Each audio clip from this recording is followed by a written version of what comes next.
Minor Basilica of Our Lady of the Rosary, Manaoag. Prepare ourselves, celebrate sacred mysteries. Let's call to mind our sins. Be truly sorry for them.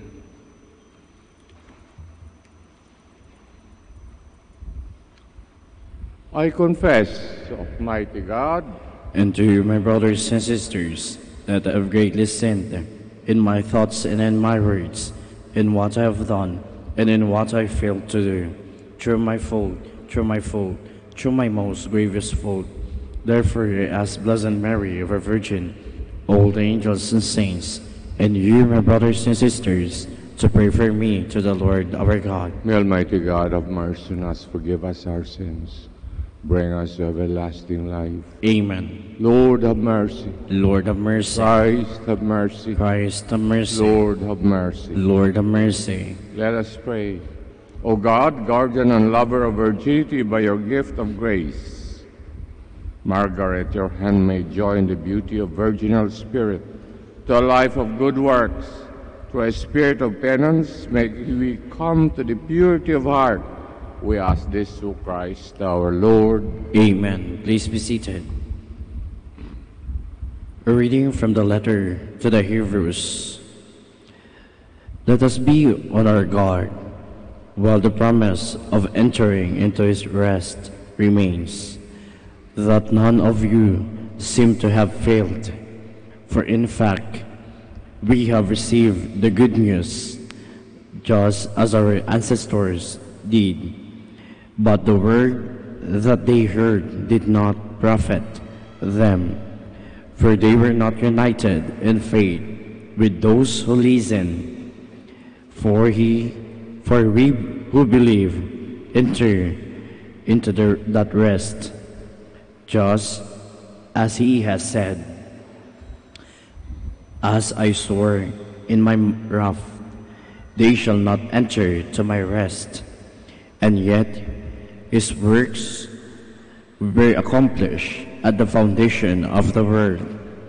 For he has spoken somewhere about the seventh day in this manner, and God rested on the seventh day from all his works. And again, in the previously mentioned place, they shall not enter into my rest.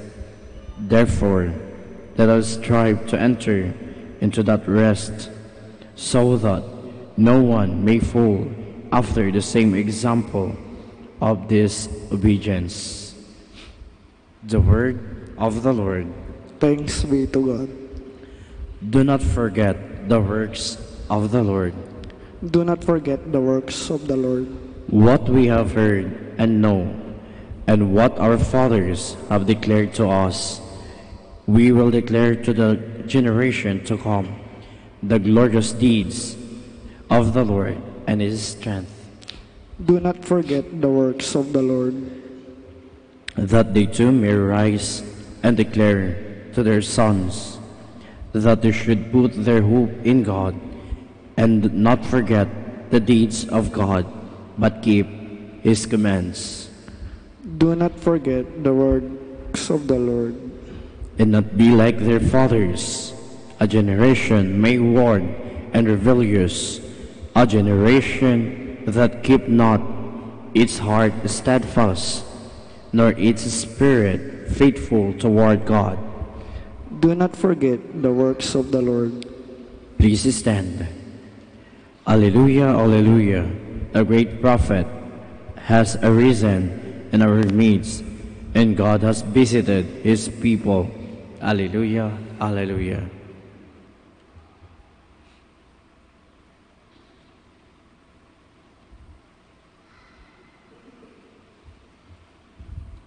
The Lord be with you. And with your spirit. A reading from the Holy Gospel according to Mark. Glory to you, O Lord. When Jesus returned to Capharnaum after some days, became known that he was at home. Many gathered together so that there was no longer room for them, and even around the door, and they preached the word to them. They came bringing to him a paralytic carried by 4 men. Unable to get near Jesus because of the crowd, they opened up the roof above him. After they had broken through, they let him down on the mat, which the paralytic was lying. When Jesus saw their faith, he said to him, "Child, your sins are forgiven." Now some of the scribes were sitting there asking themselves, "Why does this man speak that way? He is blaspheming. Who but God alone can forgive sins?" Jesus immediately knew in his mind what they were thinking to themselves. And so he said, "Why are you thinking such things in your heart? Which is easier to say to the paralytic, 'Your sins are forgiven,' or say, 'Rise, pick up your mat and walk'? But that you may know that the Son of Man has authority to forgive sins on earth." He said to the paralytic, "I say to you, rise, pick up your mat, and go home." He rose, picked up his mat at once, went away in the sight of everyone. They were all astounded and glorified God, saying, "We have never seen anything like this." Brothers and sisters, the Gospel of the Lord. Praise to you, Lord Jesus Christ. Please be seated. So magandang hapon po sa inyong lahat. Magandang hapon po, Father. Kung pinakikinggan nyo ang binabasa kong Gospel ni Mark, may dalawang puntos na mahalaga. Unang-una, sabi ni Mark, alam ng Diyos ang iniisip natin. Mahalaga yan. Alam ng Diyos ang lahat na iniisip natin. Nakikita niya, parang salamin. Lahat ng kabutihan na ating nagagawa, lahat ng kasamaan na ating iniisip, alam niya. Alam niya. Kaya, ang mabait, alam niya sa isip. Ang madaya, alam din niya. So, dapat matuto tayo maglinis ng ating isipan. Mag-control ng ating isipan. Pag may pumapasok na masama, tanggalin, alisin. Ang malinis daw sa utak, hindi mahihirapan mag-control ng dila. Ang madumi ang utak, mamaya't maya masama ang lalabas sa dila. Pangalawang punto na maganda sa gospel ngayon. Sino ang mabuting kaibigan? Ang kwento ngayon ay mayroong isang hindi makalakad. Tinulungan ng kanyang mga kaibigan. 4. Hindi siya makalapit sa Panginoon. Binutasan ang atip, binaba yung hindi makalakad at linagay sa harap ng Panginoon. Yan ang kaibigan. Gumagawa ng paraan para makatulong. Hindi lang dada. Pagka ang mga kaibigan nyo ay puro dila, hindi. Magdistansya na kayo. Ang kaibigan ay gawa. Pagkatapos, nandito na ang punto ng pangalawang mensahe. Pinanunood si Jesus ng mga skriba. At walang ginawa ang mga skriba, kundi pintasan ang mga ginagawa ng Panginoon. Alam niyo, sa buhay natin, huwag tayong mawala ng loob sa naririnig nating salita na kadami-dami na naririnig natin sa ating katabi. Alam niyo naman ang kulturang Pinoy, pintasero, pakialamero, yan ang kultura natin. Dapat matuto na tayong hayaan na lang sila magsalita. At isipin natin lahat ng bagay dito sa mundo meron katapusan. Magsitayo po tayo for the prayers of the faithful. With all the trust of the paralytic friends, let us pray, bring to the Lord the needs and miseries of the church and of the world. Sagot po natin, Lord, hear our prayer. Lord, hear our prayer, that the Spirit may guide the Church in carrying out Christ's mission to preach forgiveness of sin to all who seek God's mercy. Let us pray to the Lord. Lord, hear our prayer. That we may foster peace in the hearts of men and women by our readiness to forgive and forget past offenses. Let us pray to the Lord. Lord, hear our prayer. That we be ready to bring Christ, especially to those whose lives were shattered by painful circumstances. Let us pray to the Lord. Lord, hear our prayer. That the sick and the handicapped may continue to hope and to trust in God, who wishes wholeness for everyone. Let us pray to the Lord. Lord, hear our prayer. That our girls and young women may discover their vocation to follow the Lord as contemplative nuns of Santa Clara. Let us pray to the Lord. Lord, hear our prayer. That our departed brethren may have fullness of life in heaven. Let us pray to the Lord. Lord, hear our prayer. Heavenly Father, we thank you for the forgiveness shown to us by your Son.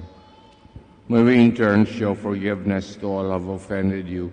We make our prayer through Christ our Lord. Amen. Please be seated.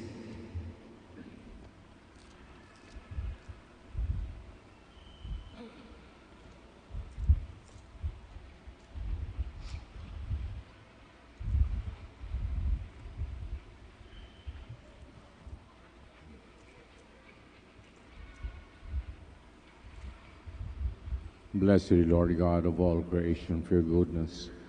Have this bread to offer, which thou hast given human hands have made, till become for us the bread of life.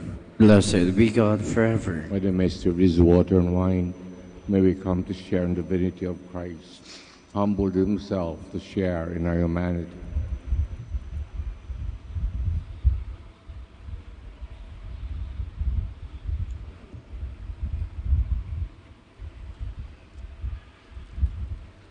Blessed the Lord God of all creation, for your goodness. Have this wine to offer, for the divine work of human hands will become our spiritual drink. Blessed be God forever. Lord God, we ask you to receive us. To please with sacrifice, we offer you with humble, contrite hearts.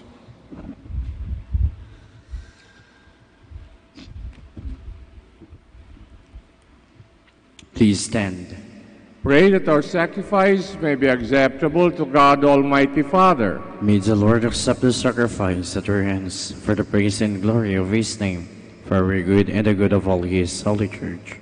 May your people's oblation, O Lord, find favor with you, we pray. May restore them to holiness, obtain what they devoutly entreat through Christ our Lord. Amen. The Lord be with you. And with your spirit. Lift up your heart. We will lift them up to the Lord. Give thanks to the Lord our God. It is right and just. It's truly right and just, our duty, our salvation, always and everywhere to give you thanks, Lord, Holy Father, Almighty and eternal God, through Christ our Lord. In him you have been pleased to renew all things, giving us all a share in his fullness. For though he was in the form of God, he emptied himself by the blood of the cross, brought peace to all creation. Therefore he has been exalted above all things, and to all who obey him has become the source of eternal salvation. And so with the angels and archangels, with thrones and dominions, with all the hosts and powers of heaven, we sing the hymn of your glory as without end we acclaim, Holy, Holy, holy Lord God of hosts, heaven and earth are full of your glory. Hosanna in the highest. Blessed is he who comes in the name of the Lord. Hosanna in the highest. Please kneel. You are indeed holy, O Lord, the fount of all holiness. Make holy, therefore, these gifts, we pray, sending down your Spirit upon them like the dew fall, so that they may become for us body and blood of our Lord Jesus Christ. At the time was betrayed, entered willingly into his passion, took bread, giving thanks, broke it, gave it to his disciples, saying, Take this, all of you, and eat of it, for this is my body, which will be given up for you.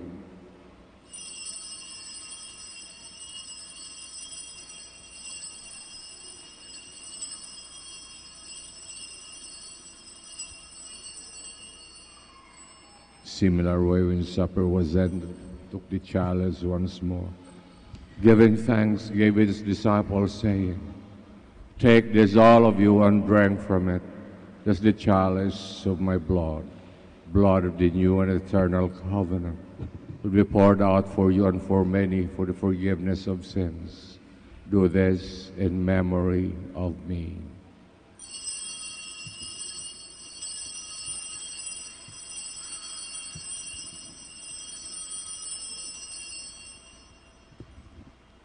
The mystery of faith. When we eat this bread and drink this cup, we proclaim your death, O Lord, until you come again.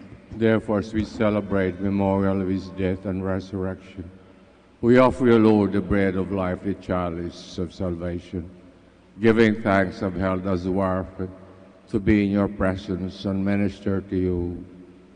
Humbly we pray, partaking the body and blood of Christ, we be gathered into one by the Holy Spirit. Remember, Lord, your church spread throughout the world. Bring her to the fullness of charity.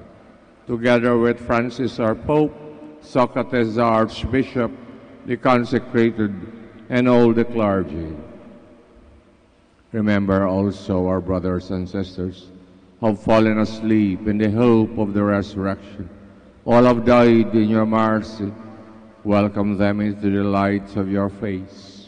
Have mercy on us all, we pray.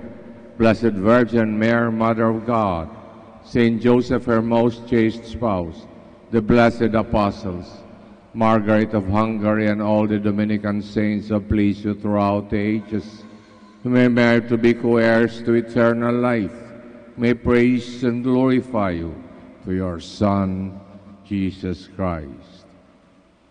Through him, with him, in him, O God, Almighty Father, in the unity of the Holy Spirit, all glory and honor is yours forever and ever. Amen. Please stand. Let us now pray with confidence to the Father and the words our Savior taught us. Our Father in heaven, holy be your name. Your kingdom come. Your will be done on earth as it is in heaven. Give us this day our daily bread, and forgive us our trespasses, as we forgive those who trespass against us. And lead us not into temptation, but deliver us from evil. Deliver us, Lord, we pray, from every evil. Graciously grant peace in our days. By the help of your mercy, may be always free from sin, safe from all distress, as you await the blessed hope for the coming of our Savior, Jesus Christ. For the kingdom, the power, and the glory are yours now and forever. Lord Jesus Christ said to your apostles, Peace I leave you, my peace I give you. Look not on our sins, but on the faith of your church, and graciously grant her peace and unity, in accordance with your will, who live and reign forever and ever. Amen. Peace of the Lord be with you always. And with your spirit. Let us offer each other the sign of peace. Magbatian po tayo sa isa't isa. Peace be with you, peace be with you, peace be with you. Lamb of God, you take away the sins of the world, have mercy on us. Lamb of God, you take away the sins of the world, have mercy on us. Lamb of God, you take away the sins of the world, grant us peace. Please kneel. behold the Lamb of God, behold him who takes away the sins of the world. Happy are those who are called to his supper. Lord, I am not worthy that you should enter under my roof, but only say the word, and my soul shall be healed. I have been crucified with Christ. The life I live now is not my own. It is Christ who lives in me.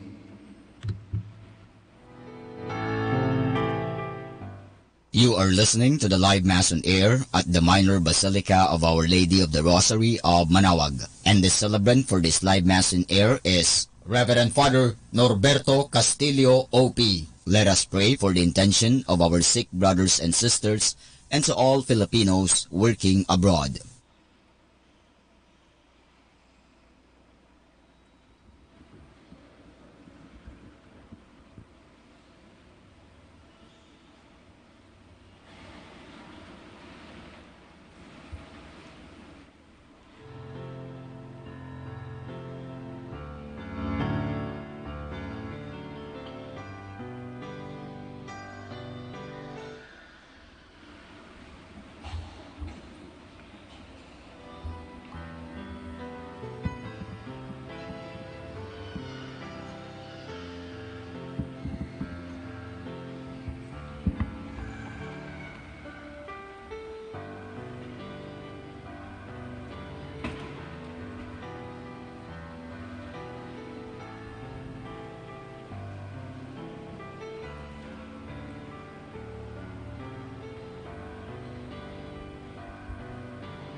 Let us pray. Please stand. Tayo magsitayo po tayo. Lord, you refreshed us at this heavenly banquet by following the example of Saint Margaret. May we use the goods of this passing world that we may be found worthy to come at last to eternal joys. We ask this through Christ our Lord. Amen. The Lord be with you. And with your spirit. Bago ibigay ko final blessing, maraming salamat po sa mga pilgrims na dumaan dito at nagsimba. Sana ay biyayaan tayo ng kapayapaan ng konsyensya sa pamamagitan ng pangungumpisal. The Lord be with you. And with your The spirit. Almighty God bless us all, the Father, the Son, the Holy Spirit. Amen. Mass is ended, we go in peace. Thanks be to God. Lapit na pa kayo for the blessing of the sick. God, our Almighty Father, by blessing, give us strength, support in our frailty. Turn with kindness towards our sick brothers and sisters. Freedom from all illness, restore them to good health. Through intercession of Our Lady of the Rosary of Manaoag, taught in the sure knowledge of your goodness, they will gratefully bless your holy name. We ask this through Christ our Lord. Amen. Blessing religious articles in memory and mysteries of the life, death, and resurrection of our Lord Jesus Christ.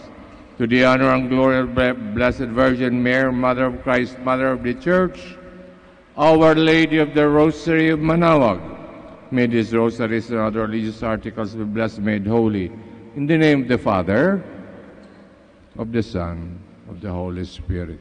Amen. Sabay-sabay, Immaculate Mother, Immaculate Mother, we come at thy call, and lo, at thy altar, before thee we fall.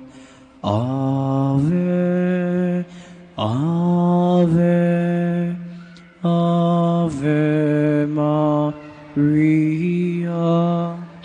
Ave, Ave, Ave Maria.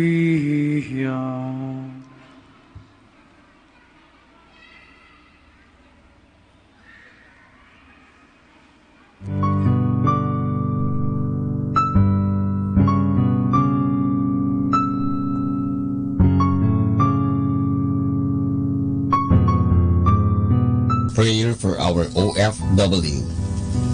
Lord Jesus, we put ourselves at the foot of your holy cross with Mama Mary of Manaoag, as we acknowledge that we are nothing without you, and by your death you have redeemed the world. We believe in faith that nothing is impossible with you. We lift up to you our OFW listeners all over the world, whom we offer our prayers and every Holy Mass from the Minor Basilica of Our Lady of Manaoag. Lord, words cannot describe and express what they are sacrificing in order to have a better chance in life. Lord, redeem them of all their pains, trials, and persecutions as they are working in a foreign land for people that are complete strangers to them. Shield them with your most precious blood that flows from your sacred heart. Protect them from any harm and abuses that they may face as they continue their journey in life. We beg for your mercy and divine love, for they are far away from their families, loved ones, and friends. They miss our home that is causing heartaches and loneliness, that they are at a loss on what to do. Grant them the power and strength from the Holy Spirit to succeed and to be blessed in this chapter and mission in their lives. Guide, inspire, and lead them to believe in faith that you will never forsake nor abandon them in their hours of need. Be with them always, especially for those OFW who are staying in places where they are not allowed to worship and pray for you. Make their bodies, minds, and spirit be your temple. Mama Mary of Manaoag, you are always sensitive to their needs. You know what is in their minds, heart, and their condition in life. We love you, as we ask you to cover them, their families, loved ones, and friends with your mantle of love and protection. We ask all of this in the name of Jesus through the intercession of Our Lady of Manaoag. Amen.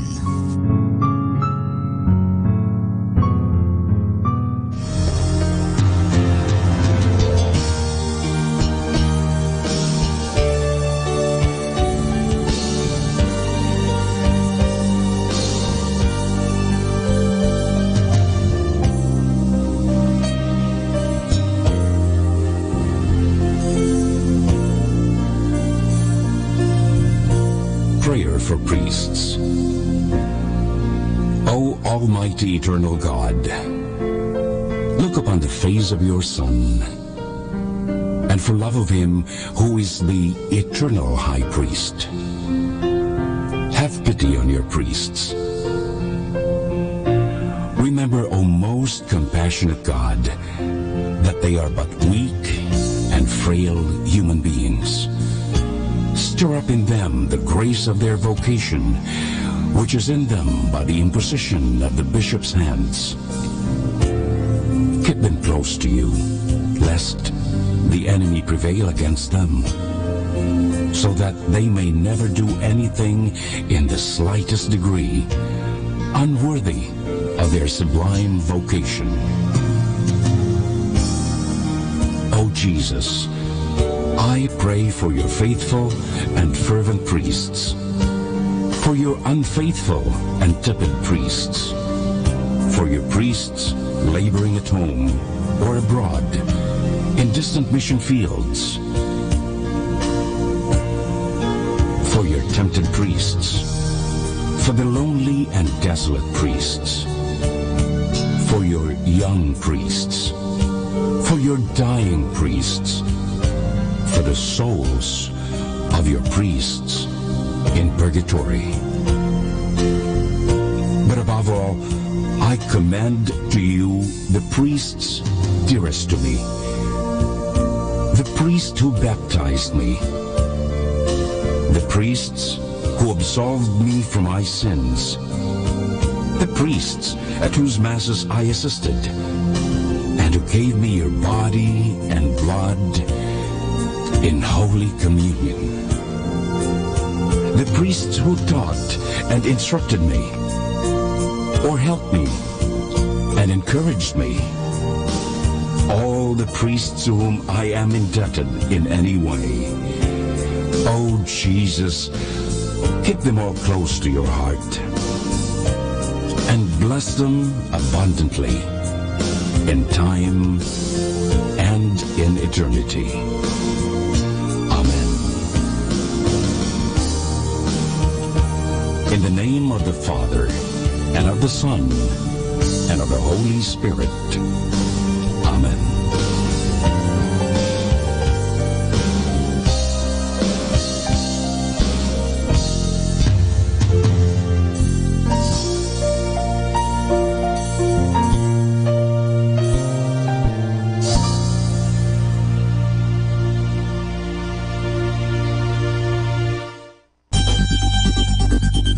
More than ever, we need Catholic radio station like Manaoag Dominican Radio FM.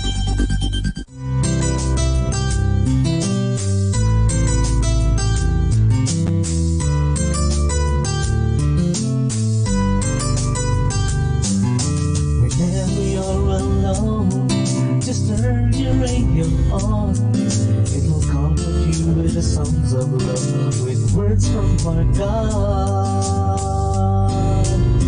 'Cause you have a company, you have a friend in here. Now Dominican Radio, with the songs that call you to God. You have a company, 'cause we are a family. Now Dominican Radio, with the songs that bring you to God. You have Manaoag Dominican Radio FM.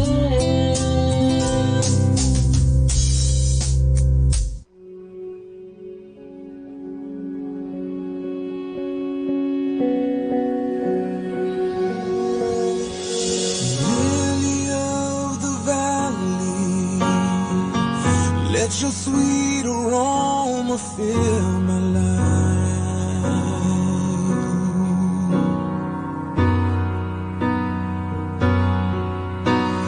Rose of Sharon, show me how to grow in beauty in God's sight.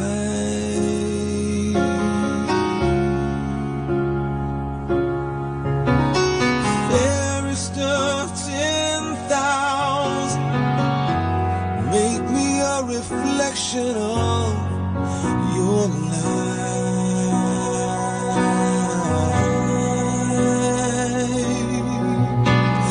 Day star, shine down on me and let your love shine through me in the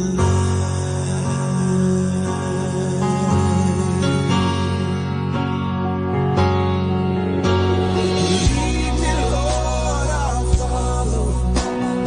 Anywhere you open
Jesus, shine down on me and let your love shine through me in the night.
Crazy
huwag kang mangamba. Di ka nag-isa, sasamahan kita saan man magpunta.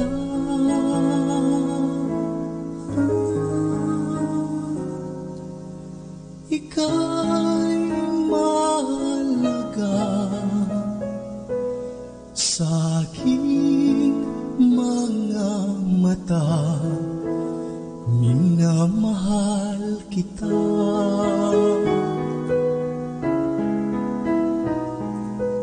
Minamahal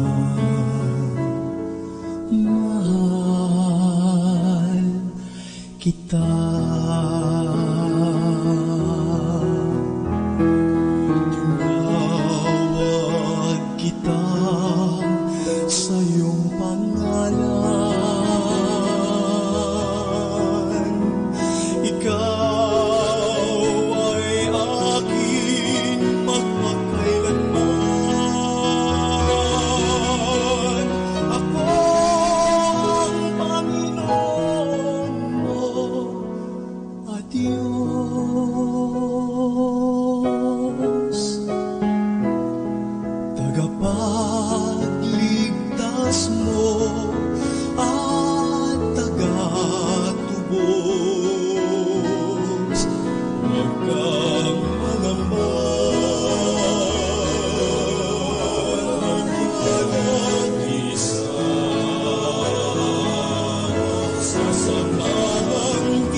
Just the best songs on the radio. I've seen what you can do in my weakness.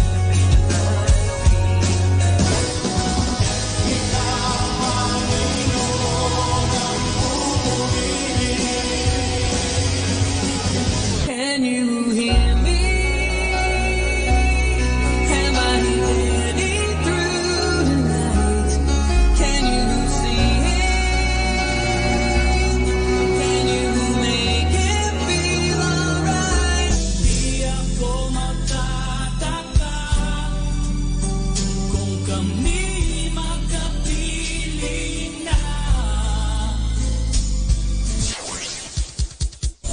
Manawag Dominican Radio.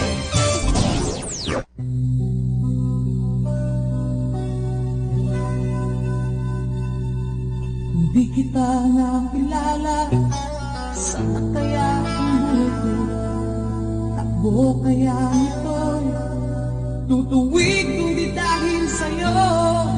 Salamat at naranasan ko ang dakilang pag-ibig mo. Pag-asa'y lubos kong nakikita, sindilaw ng pangako mo. Ngayon, ako'y narito, buhay ay inaalay sa'yo. Ang iyong mabuting balita sa awit ay aking ihahayag na ika'y sa buhay ko'y bumago. Ang iyong tugo ang luminis sa sala ko, at ika'y muling magbabalik para sa lahat ng nananalig sa'yo.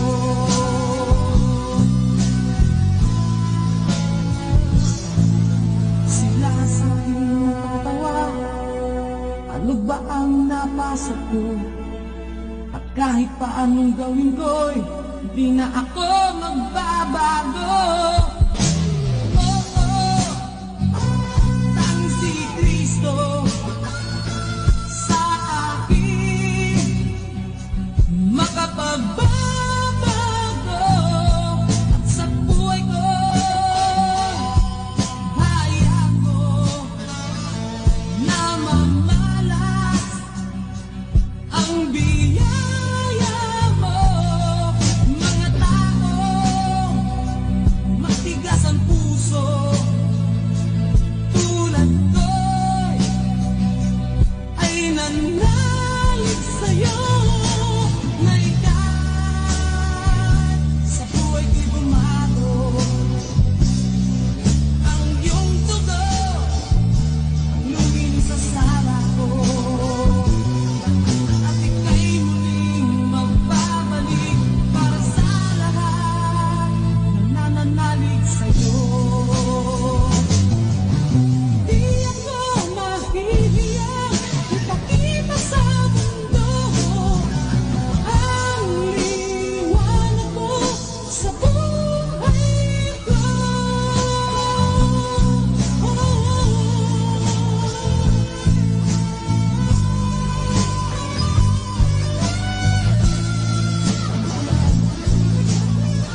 makatulong kaya kung sabihin may kaibigan ka na higit pa sa akin, may kaibigan ka, sa kanya'y manalangin, pangako niya'y di ka iiwan, hindi ka pabayaan.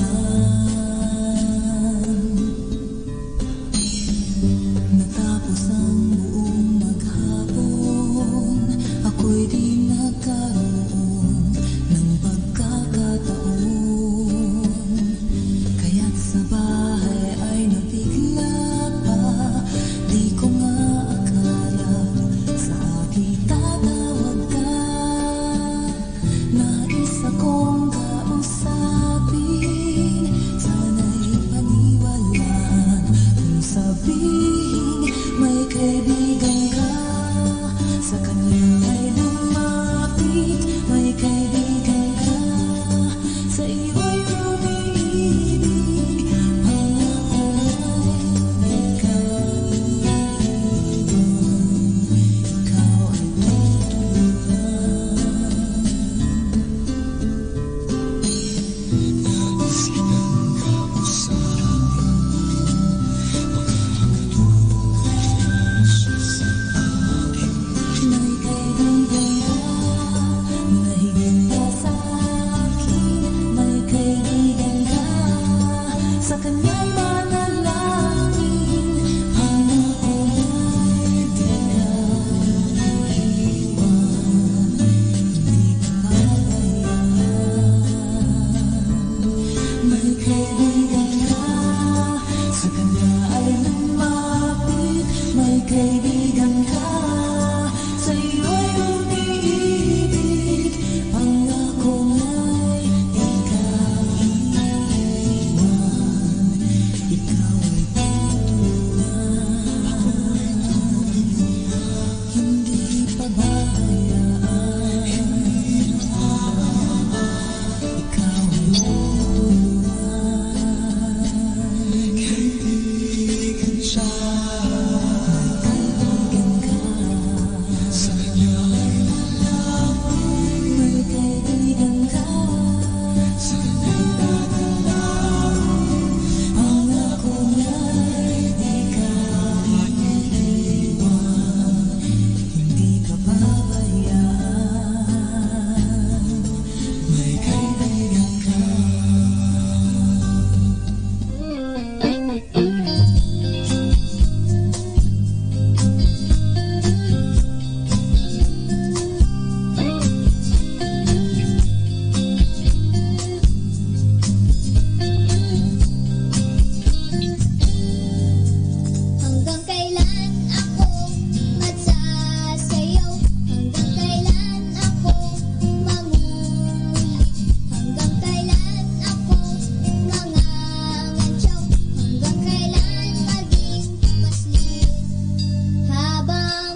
busy to pray? Too busy for God? Busy people run the risk of losing contact with God. They often get caught in the fast pace of the busy world, enslaved by all the many things that need to be done daily, that out of the 1,440 minutes of their day, there seems to be just no time to pray. Yet God never gives up on us. He continues to invite us to draw closer to Him through different means and different people. The busier we are, the more we need God, and the more we need to make time for prayer. Has touched the lives of many. In your home, in your car, in your workplace, in your own daily experience of a growing prayer life, may you be filled with God's loving presence every day of your life. God bless you.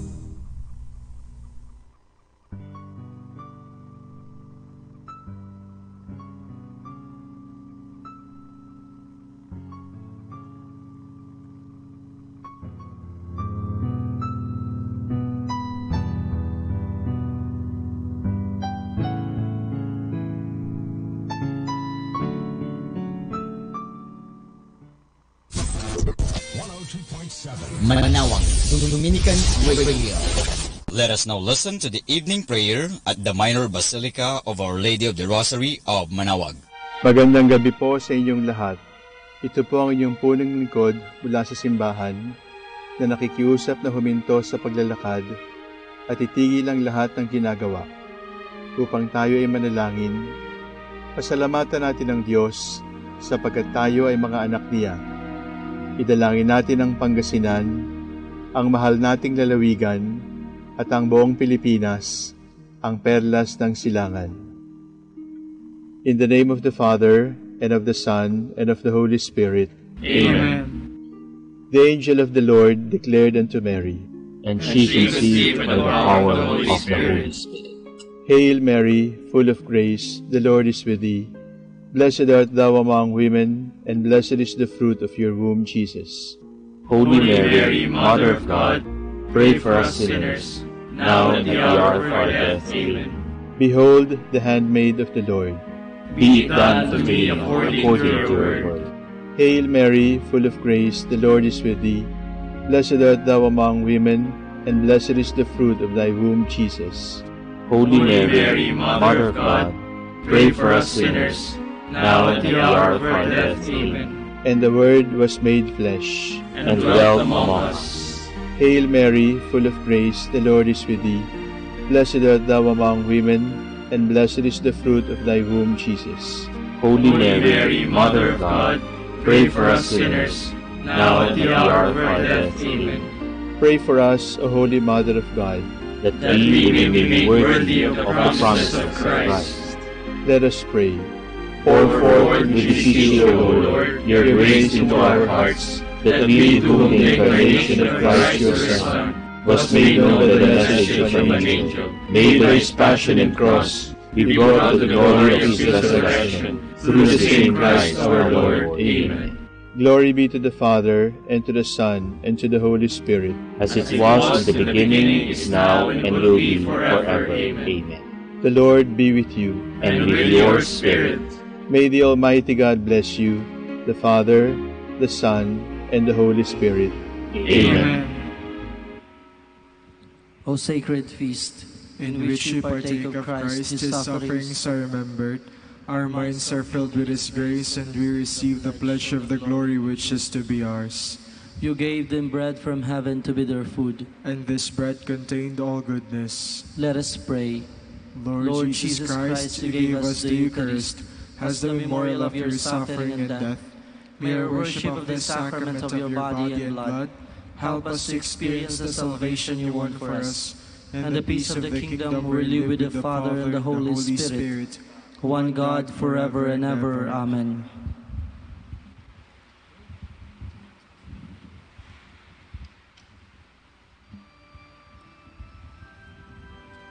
O God, come to my assistance.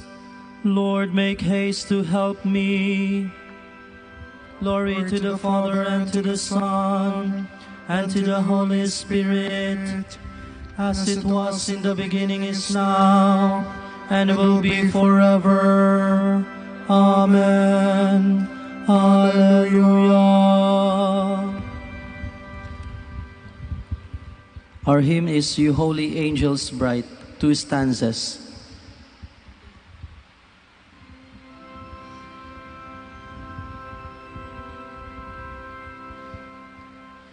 You holy angels bright, who wait at God's right hand, or through the realms of light fly at your Lord's command, assist our song, for else the theme too high will seem for mortal tongue. You blessed souls at rest, who run this earthly race, and now from sin released, behold the Saviour's face. His praises sound, as in His sight with sweet delight you all abound.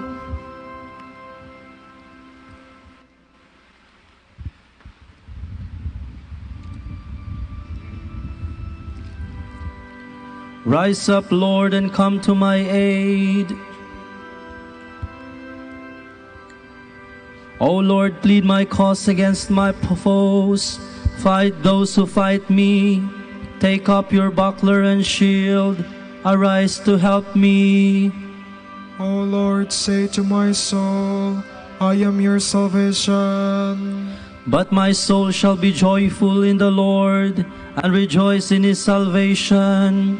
My whole being will say, Lord, who is like you, who rescue the weak from the strong, and the poor from the oppressor. Lying lips arise and accuse me unjustly. They repay me evil for good. My soul is forlorn. Glory to the Father, and to the Son, and to the Holy Spirit. As it was in the beginning, is now, and will be forever. Amen.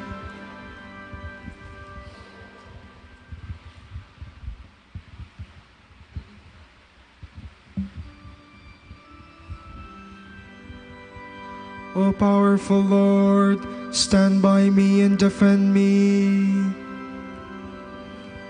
When they were sick, I went into mourning, afflicted with fasting. My prayer was ever on my lips. As for a brother, a friend, I went as though mourning a mother, bowed down with grief. Now that I am in trouble, they gather and mock me. They take me by surprise and strike me, and tear me to pieces.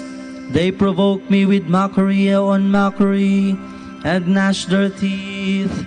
Glory to the Father, and to the Son, and to the Holy Spirit.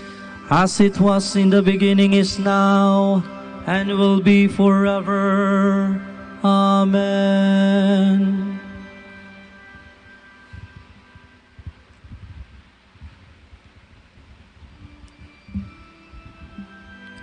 My tongue will speak of your goodness all the day long. O Lord, how long will you look on? Come to my rescue. Save my life from these raging beasts, my soul from these lions.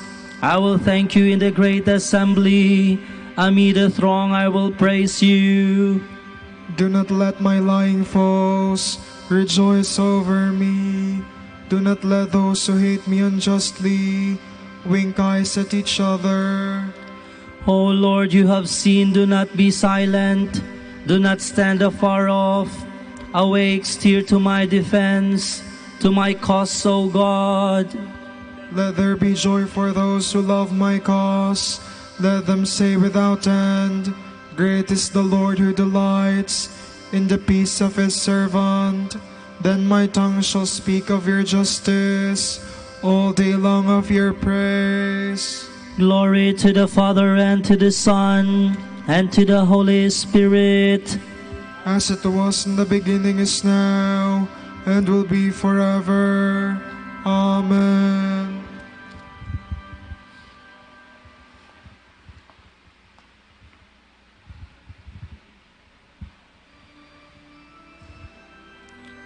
My son, take my words to heart. Do as I say, and you will live.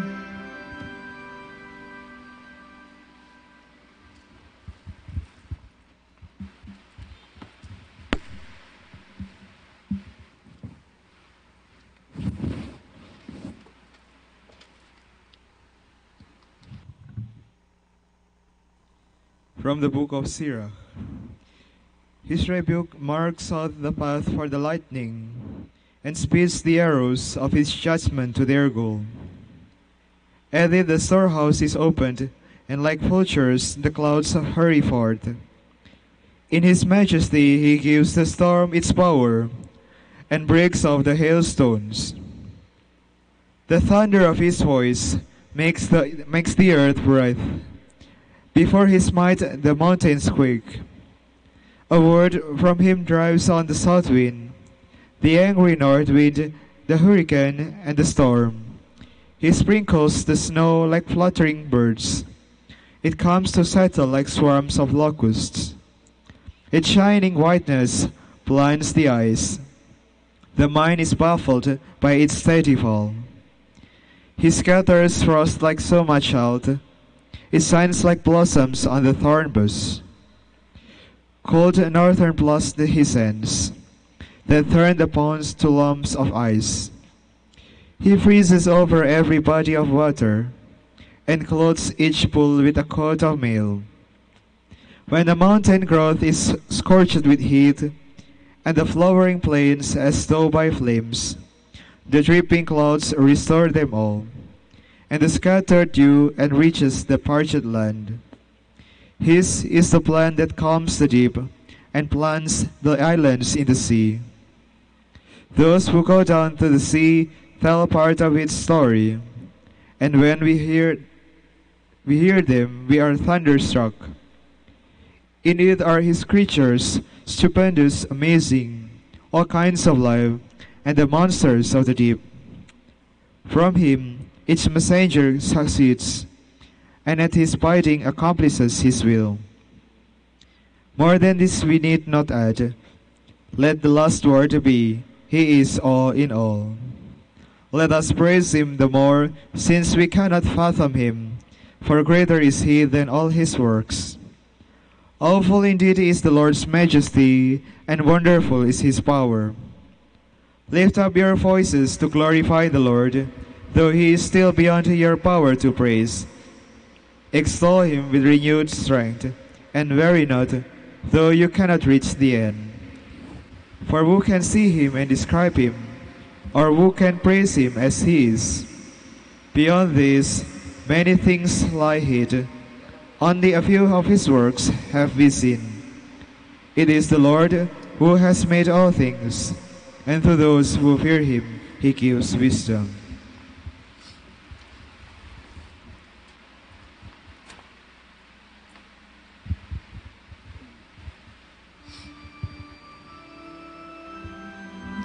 Glorify God with all your skill, and still all you say will fall short. The sum of all our words is, he is all. How shall we be able to give him fitting praise? For he is so much greater than all his works. The sum of all our words is, he is all.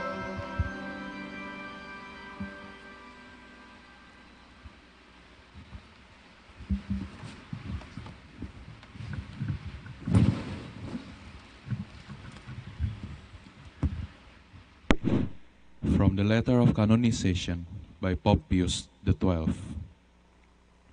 Margaret of Hungary was born of a royal family in the 13th century.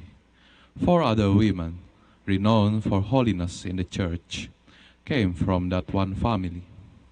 Saint Elizabeth, her cousin, Blessed Agnes of Prague, and Blessed Cunigenda, and Blessed Yolenta, the daughters of King Bela IV. The Holy See approved veneration of these 4. Margaret was born of devout parents, Bela IV and Maria Lascaris, the King and Queen of Hungary. Before her birth, her parents had vowed that if a daughter were born, she will be dedicated to God to obtain the freedom and welfare of the kingdom. God heard their prayers and vows. When Margaret was not yet 4 years old, the Queen, mindful of her promise and the blessings received from God, brought her to the monastery of the Dominican nuns at Veszprém to learn regular observance at a tender age, so as to serve God more fittingly. Margaret was deeply moved by her schooling in the cross. She at once forgot her royal home and developed a docile and obedient spirit, winning from the nuns their tender affection. She was led at this early age to an angelic love of Christ and the Virgin Mother of God. In his desire to gain divine help more surely and effectively for himself and his kingdom, her father the king built a monastery in honor of the Blessed Virgin Mary on an island in the Danube. There he supported a community of consecrated virgins, including his daughter Margaret, the one among his children whom he loved most tenderly, for he saw in her definite signs of a life holy and pleasing to God. Margaret refused marriage with a prince of Poland, and at the age of 12 took solemn vows before Humbert, the master of the order. Later, the King of Bohemia eagerly sought her in marriage, despite her desire to keep her pledge to her divine spouse. To forestall this and any other occasion of unwanted requests for marriage, Margaret wished to show openly that she was espoused to Christ. She asked to receive the veil, and her requests were joyfully granted by the Archbishop of Strigonia. After her consecration to the spouse of virgins, Margaret desired more fervently to become like the King of martyrs in her contempt of self and the world and in mortifying her body. Her clothes were always of the poorest quality. She wished to perform the lowest tasks, and she took delight in sweeping the house, doing menial work, preparing meals, and carrying heavy loads.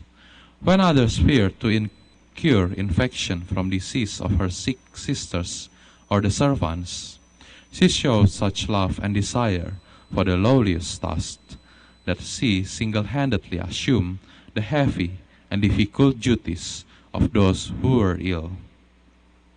Margaret's thoughts were on the miseries of the Passion. She sighed and burned with the desire to be a martyr. In the presence of Christ, veiled in the Eucharist, or image on the cross, she freely poured out her heart. She prayed everywhere and unceasingly, frequently adding to the prescribed office the entire Psalter, as well as prayers to God the Father, or to the Holy Spirit the Paraclete, or salutations to the Virgin Mother of God, whom she loved dearly. In order to placate the wrath of God and win mercy for her people, she wept copiously and disciplined her body with fast. She wore a hair shirt, as if grieving for the sins of all who did evil before God. She bemoaned deeds of oppression, and in her prayers she begged God that the Lord Jesus Christ, by the power of his hand, would defend innocent people and those members of the Church who were brought together by the Lord's most precious blood. But Margaret did not limit herself to fervent prayers and harsh penance. She was also fired with the seal of an apostle and strengthened by the heroic fortitude. As a result, she did not hesitate to openly rebuke a man who was perpetrating an injustice, even though he had great authority and a high position. For a third time, Margaret spurned an offer of marriage, saying that she freely wished to keep her virginity for Christ the Lord. Then her divine spouse, always faithful and more than generous, made a sweet dwelling place in the heart of his handmaid, and heaped it with gifts from heaven, making her the companion of his passion and the sharer of his consolation and power, both in her own lifetime and after her death.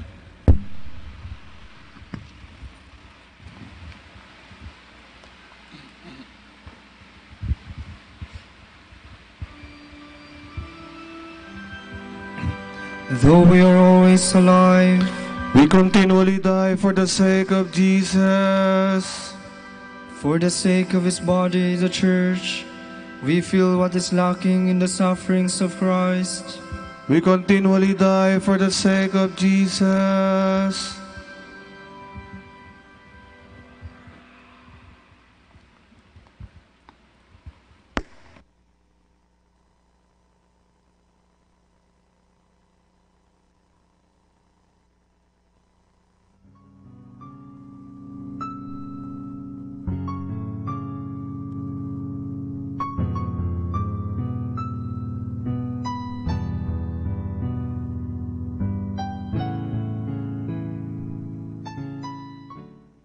Ngayon po ay ating samahan ang mga Dominikanong nobisyo, mga pari, sa kanilang pananalangin at pagninilay-nilay.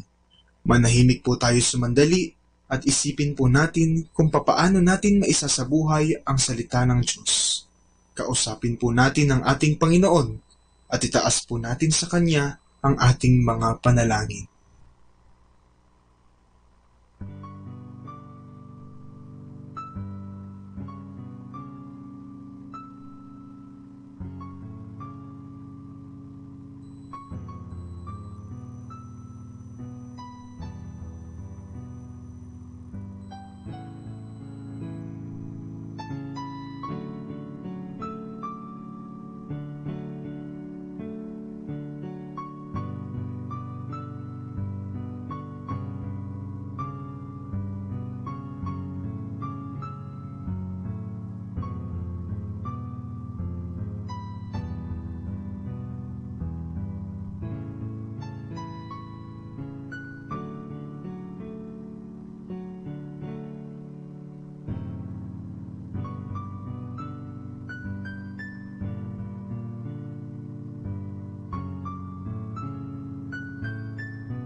Lord, lay your healing hand upon me, for I have sinned.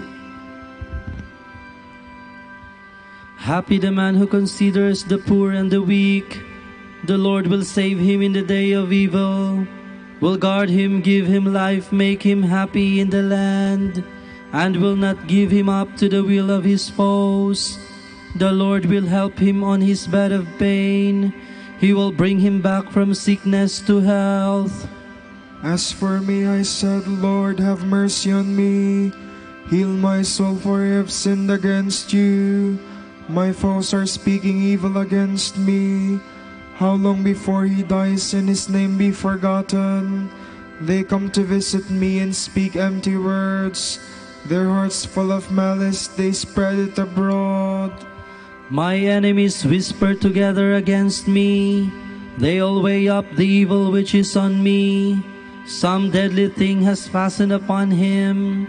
He will not rise again from where he lies. Thus even my friend in whom I trusted, who ate my bread, has turned against me.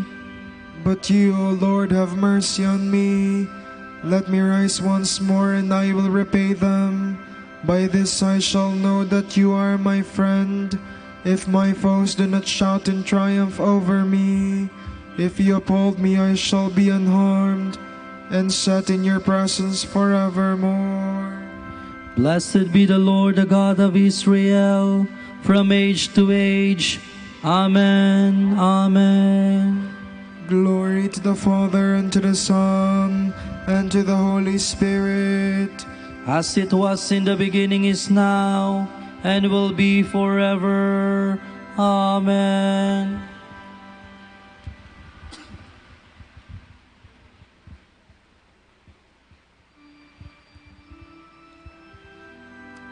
The mighty Lord is with us.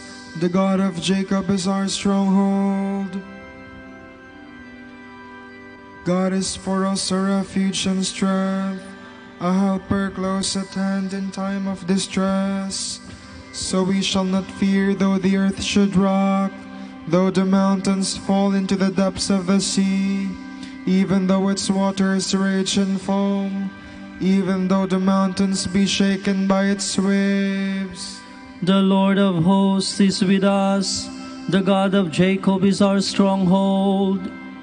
The waters of a river give joy to God's city, the holy place where the Most High dwells.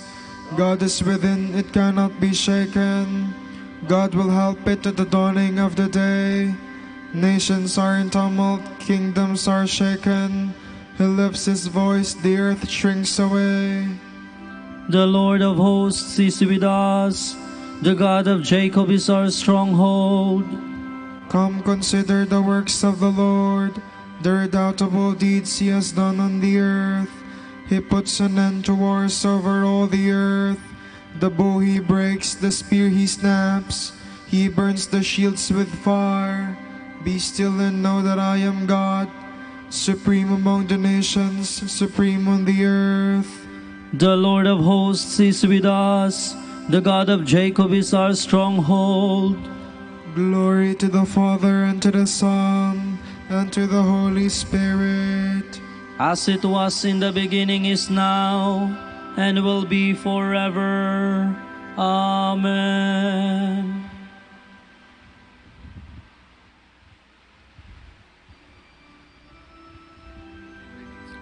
All nations will come and worship before you, O Lord.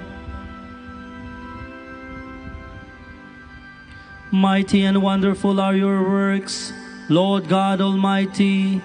Righteous and true are your ways, O King of the nations. Who would dare refuse you honor, or the glory to your name, O Lord? Since you alone are holy, all nations shall come and worship in your presence.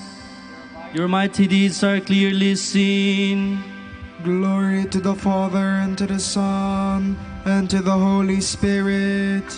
As it was in the beginning, is now, and will be forever. Amen.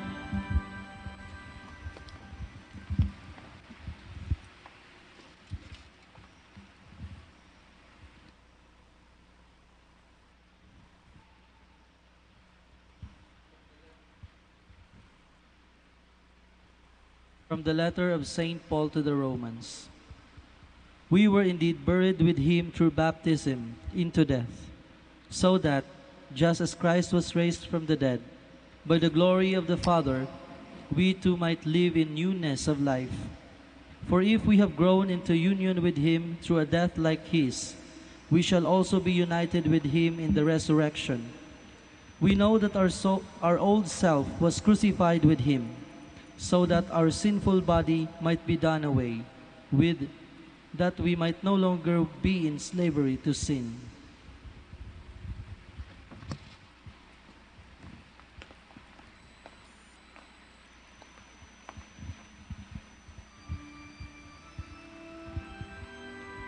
Joy and gladness fill my heart.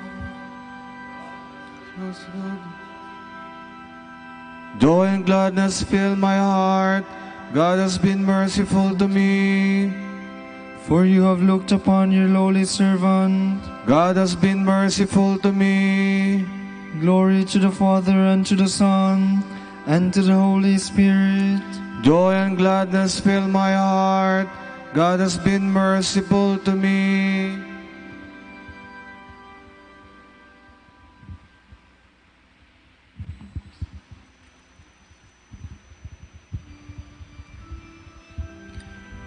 Once hidden with Christ in God, Margaret now appears in glory.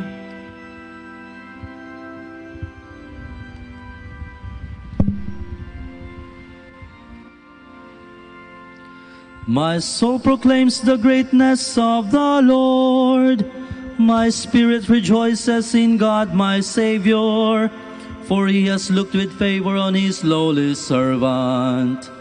From this day all generations will call me blessed. The Almighty has done great things for me, and holy is his name. He has mercy on those who fear him in every generation. He has shown the strength of his arm. He has scattered the proud in their conceit. He has cast down the mighty from their thrones, and has lifted up the lowly. He has filled the hungry with good things, and the rich he has sent away empty. He has come to the help of his servant Israel, for he has remembered his promise of mercy, the promise he made to our fathers, to Abraham and his children forever. Glory to the Father, and to the Son, and to the Holy Spirit. As it was in the beginning, is now, and will be forever. Amen. Once hidden with Christ in God, Margaret now appears in glory.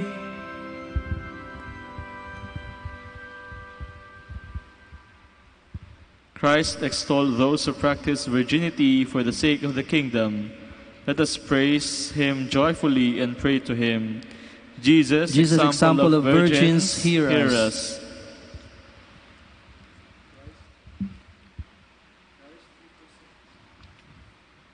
Christ, you presented the church to yourself as a chaste virgin to her spouse.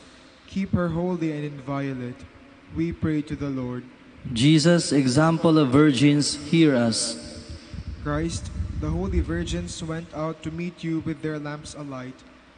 Keep the fidelity of your consecrated handmaids burning brightly. We pray to the Lord. Jesus, example of virgins, hear us. Lord, your virgin church has always kept its faith, whole and untarnished. Grant all Christians a whole and untarnished faith. We pray to the Lord. Jesus, example of virgins, hear us. You have given your people joy in celebrating the feast of your Holy Virgin, Margaret. Give us constant joy through her intercession. We pray to the Lord. Jesus, example of virgins, hear us. Let us pray for our Pope, College of Bishops, parents, relatives, benefactors, and all those for whom we promise to pray, for the vocations and the needs of the province. We pray, Lord, hear our prayer. Lord, hear our prayer. That young women may discover their vocation to follow the Lord as contemplative nuns of Santa Clara, in the order of preachers. We pray, Lord, hear our prayer. Lord, hear our prayer. For the birthday intention of Brother Hendrik Albina, we pray, Lord, hear our prayer. Lord, hear our prayer. For the fast recovery of Asteria Cabillon Ang, Paul Bacurnay, and Cassandra Gwyneth Bontogon, we pray, Lord, hear our prayer. Lord, hear our prayer. For the intentions of the devotees and pilgrims of Our Lady of the Holy Rosary of Manaoag, and for our personal intentions, we pray, Lord, hear our prayer. Lord, hear our prayer. You have admitted the holy virgins to your marriage banquet. In your mercy, lead the dead to your heavenly feast. We pray, Lord, hear our prayer. Jesus, example of virgins, hear us. And now let us pray with confidence as Christ our Lord asked. Our Father who art in heaven, hallowed be thy name. Thy kingdom come, thy will be done on earth as it is in heaven. Give us this day our daily bread, and forgive us our trespasses, as we forgive those who trespass against us. And lead us not into temptation, but deliver us from evil. O God, guardian and lover of virginity, by your gift of grace, Margaret, your handmaid, joined the beauty of a virginal spirit to a life of good works. Through a spirit of penance, may we come to purity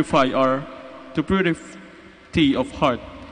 We ask this through our Lord Jesus Christ, your Son, who lives and reigns with you in the Holy Spirit, one God, forever and ever. Amen. May the Lord bless us, protect us from all evil, and bring us to everlasting life. Amen.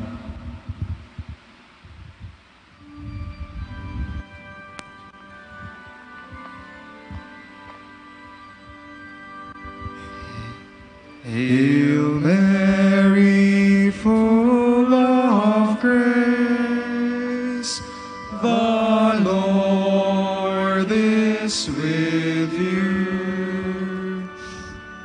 Blessed are you among women, and blessed is the fruit of your womb, Jesus.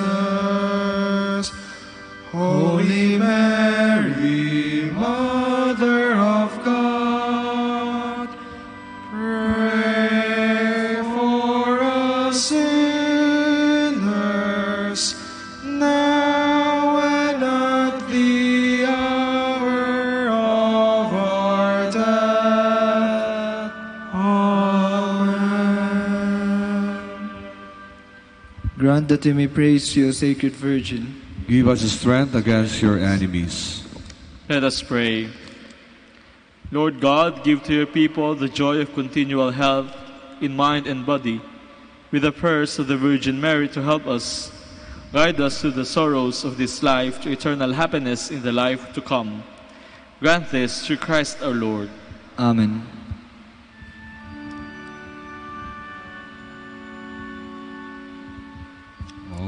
Light of the Church, teacher of truth, rose of patience, ivory of chastity, you freely poured forth the water of wisdom, preacher of grace, unite us to the blessed.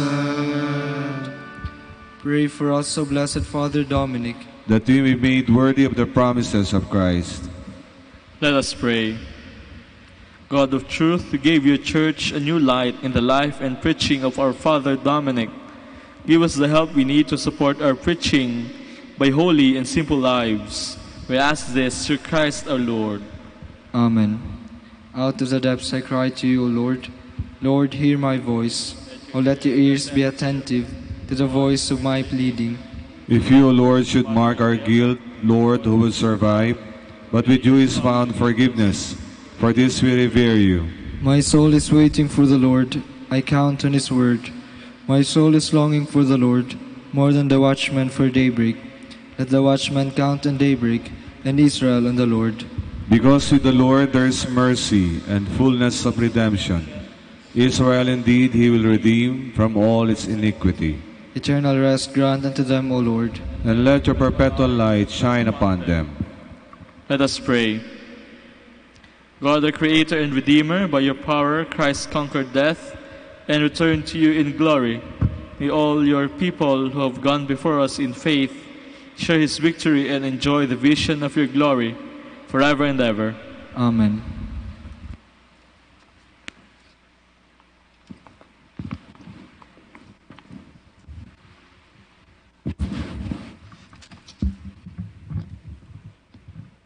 Tomorrow is January 19, Saturday of the first week in Ordinary Time, and the Gospel shall be taken from the account of Saint Mark. When Jesus went out again beside the lake, a crowd came to him, and he taught them. As he walked along, he saw a tax collector sitting in his office. This was Levi, the son of Alphaeus. Jesus said to him, "Follow me." And Levi got up and followed him. And it so happened that, when Jesus was eating in Levi's house, tax collectors and sinners sat with him and his disciples. There were a lot of them, and they used to follow Jesus. But Pharisees, men educated in the law, when they saw Jesus eating with sinners and tax collectors, said to his disciples, "Why does your master eat and drink with tax collectors and sinners?" Jesus heard them, and answered, "Healthy people do not need a doctor, but sick people do. I did not come to call the righteous, but sinners." The word of the Lord. Thanks be to God.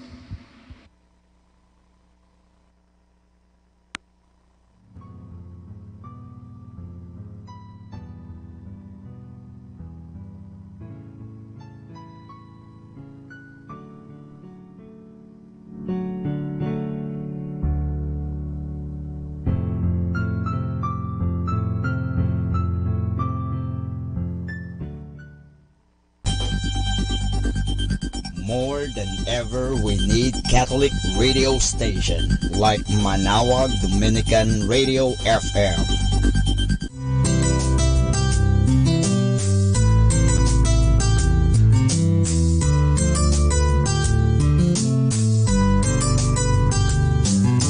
Whenever you're alone, just turn your radio on. It will comfort you with the songs of love, with words from our God. 'Cause you have a company, you have a friend in here. Now a Dominican radio, with the songs that call you to God. You have a company, 'cause we are a family. But now a Dominican radio, with the songs that bring you to God. You have a download Dominican Radio FM.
madalas sabihin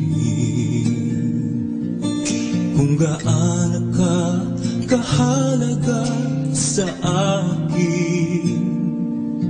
Simula pa nang ako'y isinilang sa mundo, pagmamahal mo, sandigan ko, gabay sa buhay ko. Salamat sa'yo, aking ina. Sa tuwing ako'y nalulumbay, kapiling ka. Salamat sa'yo, aking ina. Dalangin ko sa may kapal na pag-ingatan ka.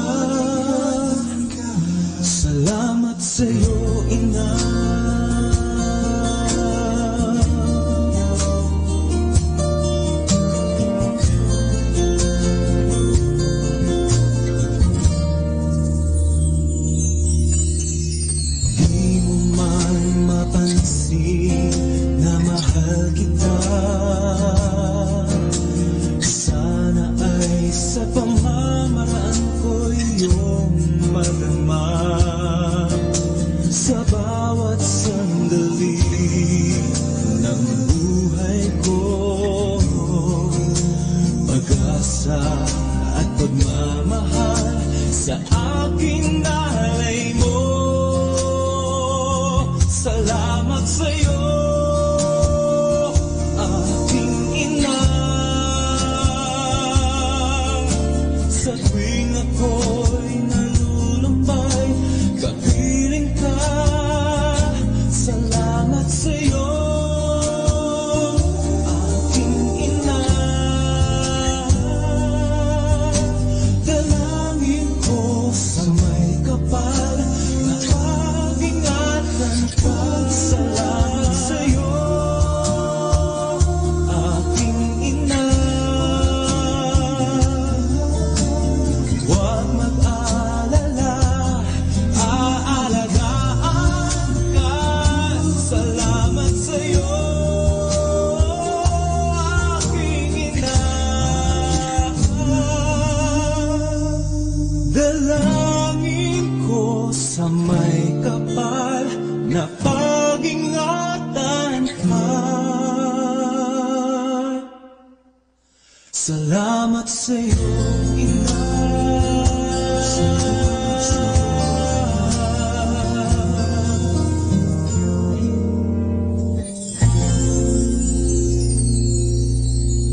Are you too busy to pray? Too busy for God? Busy people run the risk of losing contact with God. They often get caught in the fast pace of the busy world, enslaved by all the many things that need to be done daily, that out of the 1,440 minutes of their day, there seems to be just no time to pray. Yet God never gives up on us. He continues to invite us to draw closer to Him through different means and different people. The busier we are, the more we need God, and the more we need to make time for prayer. Has touched the lives of many. In your home, in your car, in your workplace, in your own daily experience of a growing prayer life. May you be filled with God's loving presence every day of your life. God bless you. Our time now is 7 o'clock in the evening. Let us now have our time check prayer.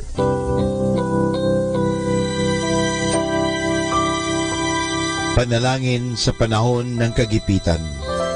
O Diyos na makapangyarihan, lumalapit ako sa iyo sa sandaling ito na kailangan kita at ang mahalaga mong tulong.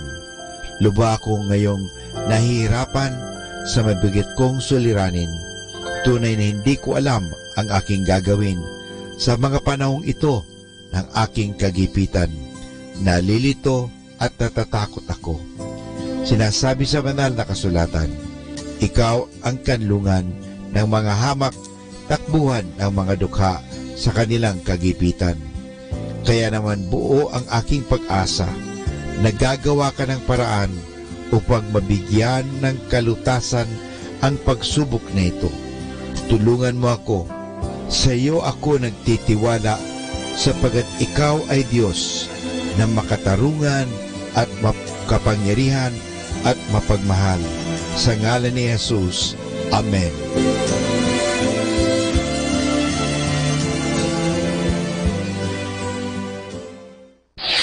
Ito ang Manawag Dominican Broadcasting Incorporated.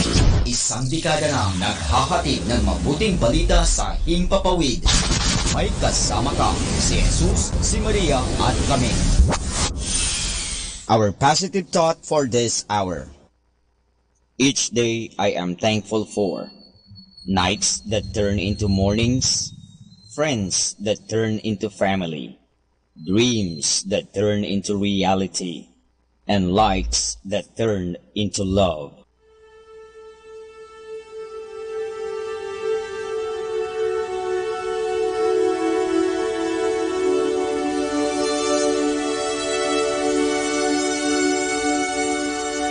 Isang mapagpalang pagbati po sa inyong lahat mula sa aming mga Dominikanong nobisyo dito sa Minor Basilica of Our Lady of the Holy Rosary of Manaoag. Kayo po ay nakikinig sa binhi ng buhay. Nais po naming ibahagi sa inyo ang bunga ng aming mga pagninilay sa Ebanghelyo ngayong 13 ng Enero taong 2019. Ang kapistahan ng pagbabautismo sa Panginoon.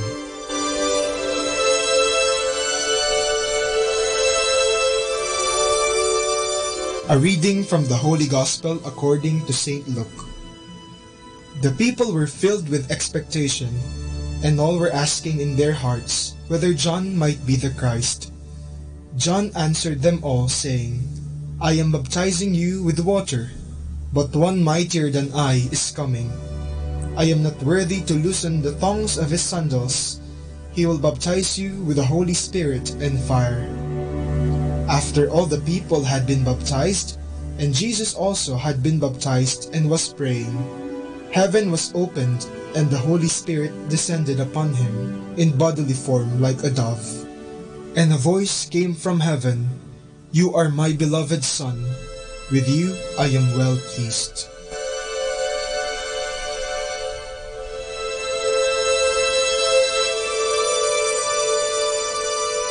Patapos na ang Pasko.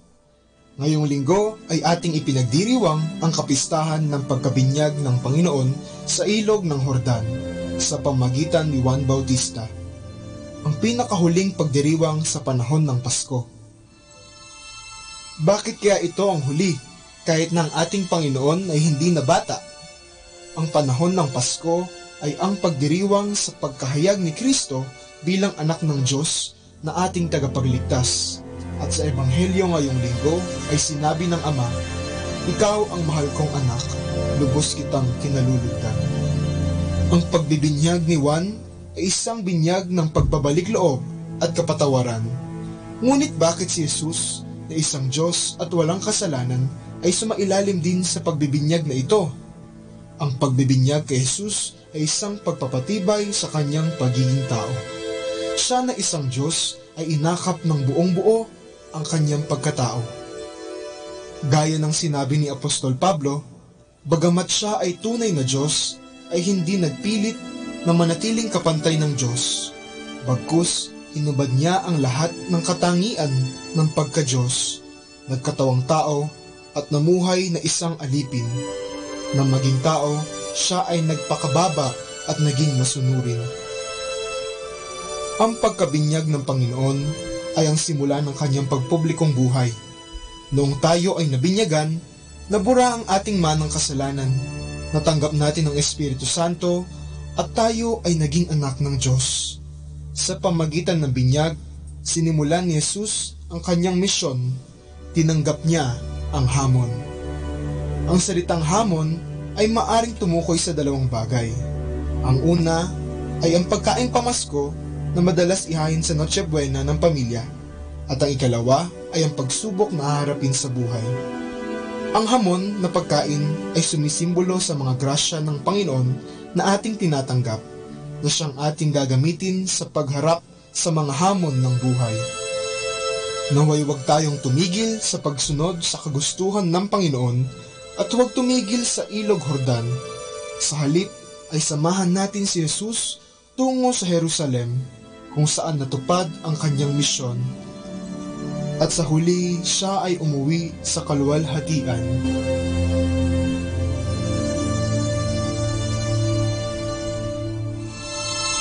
Mula po dito sa Minor Basilica of Our Lady of the Holy Rosary of Manawag, kami po ay taos-pusong nagpapasalamat sa inyong pakikinig.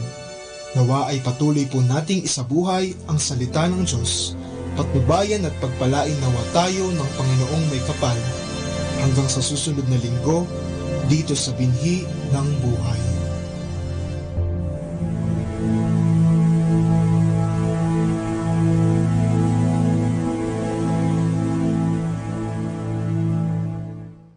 Atin pong pakinggan ang mga pasabi mula sa Minor Basilica ng Our Lady of the Rosary of Manawag.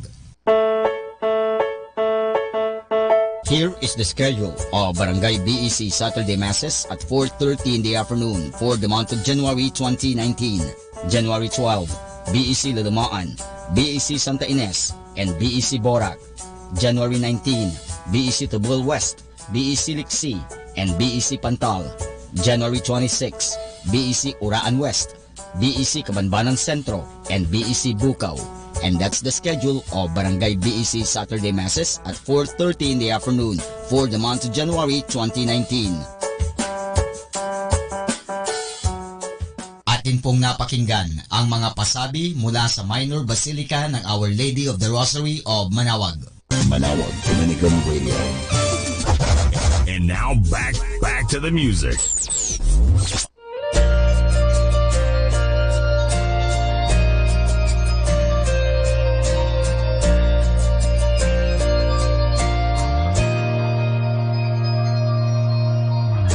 Is there a newborn cry? There in the light of every sunrise. There in the shadows of this life, your great grace. It's there on the mountain top. There in the everyday and the mundane. There in the sorrow and the dancing, your great grace. Oh, such grace. From the creation to the cross. There from the cross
saya. Ngayon'y mayroong ligaya na dulot mo, Panginoon.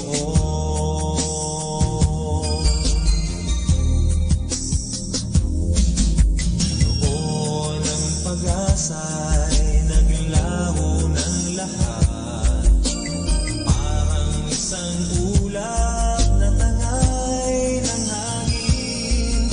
Ngunit laking pasasalamat nang ika'y dumating. Salamat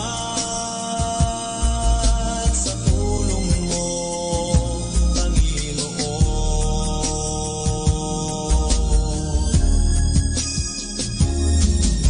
Ikaw ang tunay kong pag-ibig, kahit malayo ay batid mo ang isip. Ikaw ang tugon sa kahinaan, ang buhay ko't lakas, at kaibigan kong tapat.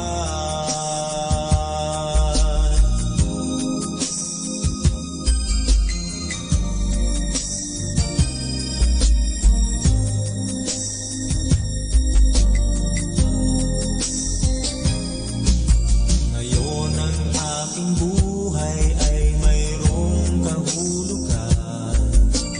Tanging kay Jesus aking natagpuan.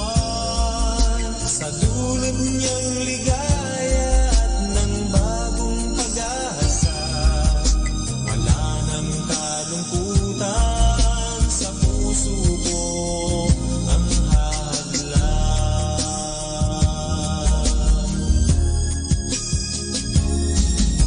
Ikaw ang tunay kong pag-ibig, kahit malayo ay batid mo ang isip. Ikaw ang tugon sa kahinaan, ang buhay ko't lakas, at kaibigan kong tapat. Ikaw ang tunay kong pag-ibig, kahit malayo ay batid mo ang isip. Ikaw ang tugon sa kahinaan, ang buhay ko't lakas, at kaibigan kong tapat.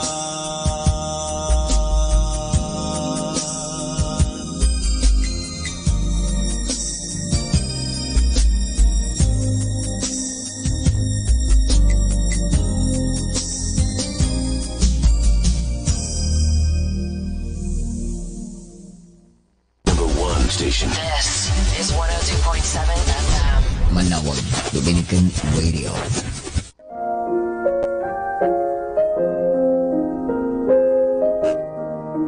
Hi kasama, this is your TJ Sky on radio. Let me share you a one manna a day entitled Love Your Enemies, taken from the book of Matthew chapter 5 verse 44 to 45. But I say, love your enemies, pray for those who persecute you. In that way, you will be acting as true children of your Father in heaven. For he gives his sunlight to both the evil and the good, and he sends rain on the just and on the unjust too. Insight. Forgive your enemies and pray for them to become children of God as Jesus Christ had forgiven you. The true Christian is to love your neighbor whether you like them or not, for you must remember that Christ died for us without even knowing who we are, but sinners, to show his unconditional love for us. Reminder, after accepting the Word of God, you have to share it to all mankind.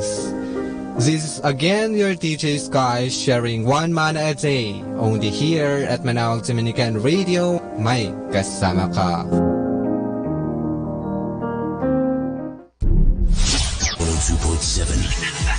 Manawag Dominican Radio. Don't be mad if I cry. It just hurts so bad sometimes. 'Cause every day it's sinking in, and I have to say goodbye all over again.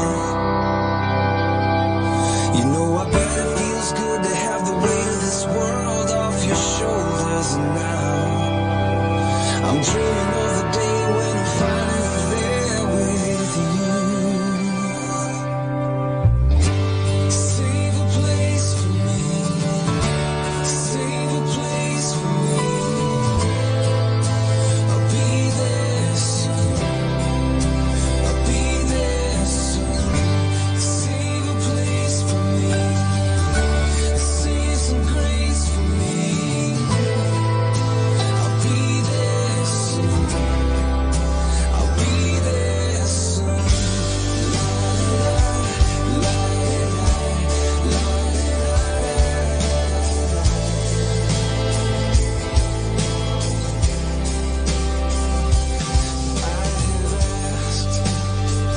The questions why, but I guess the answer's for another time. So instead I pray with every tear, and be thankful for the time I had you here. So you just save a place for me, save a place for me. I'll be there soon, I'll be there soon. Save a place for me, save some grace for me. I'll be there soon, I'll be there. I wanna live my life just like you did, and make the most of my time just like you did. And I wanna make my home up in the sky just like you did. Oh, but until I get there, until I get there, just save a place for me, save a place for me. 'Cause I will be there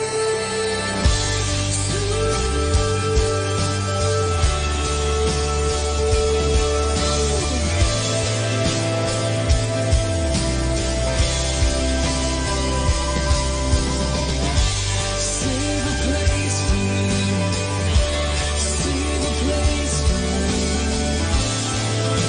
I'll be there soon, I'll be there soon. La la la, la la la, la la la, la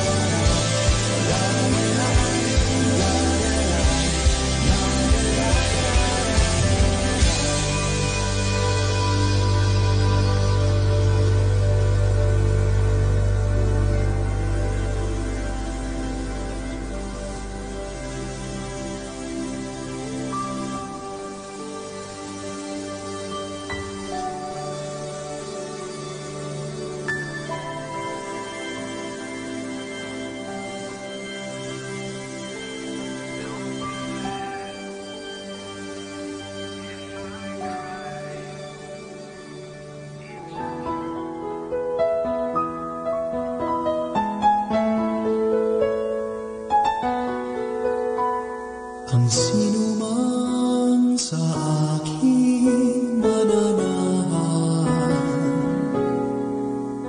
mananahan din ako sa Kanya.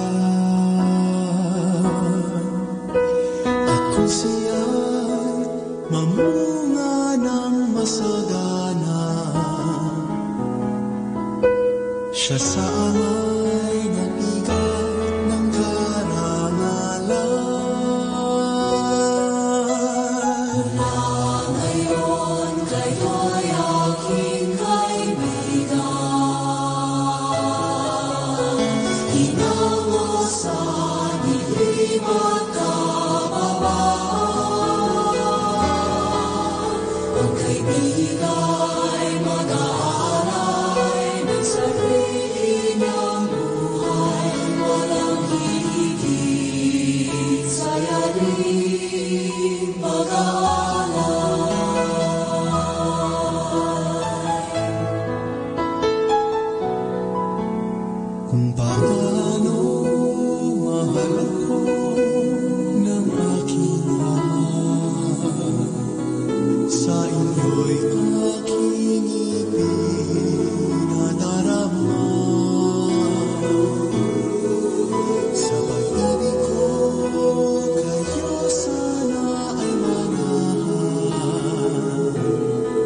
102.7 FM.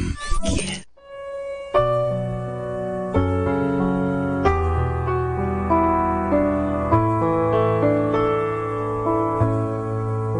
Isang mapagpalang pagbati po sa inyong lahat mula sa aming mga Dominikanong nobisyo dito sa Minor Basilica of Our Lady of the Rosary of Manaoag. Nais po naming ibahagi sa inyo ang isang katisismo ukol sa pagtawag natin sa mahal na Birheng Maria bilang Ina ng Diyos. Ito ay mula sa Katekesis para sa Pilipino ni Obispo Teodoro C. Bacani Jr. D.D.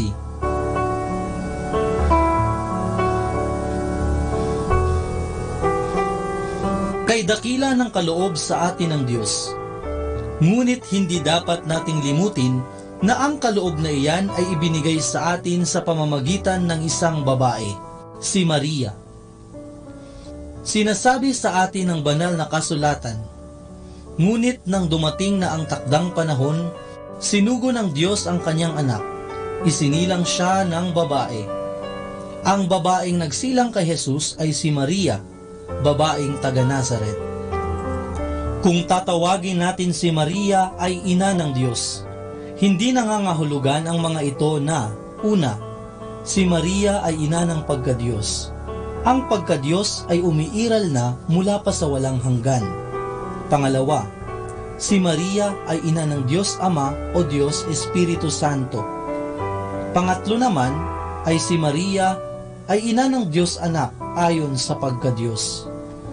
Ito ang kahulugan ng mga salitang si Maria ay ina ng Diyos Anak ayon sa kanyang pagkatao.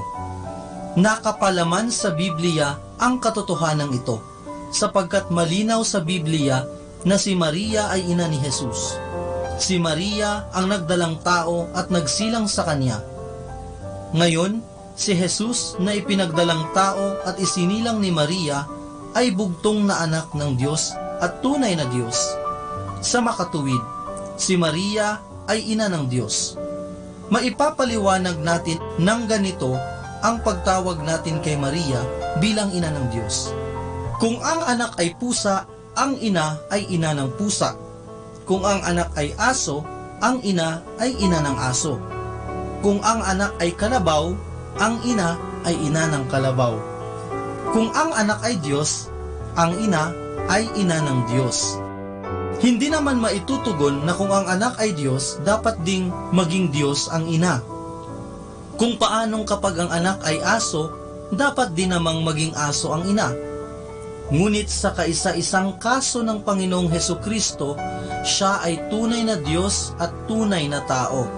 Sa makatuwid, maaaring tao ang kanyang ina, at si Maria nga ay tao. Maitatanong marahil kung bakit hindi na lamang tawaging ina ng pagkatao ng Diyos Anak si Maria, yayamang hindi naman galing kay Maria ang pagkadiyos ng Diyos Anak. Ang sagot po natin dito ay, ang ina ay ina ng isinilang. Halimbawa, bagamat binigay sa akin ng aking ina ang aking katawan, ang aking kaluluwa ay hindi galing sa aking ina. Gayunpaman, kung ipakikilala ang aking ina, ay hindi naman sasabihin, ito ang ina ng katawan ni Teodoro C. Bacani, kundi ito ang ina ni Teodoro C. Bacani, sapagkat ako ang kanyang ipinagdalang tao at isinilang.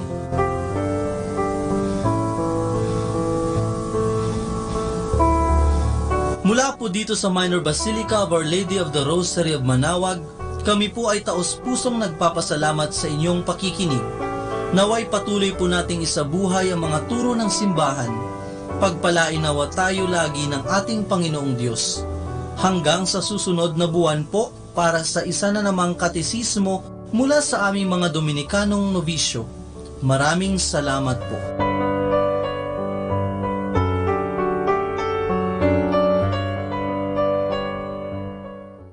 Let us immerse ourselves in God's loving presence as we start and end our day with a prayer and a song.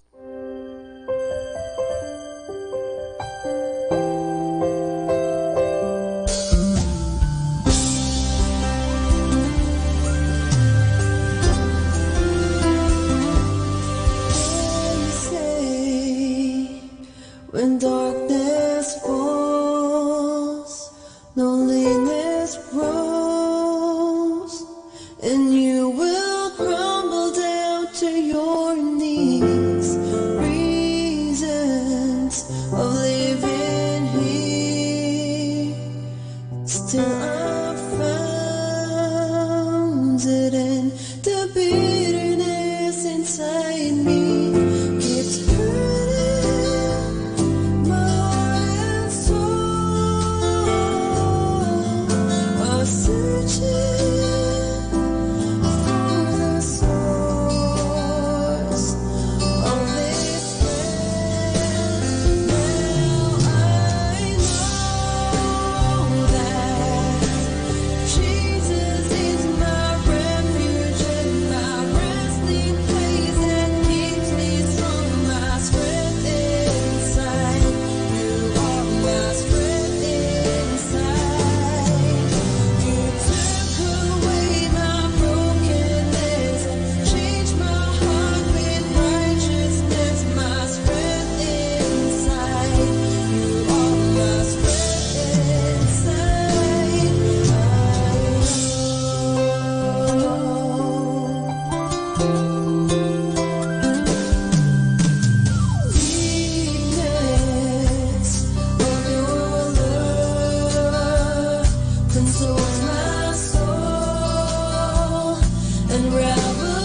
shelter, my hope and light every day.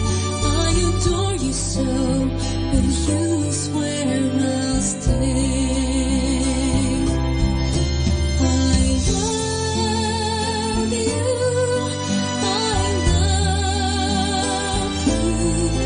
you're my God, you're my life, the reason I survive. I thank you, I praise you, and there's no one else but you. Oh, loving Father, embrace me every day. Please lead me now, God. Love me all the way. Oh, I love you. Yes, I love you. You're my God, you're my life, the reason I survive. I thank you, I praise you.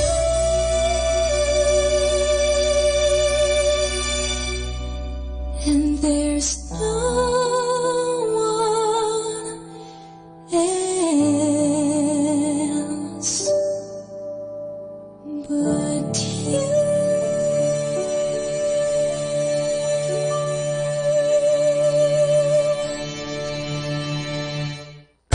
Number 1 radio station. 102.7 Manila Dominican Radio. Hi! According to narration, Saint Dominic's family, in today's language, is financially capable or simply wealthy.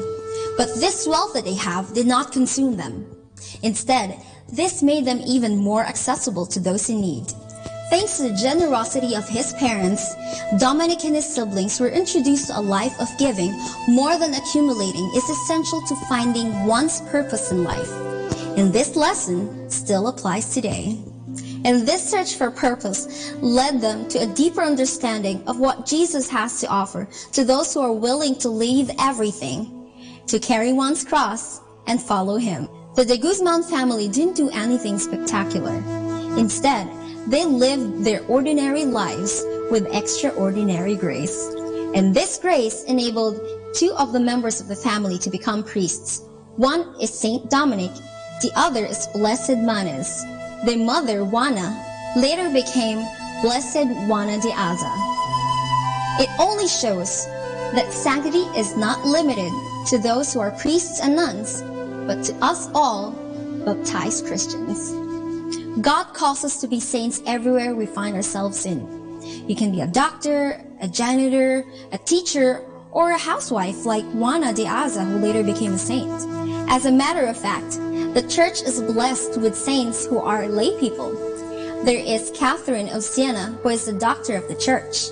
The other is Saint Martin de Porres, who is a non-ordained member. And of course, our very own San Lorenzo Ruiz, who is a father and a missionary to Japan.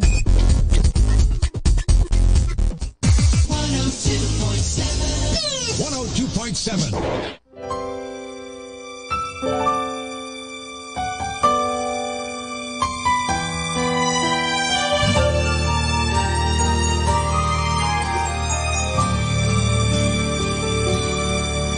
Minsan ay para bang di ko na makakayanan ang mga bawat bagyo na tumaraan. Ang unos sa dibdib ay sadyang di ko mapigilan, ngunit ika'y sumabay sa bagyo ng aking buhay. Ibinuhos mo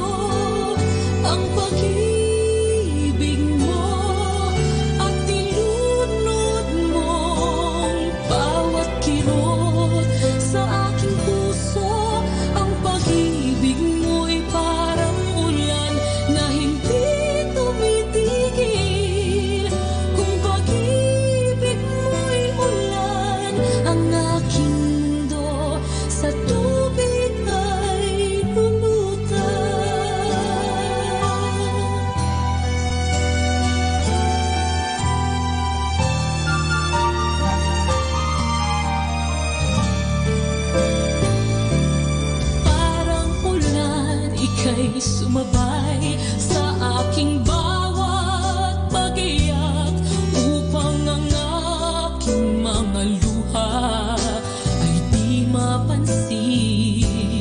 Ang unos sa dibdib ay tinangay ng iyong pag-ibig. Ang puso ko'y niligtas sa bagyong kailakas. Ibinuhos mo ang pag-ibig mo at nilunod mo bawat kirot sa aking puso. Ang pag-ibig mo'y parang ulan na hindi tumitigil. Kung pag-ibig ko'y ulan, ang mundo sa tubig ay lulutang.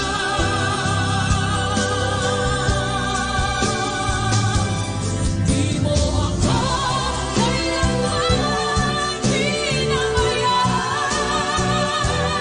Pinaglaban at bagong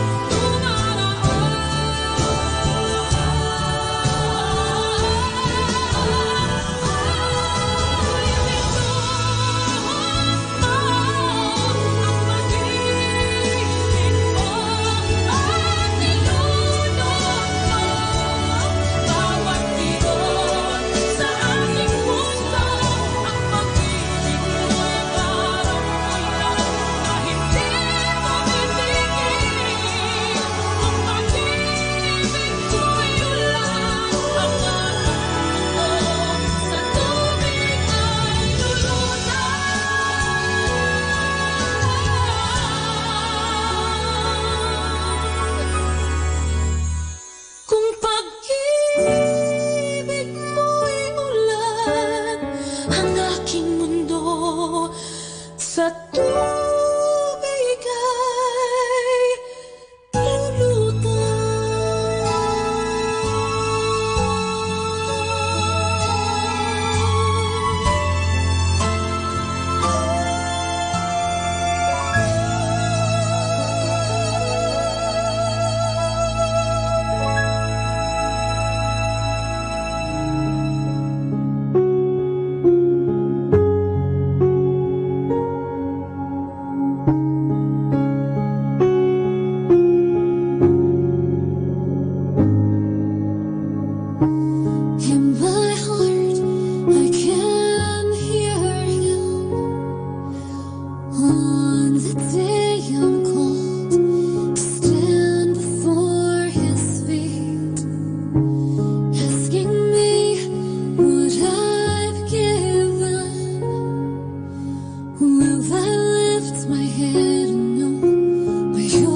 Manawag Dominican Radio.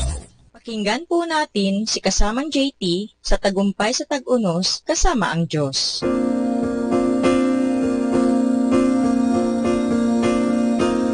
Ngayong Enero 18, ating pagnilayan ang inspirasyon na ang di nakikitang langit. Napakabait ba ng mundong ito sa iyo? Tanong ni C.S. Lewis. Na masama ang loob mong iwan ito? Mas mainam ang mga bagay na darating kaysa ang ating iiwan. Ang mga sinabi niya ay totoo kung ikaw ay anak ng Diyos. Ang buhay dito sa mundo'y hindi kailanman madali o walang problema. Ngunit ang mga problemang kinakaharap mo'y mawawala na rin sa luwalhati ng langit. Ngunit para sa mga di nakakakilala sa Diyos, ang pinakamaganda lang magkaroon sila ay ang buhay ngayon. Mga 3,500 taon na nang nakalipas, sinabi ni Moises na ang buhay ng tao'y hanggang 70 o 80 na taon lamang.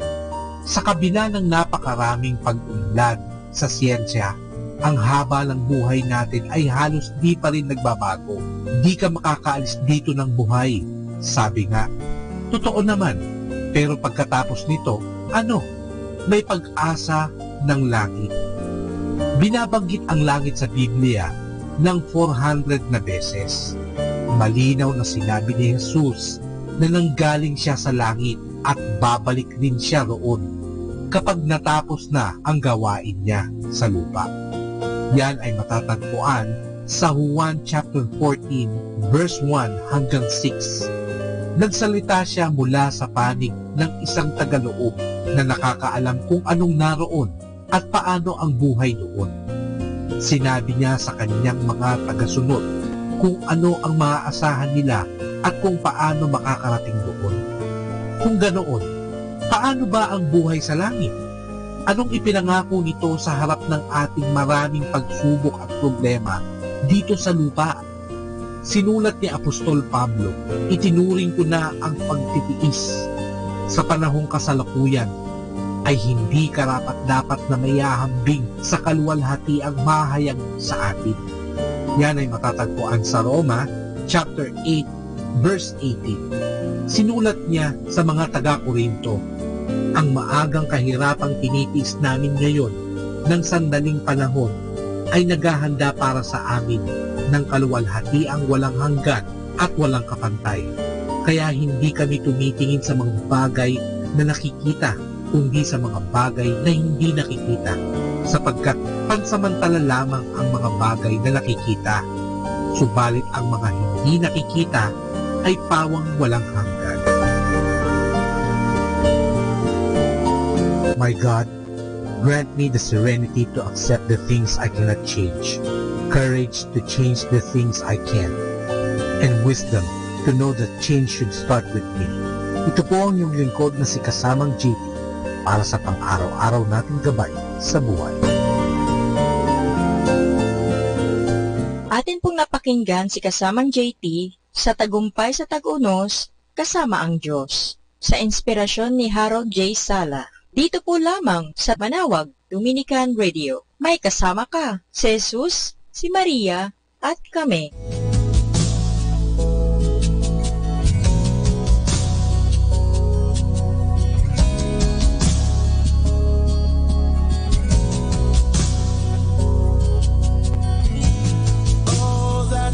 Love me, you gave your only son to die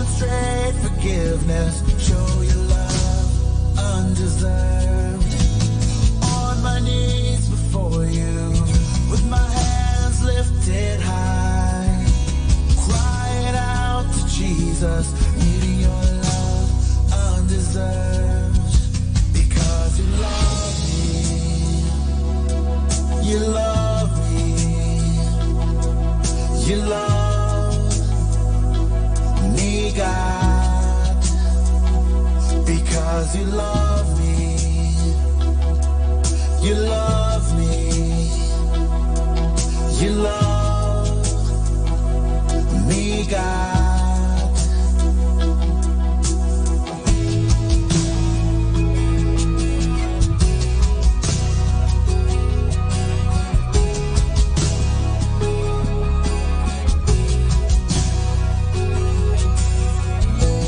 I receive your love, Lord, and all you have for me. Jesus, you're my answer. Show your love undeserved. How could I ever repay all that you've done for me? Nothing I ever do could gain this love undeserved. Because you love me, you love me, you love me, God. Because you love me, you love me, you love me, God. I'll not be ashamed, I'll not be dismayed. Your love is for me. Yeah, I'll not be ashamed, I'll not be dismayed. Your love is for me. I receive, I receive, I receive your love. I receive, I receive,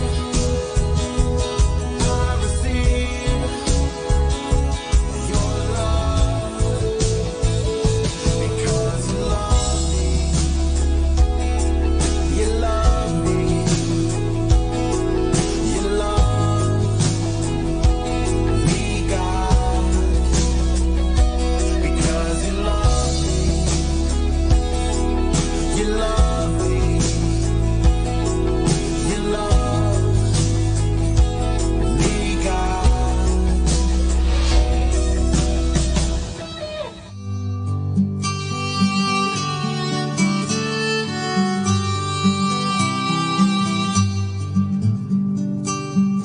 I will be with you wherever you go.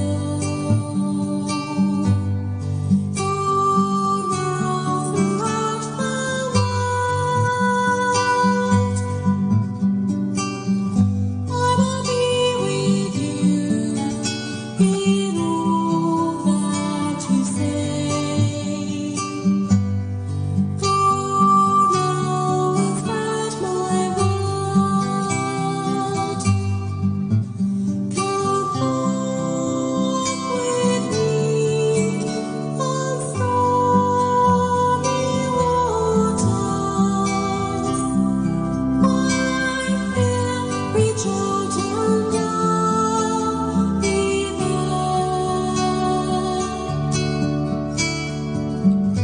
I will be with you wherever you go. Go now throughout the world. I will be with you in all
Our time now is 8 o'clock in the evening. Let us now have our time check prayer. Sa gitna ng paghihirap, tinawag ko'y Panginoon kaya. Panginoon, ako'y dinggin pagkat ako'y tumataghoy. Dinggin mo ang pagtawag ko't paghingi ng tulong. Kung ikaw ay may talaan nitong aming kasalanan, lahat kami ay tatanggap ng hatol mong nakalaan. Ngunit iyong pinatawad, kasalanan ay nilimot. Pinatawad mo nga kami upang sa iyo ay matakot. Sabik akong naghihintay sa tulong mo, Panginoon, pagkat ako'y may tiwala sa pangako mong pagtulong. Yaring aking pananabik, Panginoon, ay higit pa sa sirenong naghihintay sa pagsapit ng umaga. Magtiwala ka, Israel, magtiwala sa iyong Diyos. Matatag at hindi kukupas ang pag-ibig niyang dulot. Lagi siyang naghahandang sa sinuman ay tutubos. Ililigtas ang Israel, yaong kanyang hirang. Ililigtas niya sa kanilang kasalanan.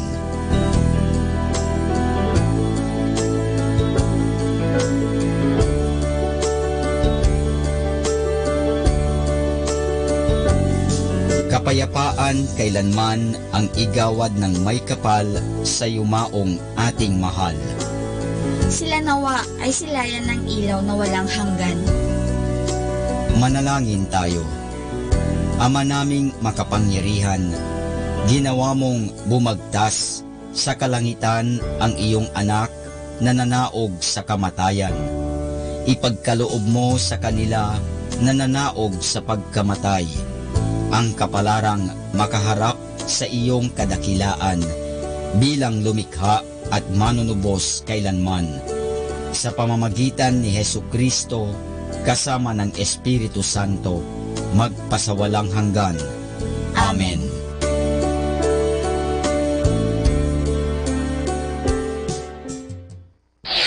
Ito ang Manawag Dominican Broadcasting Incorporated. Isang dekada nang naghahatid ng mabuting balita sa himpapawid.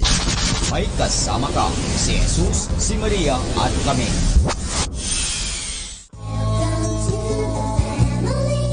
Atin pong pakinggan sina Kuya Bobot at Ate Lea Ocampo sa programang Ang Kristiyanong Pamilya at iba pa dito lamang sa Manawag Dominican Radio.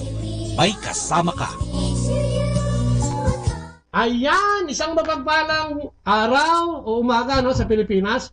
Magandang umaga po sa inyong lahat dyan at narito na naman kami sa inyong programang Ang Kristiyanong Pamilya at iba pa. At nandito tayo ngayon sa may Bowie, Maryland. Ayan, kanina galing kami sa Washington, kami bumaba ni Brother Ben. At narito ngayon tayo kasama natin din ang mga Couples for Christ, Foundation for Family and Life members, o leaders, sorry. At nandito si Sister Julie at si Brother Noel. Ba't yung kaway mo na kaway? Ayan. Hello! Si Sister Letty at saka si Brother Cesar. Nasa si Brother Cesar. Ayan. At syempre, ang ating host, si Brother Lito at Sister Sonia Sayasa. Tama ba? Opo, magandang umaga. Ayan, magandang umaga sa inyo. At nandito kami ngayon, live, At napapanood nyo kami dyan sa Facebook Live. Kaya kung gusto nyo mag-login doon sa ating Facebook, both Leia, ay makikita nyo kami ngayong gabi. At ito yung makipagkwentuhan tayo sa kanila, Ano ba ang buhay sa Amerika? Ano ba ang lagay ng pananampalataya ng mga taga-Amerika? At yan ay mga pag-uusapan natin ngayong gabi nito, At dyan lang kayo. At sisimulan natin ating programa sa pamamagitan ng pananalangin. Siyempre, yan ang lagi natin ginagawa. At ililit tayo ni Brother Noel Garcia. Kapangalan pa nga ito ng bayaw ko. Magugulat yung asawa ko pag narinig niya. Brother Noel. Okay, let's put ourselves in the presence of the Lord. In the name of the Father, and of the Son, and of the Holy Spirit. Amen. Amen. Heavenly Father, we graciously thank you for allowing us to gather tonight to celebrate truly life, Heavenly Father, yes, and family, and friendships, and just being together as one. We thank you for this opportunity to really have conversations, to talk about life, to talk about faith, and just relay our experiences here and share it to the community. Lord God, as we go through this activity, we just ask that you continue to bless this home. Yes, And everyone that comes in here, may they be blessed, oh Lord God. All of this we ask in the mighty name of our Lord Jesus Christ. Amen. Amen. In the name of the Father, the Son, and the Holy Spirit. Amen. Palakpakan naman tayo dyan! So ito yung pang-apat na episode na natin. No? Katulad na pinangako namin sa inyo, sisikapin natin mag-live broadcast every time na pupunta tayo sa iba't ibang estado, no, ng Amerika. So ngayong gabi ito, kapiling nga natin sila. At syempre gusto nating malaman ang buhay nila dito. No? Madalas kasi dyan tayo sa Pilipinas, dyan sa Dominican Radio, at sa DCME, ay yung mga buhay lang ng kababayan natin dyan. Ngayon naman ito, yung mga, ang alam ko, puro mayayaman ito eh. Pero ang problema lang, bawal mangutang, kaya parang hindi rin masyado. No? So yun, pag-usapan natin, uy, Brother Noel, ilang taon ka na dito? Ilang taon na kayo dito naninirahan sa US? Wow, 21 years? 21 years old. At anong ginagawa mo bilang dito sa Amerika, kapatid? Actually, engineer ako sa telecommunications. Okay. Malaki ang sweldo, kapatid. Engineer. Ano ba? Yan ang ginagawa mo for 21 years na. For 21 years. Mula nang dumating ka rito? Mula nang dumating ako dito, yes. Malaki na siguro ang ipon mo, sister. 21 years. Hindi, ikaw, ano? Biro lang, parang nawala. Kasi ninenervous ito si Sister Julie. Alam mo, nakatayo siya ganyan. Parang nauupos na kandila daw siya. Kaya hindi siya masyal. Kaya medyo pinatatawa ko lang daw. Kasi ano ginawa mo dito? Paano inalalayan mo? Nagtrabaho ka din ba rito? Nurse po ako. Ay, nurse. O, nurse saka engineer. Meron talaga. Biro lang. 21 years din. Hanggang ngayon, nagtatrabaho ka? Volunteer nurse. Volunteer. Saan kayo nagkita? Sa Pilipinas? O dito Sa Pilipinas po. College Sweethearts. So sabay kayo nagpunta rito? Nauna ho ako ng ilang buwan. Buti naman, walang... amen. Sa ilang buwan, tapos kinuha mo na sa... Siguro mga 3 months. Dito na ipinanganak lahat ng... Hindi po. Actually, lahat po yung anak namin ipinanganak sa Pilipinas. So saan nga? Sa Baguio po. Baguio, oo nga. Ayan. Ikaw naman, sister, kumusta ang trabaho? Okay naman. Maganda ho. Ay, maganda. I think it's rewarding. Not financially. Lakasan mo na konti, hindi ka marinig. Sayang na interview ko okay lang. Not financially rewarding dahil nga nag-volunteer. Dahil nag-aalaga ko kami ng mga elderly. Tsaka nung may kapagsanan. Talaga? Binubuhos ko po yung oras doon.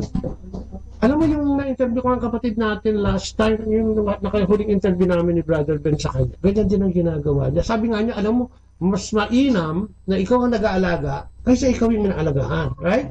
Di ba? No? Kasi kapag binaliktad mo yun, absolutely, exactly, sabi nga. Di ba? So, may fulfillment and masaya ka sa ginagawa mo. Pag masaya ka, di ba, hindi ka napapagod pag ganyan, no? So, kung gusto mo yung ginagawa mo, ibig sabihin, parang relax lang.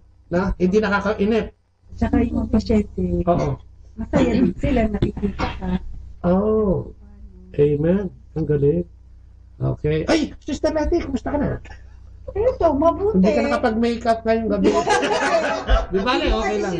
Okay lang yan. Kasi nga sabi siya baka... Oo, baka iba yung mag-consequence pag masyado kang maganda sa camera. Pero taon na po kayo dito, Sister Betty?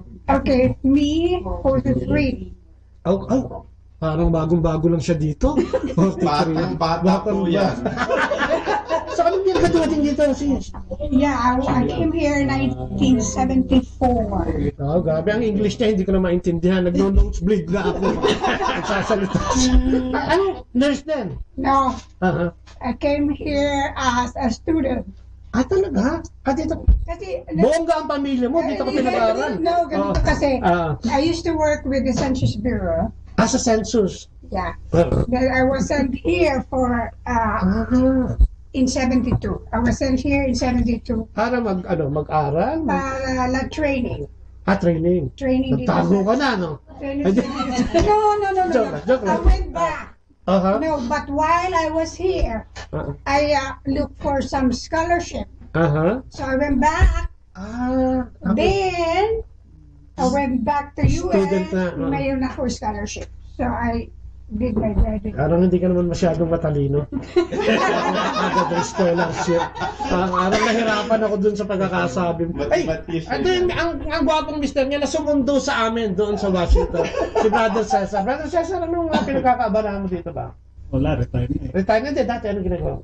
Electronic. Electronic, engineer. Alam mo na, ha? Bibigay ko yung telephone number nila mamaya. So, nag-retiro ka na? Yeah. Bago lang. 60 ano pa lang, di ba? 60. Mga 4 years na. Hindi, Early. Okay, bakit? No, it was forced retirement. First time, binuko. Pero masaya ka na, di ba? Oh, yeah. Sabi nga niya, babalik na siya dyan sa atin, sa Pilipinas, para mukhang gusto niya rin pa-konti-konti magbakasyon dyan, medyo mahaba-haba, ano? Yeah. Amen, pero hindi pa alam ni Sister Letty yung kanina. Ano yung nag-uusap kanina? Oo. Amen! So, masaya. Okay, ito naman, ang ating host, si Brother Lito. Lito at Sister Sonia. Brother Lito, anong mga hino-hold up mo rito? Bago ko dito. Isa po akong guro. Okay. Teacher, okay. Dati po akong guro sa Mary School sa Marikina. Bali pang 26 years ko na to bilang guro. Wow. So we came here in 2006. 10. Yeah, so naka 10 years 10 na years mahigit kami rito. So yun ang ginagawa. Anong grade? Anong high school? Second grade ang hawak ko. Second grade. Sa Pilipinas, grade 6 at saka year 10. Wow, galing ano? No? Tapos si Sister Sonia, teacher din po ako sa Pilipinas. Teacher din? Yes, for Saan 12 eskwelahan dati? Baka nanonood sila? Sa Marikina. Sa Marikina, okay. For ilang years? 12 years. Wow, matagal din. Ano? So, anong buhay Amerika? Anong umpisa? Sino gusto mag-umpisa? Kahit sino. Ano ang buhay Amerika nung panahon na dumating kayo rito? Siyempre, mag-start ka, di ba? Bagong kultura. Bagong ano, di ba? Bago lahat ito, di ba? So, ano yung mga nangyari? Buhay Amerika ho nung umpisa sa amin sakripisyo. Okay. Kasi iniwan namin yung mga anak namin for 2 years. 2 taon namin iniwan yung mga anak. Ano ka lang ka sa camera para nakita ka? Baka may nagtatalo. Sa 2 years ka nung nauna. Brother Ben, bati ka muna. Si Brother Ben Waga, yung ating... Okay, sige, tapos? 2 years na namin iniwan yung mga anak namin dahil mahirap po yung pumunta dito nga na wala kaming bahay, wala kaming... Ang bali pumunta lang kami dito dahil sa trabaho so hindi pa kami established, so iniwan namin yung mga anak namin for 2 years. So it was medyo mahirap. Tapos yung trabaho ko na at that time, panay ang biyahe. So mahirap din dalhin yung mga bata dahil kung bumabiyahe ka, wala silang established na eskwela, eskwelahan, at kung ano-ano. So yun ang medyo mahirap sa'yo. Pero bago ituloy yan, gusto ko lang batiin yung ating mga nakikinig sa atin ngayon. Si Arvin Diego Faustino, si Ivan Luisa Maniago from Manila, si Marlene Lapira Helvis from Germany, si si Jojo Gascon, na kabatchmate ko yan sa UE dati. So sila yung nanonood sa atin for the time being. Magandang gabi. Bati naman kayo. So ikaw naman, sister, bilang babae, siyempre galing sa Pilipinas, medyo advanced dito, di ba? Hindi ka ba nahirapan mag-adjust sa kultura o ng Amerika? Ano yung mahirap sa'yo nung panahon na yun? Mahirap po sa akin kasi lagi ko ako iniiwan nila. Nasa may boses mo, sayang. Okay. Lagi kang iniiwan. Opo. Pero sa trabaho naman, hindi naman sa ibang babae. At least sa trabaho. Opo, sa Amen. trabaho. So it's more like ikaw ang nanay at tatay at the same time. Okay. Kasi wala si Noel. Tapos mag-a-adjust ka pa sa kultura dito na more liberal sila. Tapos yung makatrabaho mo, liberal din. Hindi sila as supportive as, parang tayo na tulungan. Kasi dayuhan din kami. Tsaka kami lang yung Pilipino, naunang Pilipino katrabaho nila. So lahat, adjustment talaga. Parang they look down upon us. Parang maliit ang tingin sa'yo. Pero paano mo ito na-overcome? I mean, kasi marami tayong mga kapatid, alam mo naman sa Pilipinas, 12 billion ang OFWs natin. At sigurado ko kung anumang bansa sila nando doon, may mga ganitong struggles din, baka makapulot sila sa'yo. So paano mo ito hinaharapan? Sa akin po, yung aking pananampalataya sa Diyos. Ay, grabe. Yan ang gusto natin target din Tama-tama. Pananampalataya. Yun po talaga, doon kami kumakapit sa taas. Sa Panginoon. Sa Panginoon po. Kasi kung wala siya, wala din kami. Nabago ba yung way ng faith mo sa Pilipinas nung mapunta ka rito? Lalong napagtibay ko dito. Mas lalong lumalim? Opo, kasi po, mas madami kaming dinadaan ng pagsubok. So, lapit ka lalo sa kanya dahil Siya lang wala yung... kami tatakbuhan na talagang sigurado namin makakatulong. Kumusta naman yung paglapit mo sa kanya? Naging fruitful ba? Naging maganda ba talaga? O nagkaroon ka ng relasyon na personal sa ating Panginoon? Magmula ko nung maliit ako, tapos ngayon ho, talagang sa kanya ho, tumatakbo. At effective talaga. Talaga hong 101%. Amen. Wala. Hindi ho yung mababago. Yan. Pwede si Sister Letty nga, no? Letty, paano yung, punta ka rito, mag-isa ka, estudyante ka. Ano yung mga struggles mo ng panahon na yun? Ano yung mga hindi mo makalimutang experience mo ng panahon na yun? Siyempre, bata ka, wala kang kilala, bagong kultura, bagong mga kaibigan, kung meron man. Ano yung natatandaan? Nung nasa, siyempre nag-aaral ako. So, it's more like, parang wala pang problema kasi you're nakapokus ka lang sa pag-aaral. Pagkatapos noon, nawalan ako ng funding. Oh, ay, naputol. Parang gano'n. Naputol ng funding. So, it was a struggle. So, kailangan magtrabaho siguro. So, I'd like to very good trabaho. Pero, with my qualification, kahit yung mga part-time, hindi ako na tinatanggap. Okay. Tsaka yung edad mo siguro, medyo bata ka pa, no? So, no, hindi. Hindi. I was... Ba't hindi ka tinatanggap? Ano, meron discrimination talaga? Racial discrimination ba ito? Hindi naman discrimination kasi, I don't know. Maybe yes. Dahil working, estudyante. Oo, hindi ka pwede magtrabaho. Ano ginawa mo noon? Naputol yung funding, medyo... Well, nakatira, mabuti noon, nakatira ako dun sa pinsan ko. By then, nung naputol.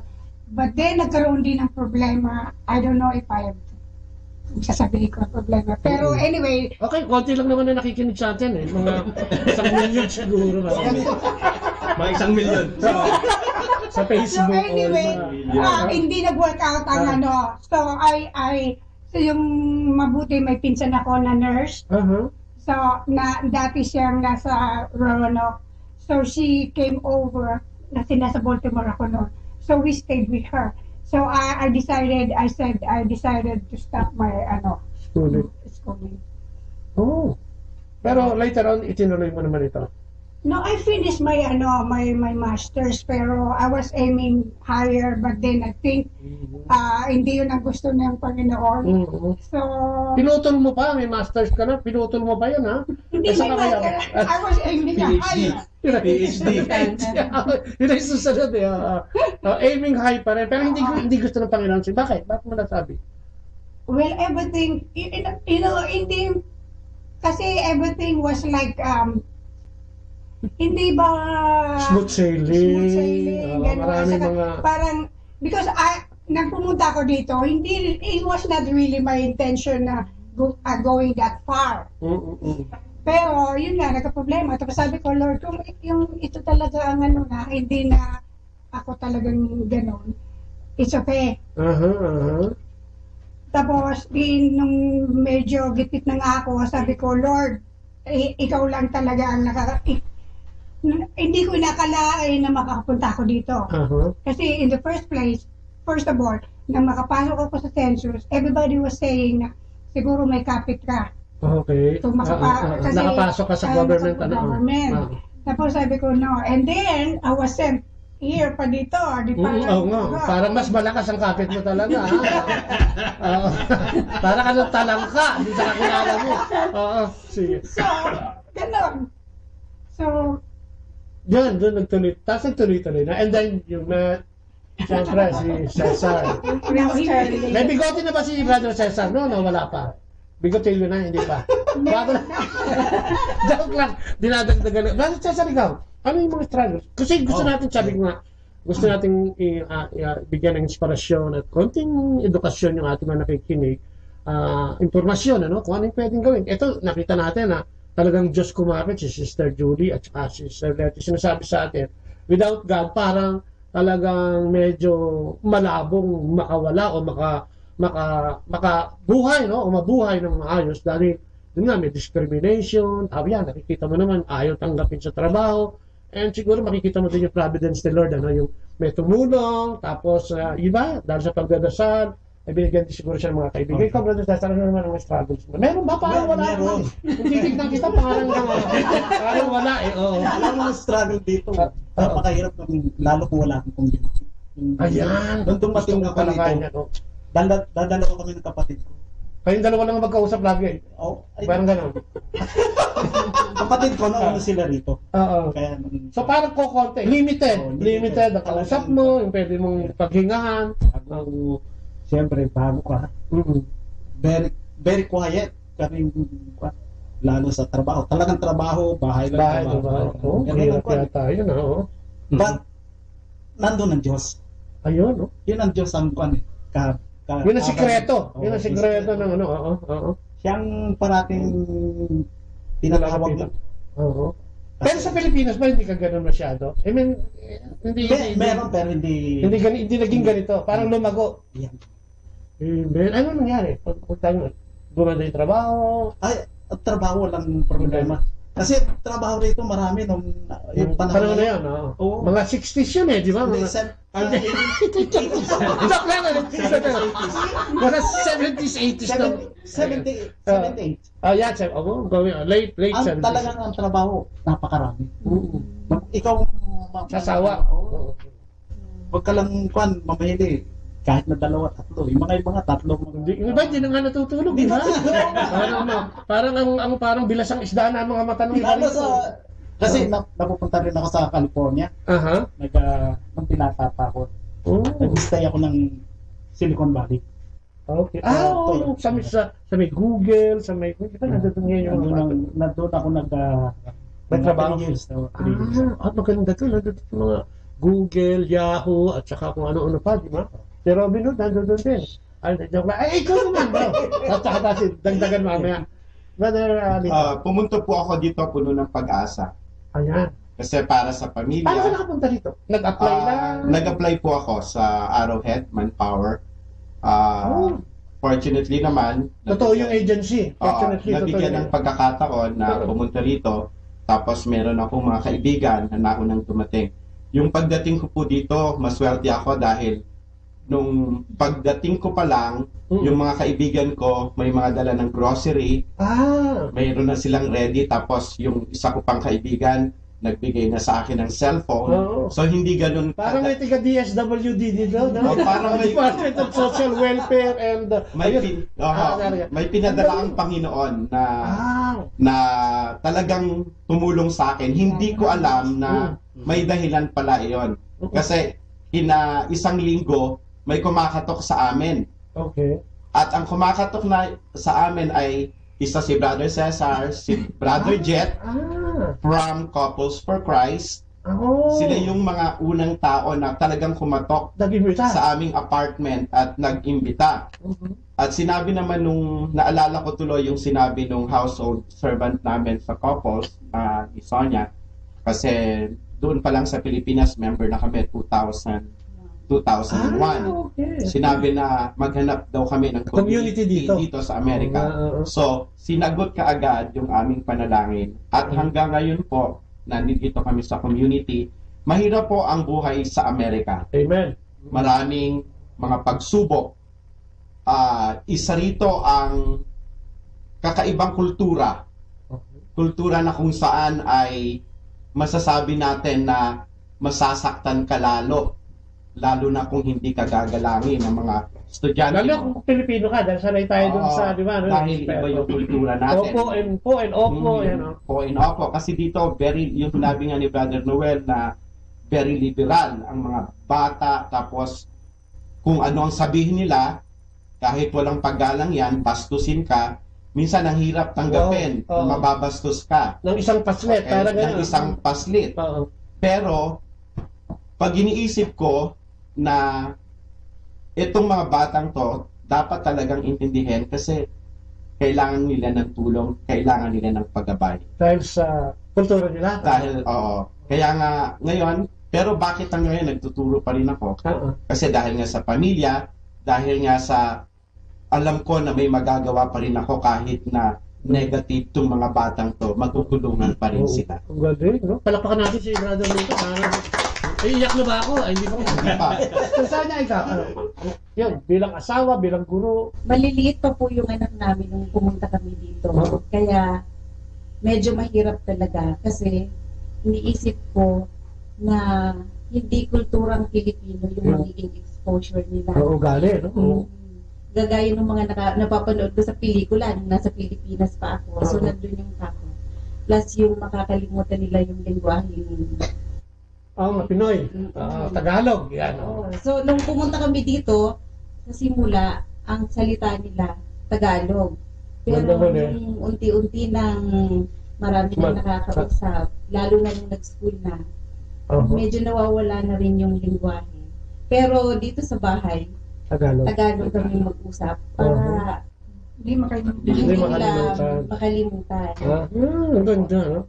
Eh, total, pag bata na rin ang pinag-uusapan natin, sa inyo na ako magsisimula. Sabi mo nga, nung una, Tagalog, unti-unti, nagiging English na. Hindi ba sumama yung ugaling Pinoy dun sa pagsasalita ng English? Ibig sabihin, hindi ba naapektuhan yung kultura ba? Nandiyan pa rin, may po and opo pa rin. At paano nyo tinapanatili? Maswerte po kami kasi yung mga bata, lumaki po sila na lagi namin kasama sa community. Okay. So, community ang sikreto. Nakikita namin yung paglaki nila. So, awa po ng Panginoon, lumaki po itong mga batang ito na may takot sa Panginoon, may pagmamahal sa kapwa, kasi nga sinasabi namin sa kanila na narito tayo, okay, bilang mga Pilipino, kahit baguhin natin ang ating citizenship, okay, o maging Amerikano man kayo, o manumpa kayo, pero ang katotohanan, Pilipino pa rin ang dugo natin. So, i-adapt natin kung ano ang ating kulturang Pinoy. At huwag niyong mamasamain kapag nagdinidisiplina namin kayo, dahil kayo tumawag sa 911, ha? Ito ay para sa inyo. At pinare-realize naman namin, at nakikita naman namin, so lagi namin silang kasama sa mga household, sa mga assembly. Para maging ano na rin, pamilyar sila. So, isa sa mga rules po namin, huwag silang mag-uumi dito ng lingwahe. Huwag nilang gagamit yung lingwahe na hindi nila naririnig. Sa amin. Katulad ng mga salitang hindi maganda. Oo nga. Ay, ang ganda. So, paano naman na-adapt ng mga bata ito? Okay naman, hanggang ngayon. Tuloy-tuloy pa rin yung pagiging kulturang Pilipino. At saka yun nga, yung hindi pagsasalita ng hindi mabuti o yung mga natututunan nila sa labas. Kasi hindi po nila nagdidinig sa aming mag-asawa. Yung mga negative na salita. So hindi nila dapat sabihin? Hindi nila. Alam nila. Alam mo maganda yun, kahit sa Pinas naman, no? Kung tayo mga magulang, no? Pag uwi natin sa bahay, kahit dyan sa Pilipinas, huwag ka din magsalita ng hindi mabuti o yung masama para hindi rin yung... Minsan, nagbumumura ka o kung ano yung sinasabi mo. Tapos yung anak mo, pag narinig mo, galit na galit ka. Siguro tama yung sinasabi ng brother dito at yung Sister Sonia na siguro, di ba? Kasi susunod lang naman yan eh. Kung ano yung nakikita sa magulang, most definitely, yun din ang magiging ugali ng anak. No? So, pwedeng panatilihin. Ilan na naging anak mo dito, kapatid? Isa lang. So, paano ito pinalaki? Ganun din ba? Paano yung... kasi nag-iisa to, baka mami medyo na-spoiled. Hindi naman. Hindi. In fact, okay siya, okay yung up to, I think, nung nag-college na, nawala na sa amin. Kasi, liberal, Oo. So, that's when, pero nung hanggang sa maliit siya, sang lumalaki siya, talagang Pilipino pa rin. Walang, namin rule sa bahay, walang four-letter words. Wala talaga, wala. But, pag nung nasa college na wala ka ng control. So, all we can do is pray for them. Oo nga. Kaya nga maswerte tayo sa Pilipinas, di ba? May apo ka na, nasa bahay mo pa yung anak mo. Pero kung minsan, medyo mahirap din yun. Ayaw bumili ng sariling kusina. Di ba? Gusto, sariling refrigerator at kung ano pa. So, yun ang mga struggle. Ganun nga sa amin, yung anak namin, kasi nag-asawa siya, di pa sa tapos. Nag-PhD siya. Hindi pa sa tapos, nag-asawa na. Okay. So, diyan muna sa bahay. Pero wala, ngayon ba okay? Ngayon, Pinalayas mo na, para hindi, joke lang. Nagkusa na. Kasi may trabaho na. Nakuha sa tiyaga, ibig sabihin. Talaga. Ano yung pinakamahirap gawin bilang ama dito sa Amerika, kapatid? Although isa Kung lang hindi mo susubaybayan, yan ang pinakamahirap. Kasi magiging at saka yung friend nila. Ay, peer pressure dyan, minsan, no? Kaya mula nung maliit yan, kasama ko. Wala Cub Scout, Boy Scout, Police na siya ngayon. Hindi, okay. PCC po. Grabe, parang sasabihin ko pa lang yun. Parang Einstein. Einstein. Talaga. Pero ngayon, yun ang siguro magkakita kayo natin no? Yung pag-aalaga na, yung nakakatakot. Kasi siyempre, may itim, may Amerikano, may Hispanico, di ba? Tapos siyempre, may kanya-kanya kultura. May kinakausap nga ako.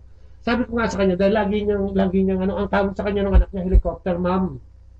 Dahil laging kinukulit. Sabi ko, pabayaan mo siya kasi hindi mo pwedeng i-impose yung ugali Pilipino dyan. Dahil hindi dito ka, especially sa Amerika. Paglabas niya, may makakausap yan na Espanyol, may makakausap yan na puti, may makakausap na itim. May kanya-kanya, di ba? Yeah. Sa bahay yan, pag lumabas ng bahay yan, dala-dala niya yung kultura niya. Tapos mag-uusap-usap sila. So, magiging marami yung, di ba? So, sabi ko sa kanya, dapat lang siguro, katulad yung ginagawa niyo, kasubaybayan, ingatan, alagaan, at siguro, mahalin palalo. Sa inyo, kapatid, ilan naging anak niya, sister? Tatlo po, ang dami, ha? Tatlo, okay. Ang dami. Oo. So, ikaw, ano yung struggle mo? Bagay, nasa bahay ka, ano yung nakikita mo nagiging mahirap sa kultura ng Amerika sa Pilipinas? O kung ikaw masusunod, ano yung dapat mong ginagawa sa kanila? Ang pinalagaho namin sa kanila is lagi magdasal. Grabe. Hindi ko ba madre? Baka naman madre ka, nagtatanggap ka na may asawa. Di ba? Okay. Okay, sige, tuloy. So, magdasal. Alam mo, yun ang pinaka-importanting weapon yata kahit sa ako nagpunta, no? Magdasal. So, paano nila tinatanggap to? Nasa Amerika ka. Well, gagalit lagi si Noel, gano'n. Hindi naman po. Kasi, makikita naman kasi nila sa pamilya kung nagdadasal kayo. Okay. So, like walk your talk, parang ganyan. Okay. Ang isa hong namin, one of the things that we always do, yung kailangan sa amin, lalo nung lumalaki yung mga bata, is that dinner time, magkakasama talaga kami for dinner. At tapos nagdadasal kami during dinner time. Okay. Para talagang makikita. And then pag Sundays or Saturdays, depende sa schedule, magmamas talaga. You go to mass as a family. Hindi nag-uutos ka lang. Hindi lang nag-uutos. Sumasama ka talaga. Siguro ang talagang struggle though is at a certain age na marunong nang mag-isip yung mga bata. Tatanungin ka nila bakit pwede sa ibang tao? Sa amin hindi. Kasi yung kultura, yung kultura namin, lumaki kami sa ibang kultura compared sa kultura ng Amerika. So magkakaroon ngayon ng conflict sa bata yon. Kasi makikita nila sa TV, makikita nila sa kaibigan nila, sa eskwelahan. Ayun nga, kukumpara niya. Iba yung pepere sa kanila, iba yung sinasabi namin. Bakit mas mahigpit o what? Kailangan mo lang i-explain.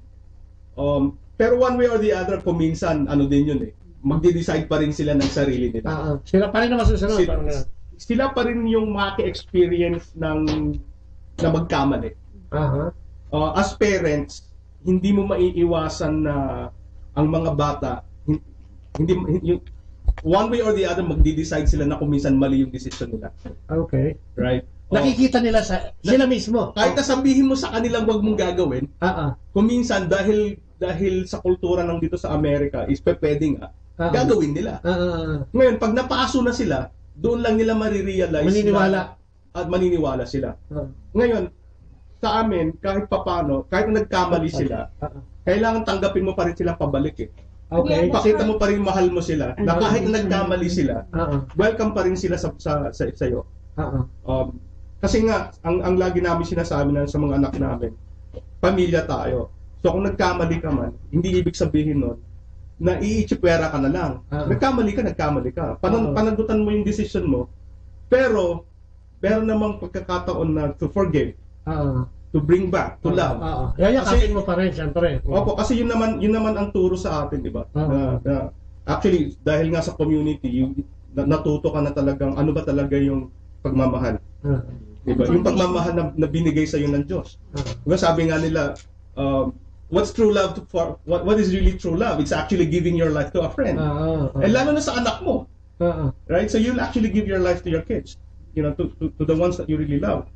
And makikita naman nila sa sakripisyo mo din yun eh. Sacrifice on their end. Kasi marami din silang kailangan. Hindi mo naman na ibibigay lahat, but the important ones, you do your very best to actually give. Right? Nakikita din naman nila yun. Nakikita naman din nila yun. Hindi mo pa rin ma-prevent na pag lumaki sila at a certain age, that they will actually have to make their own decisions. The only thing that ang pwede mo lang gawin is gabayin mo, you guide them. Dagdagan mo ng dasal. Dagdagan mo sila ng dasal. Yes, right. Ito nga ang nakakagulat eh, sabi sa amin ng anak namin. Kayo ba'y nagtitiwala na tama ang pagpapalaki nyo sa amin? Wow! Parang ibinalik sa amin. Siguro paminsan-minsan nagsasawa na rin sa kakasabi mo, right? Pero totoo naman eh, if you want that, you know, somehow you need to let them spread their wings. Diba? Kasi kahit papaano lalaki naman din sila. Yung mga anak kasi namin of age na, yung isang anak namin na babae, wala na sa bahay, may trabaho na. Okay. So she's on her own na. Pero tapos yung bunso namin nasa college. Nag-iisa siya ron. Okay. So you don't know really kung anong nangyayari sa kanya, di ba? So maganda yung tanong niya sa'yo. Ano sinagot mo? Nagtitiwala ka ba sa pagpapalaki nyo? Medyo, the truth is you do. Yeah. But at the same time, we tell them that, but please allow us to really show our love to you, and the way we show it is when we ask you. Amen. Like we ask you what happened to your, anong nangyari sa iyo? How is your life? Di ba? Nagawa mo na ba yung ganito? It's really just letting them understand why you're actually asking them kung ano yung nangyari sa buhay. Bakit nagsasabi ka ng ganyan? Bakit ka nagsasabi ng ganyan? Nagsasermon at nagpapaalala. Yes, that's right. Amen. Ang galing, ano? Baka may dadagdag ka pa. Si Sir Julie, wala na, ano? Okay, hindi, yun naman. Sige, pag-usapan na natin ngayon. Nakita natin kung paano tumatakbo ang buhay sa Amerika at kung paano din na kayo dumidisiplina ng mga anak at mukhang 100% yung ano, parang maganda ang grade nyo. Dahil siguro ito sa community, pag-usapan nga natin ng community, paano ito pumasok sa buhay nyo at paano ito nakakatulong ngayon. Especially nga, yung pagpapalaki ng anak. Kung sino gusto sumagot, roll yun natin. Titignan ko lang at babatiin natin at mga nakikinig sa atin. Sino ang gusto mo sumagot? Paano nakatulong ng malaki o kung malaki man, nakatulong ng community sa atin? Okay. Una po, tumakas po kami sa Pilipinas dahil lagi kaming inaawitan na mag-household leader. Ilang beses po naming tinanggihan dahil nga po sa responsibilidad na maibibigay sa amin. Hindi po namin na alam na mas malaki pa pala ang responsibilidad ang maibibigay sa amin dito sa Amerika. Malaki po ang naitulong ng community, ng Couples for Christ Foundation for Family and Life. Una sa akin, lalong-lalo na sa trabaho. Pinagpapasalamat ko po ang proteksyon ng Panginoon. Amen. Ang pagmamahal ng Panginoon sa aking pamilya, sa akin personally. Malaki po ang naiaambag ng community sa aking professional, sa aking spiritual na pangangailangan. Na nagagamit ko rin po ito sa pagtuturo sa mga estudyante ko, pagtuturo sa mga kapwa ko guro, at pagtuturo sa mga kasapi ng lalo na siguro sa pamilya, ano? At sa pamilya anak. po. Wow. Ang number one po, lagi namin kasama ang mga bata, kahit na po yung panganay ko ay middle school na. Amen. Ang aming pakiusap sa kanila na kahit lumaki kayo, isasama pa rin namin kayo sa mga gawaing espiritual dahil iyon siguradong makakatulong yan. Sa Amen. Mabuhay, iboto natin si Brother Vito. At syempre, magandang gabi kay Kimberly Lamo. Siya na nanonood. Kay Brother Willie Sugay, Willie Sugay, nandiyan yan sa Chicago. Magandang gabi. Kay June and Susan Aguda sa Connecticut. Magandang gabi po. Si Renato Ray Ocampo from Manila, pinsan ko yan. Magandang gabi sa iyo, Ray, at salamat sa pag-tuning kay Susan Aguda, kay Annie Buco Rodis, na tiga Pampanga, kay Maring Noraline Enriquez, ng Bulacan, ano? Magandang gabi, Mars! Ayan. At siyempre, kay Bay Peralta Diwa, no, is watching also. At syempre kay Arvin at sa lahat mga nakikinig sa atin. Magandang gabi. Kawin naman kayo dyan. Ayan. So yun ang tanong natin, paano nakatulong ang community? Sino ba ang gusto sumagot? Wala si Sister Sonia. Paano kumakain rin ng crab? Okay, ikaw, kapatid. Ito, doon ko na tagpuan ng Diyos. Amen. Paano? Sa anong paraan? Nung tinawag ka ba, kapatid, nung katukin ka ba, sumama ka agad? Ilang Dalawang taon akong ay, parang ako 2 taon din. Bakit ayaw mo? Kasi parang, sabi ko, organization ng mga Pilipino, parang tagili tayo dyan, baka ma-deport ako. Kasi yung mga kilala namin na organization ng mga Pilipino, hindi maganda ang mga reputation kasi daw parang mga doktor. Yung parang exclusive, parang ganyan. So, hindi kami talaga nag-join. Yun ang main reason mo. Pero paano ka na-convince, kapatid? Yung tsahin niya. Okay. Takot ka sa tsahin niya. Sabi kasama ko. Joke lang. Alam mo, kaya maraming nanonood sa atin dahil sa mga iniinip na yan. Hindi sila maiinip, dahil sa tsahin. Sabi niya, pumunta lang kayo sa na yun. Sabi ko sa Baltimore pa, layo. Oo, nagagasolina ka pa. 58 miles. One way. One way, 58 miles. 116 yun, balikan, gabi na. Oo. And at the same time, 13 weeks pa kami noon. No, ano pa noon? Si LP pa. Okay. Ang sabi ko, pinapunta lang kami ron. Pumunta naman ako. Maganda. Maganda yung seminar. Maganda naman. So, naumpisa mo, walang PC. Naumpisa mo, walang simula. Palagay ko, wala kang absent. Ayan, ganyan na madalas. Ang mahirap ayain no? Kasi parang tumama ka agad yung talk. Okay. So, first module pa lang. Basic truth about Christianity yun. Kung natatanda ko, tatlong talk na yan. So, doon ka na-inspire ka. Na-inspire ako. Talagang tinamaan ako. Si Sir Leti, hindi ka naman nagka-problema dun sa... Ay, ikaw ba si Leti, sino unang nag-agree? Para sumama sa ganitong seminar. Mukhang mahirap kang yayain. Sa tingin ko lang, parang ang tingin ko siya, imbestigahan mo muna Sino yung mga kasama dyan? Ay, kasama siya, huwag na tayo sumama dyan.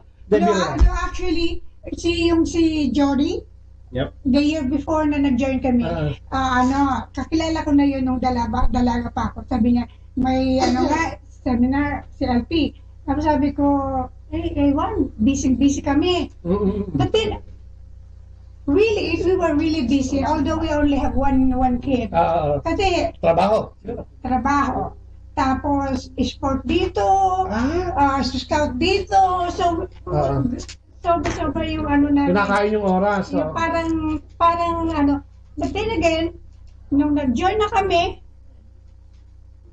nagkaroon kami ng oras. Oo nga, no? Ang Diyos na siguro ang humipo, no? Di ba? Makikita mo yung pag-ayos. Unti-unti kang para kang hinuhulma, ka. Mami ang content, talagang parang ayaw mo nang hindi umatin. Gusto mo, lagi nagduduna, no? Hindi, parang, nung nag-household na nga kami, we look forward Friday na yun. Looking forward ka na next week. Amen. Sabado na sana. Almost every week. Yung parang ang household namin, almost every week. Talagang hinapan na.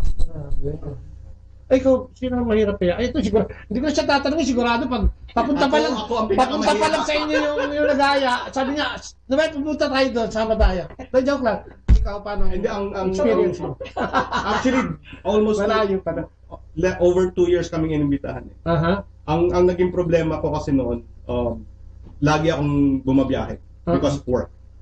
Yung linya ng trabaho. So time element din. Yeah, so most of the time, nasa project ako, which means out of state. Tapos pag umuwi ako, normally weekend lang. Tapos aalis na naman ako out of state. 14 years? 14 years ba? Wow! 14 years kahit na nasa Pilipinas ako, ganun. Accumulation ka na, siguro. So 14 years talagang, ako, pabiyahe anywhere. The worst one is like over 6 months na wala ka? Na wala ako. Wow! So parang absentee parent. Oo, parang qualified ka na doon, parang gano'n. Pero paano ka nayaya? Well, Ano yung ano? Meron bang kidlat na tumama sa harapan ng windshield mo? Nagkataon na nakahanap ako ng trabaho within Maryland. Wow. Siguro hindi aksidente yun. Siguro nga. Kasi diba? at that time, ano na rin medyo, yung faith ko at that time, medyo parang nahahawakan na niya. Medyo parang going downhill. Pero si Julie kasi talaga. was really the anchor na sabi na bitbit ako na pumunta na magano. Pumunta sa CLP. Amen. So without her convincing me to go, wala siguro. Amen. So talaga ang naging foundation nga si Julie for pero naman talaga totoo yan. Kung titignan mo yung mga kwento natin, matagal bago sumuo, di ba? Kailangan mag-imbestiga, etc. May trabaho. Pero makikita mo na once sumang-ayon ka, ayusin ng Diyos yung ano eh. Pag meron ka ng konting, yung parang urge na sumali, pero parang ayaw mo, magdasal ka lang. Maraming kasing sharing na ganyan. Na nung magdasal at talagang gusto niya, ibibigay naman ni Lord eh, no? Ibibigay yan ni Lord. Meron pa dyan, baka pupunta ng household, nag-aaway pa mga tao. Oo, meron nga. Kahit na yung atin na CLP. Ang tinutunin nyo ng umaga, Sabado ng umaga, ang tinutino nyo, pagdating ng tanghali, unti-unting parang nagdidilim ang kalangitan at mamaya biglang may kidlat na at tulog. Parang, hindi na ako pupunta. Ayoko, ikaw na lang. Kung gusto mo, ikaw na lang. Ano, ganyan na, di ba? Karaniwan niya. You know? Pero batiin ko muna yung asawa ko nanonood. Hi, Noning. Sila yan nanonood. Tsaka yung anak ko si Marlon sa Manhattan. Magandang gabi. Si Jamie at yung apo namin na si MJ. Magandang gabi. Friday ako uwi na, so dito muna ako mag-taping ka. At syempre, hindi ko pa natanong si Sister Sonia, ganito nakatulong sa'yo. O, ikaw ba, silang ko nang inaya? Ay, di, couple na kayo sa Manila, di ba? So, paano nakatulong ang community sa'yo? Teka lang po, parang sa simula pa lang, nandun na ang presence ng Holy Spirit. Amen. Kasi, yung mga taong pinadala sa amin para mag-invite sa amin. Holy. CFC, hindi namin natanggihan. Tapos, kami din naman, sinikap namin nang matapos namin lahat ng training sa Pilipinas, 13 weeks po yun. At nakagraduate naman kami. Ngayon, nung maghihiwalay kami dito. Amen! Ano, nanigaan lang ba o ng buhay na yan? Kasi pupunta po siya dito. Kala ko naman. Paano naman ako doon? Okay, aalis na siya. Nakatulong yun para yung trust ko. Maging mas matibay. Opo, kasi alam ko na kung pupunta man siya kung saan-saan lugar, may mga mata ng brothers. Amen. Nakamantay sa kanya. Naka-telescope yun. At nung dumating na kami dito, naging assurance mo siya, no? Wala man kami mga kapamilya dito. Pero may bago kaming pamilya na nidatnan. Yun po yung CFC. So yung mga anak ko, nagkaroon na ng tita, kuya. Katulad ngayong gabi nito, may pamilya kaming dinatnan dito, kaya may sumundo sa amin, may tutulugan kami, baka bukas may almusal na naman. Biro lang. Pero yun nga, okay, pag-usapan naman natin, serbisyo. Ano na ngayon ang mga, anong mga ministry ang hawak nyo o nasa servant yata kayo? Paano nyo ito yung ginagampanan ngayon? Dahil malapit na yung clergy night dito. Alam mo si Brother Ben Waga, andi dito ngayon para ayusin namin yung clergy night dito. Magaganapin sa July. At darating si Brother Frank. Brother Frank, magandang gabi. Kay Habi, no? Kay Sister Jerry, at syempre sa lahat ng bumubuo ng community ng Couples for Christ, Foundation for Family and Life sa buong mundo. Nakalimutan namin kayong batiin na medyo napasarap ang kwento. Magandang gabi. Kaway-kaway muna sa mga brothers and sisters natin. Ayan. Hello. So, okay. Serbisyo. Paano ito ginagampanan at gaano ka kayo ka-dedicated ngayon? You're on the spot, kapatid. Kailangan medyo re-rewind ko yan pag ano. So actually, nag-join kami ng community 2004. So, tutuusin 12 years. Siguro ano lang talaga the inspiration of the Holy Spirit. Of the Holy Spirit. Kasi bago pa lang kami noon, nag-umpisa na kaming mag-serve as youth coordinator. Yun ang unang service namin actually, being youth coordinators. So, and we, naging interesado kami doon dahil sa mga bata. Yung mga anak namin at that time were like pre-teen to teen. Yung age talagang doon sa ano, no? Sa age group na yun. So, nag-join kami para maisama namin sila doon sa community until they went to college. para ano. So yun ang doon kami nag-umpisa, and then yung service nga as we grew into the community and received yung mga training. So yung service namin nag-i-increase yun as time goes by.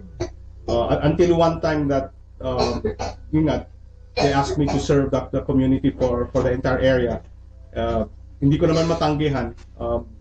Siguro there was just a prodding by the Holy Spirit to really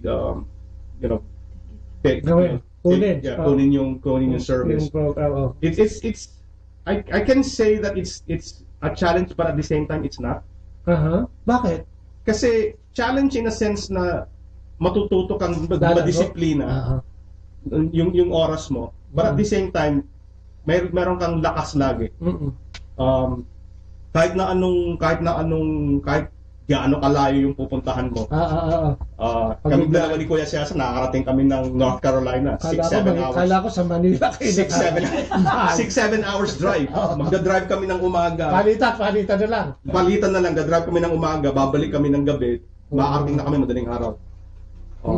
Alam mo, just to serve. Ano naman, masaya. Fulfilling, sabi nga. Masaya, fulfilling, but at the same time, it's humbling. Amen. And mararamdaman mo kung paano nag-work ang Diyos sa buhay mo. Amen. Sa buhay mo.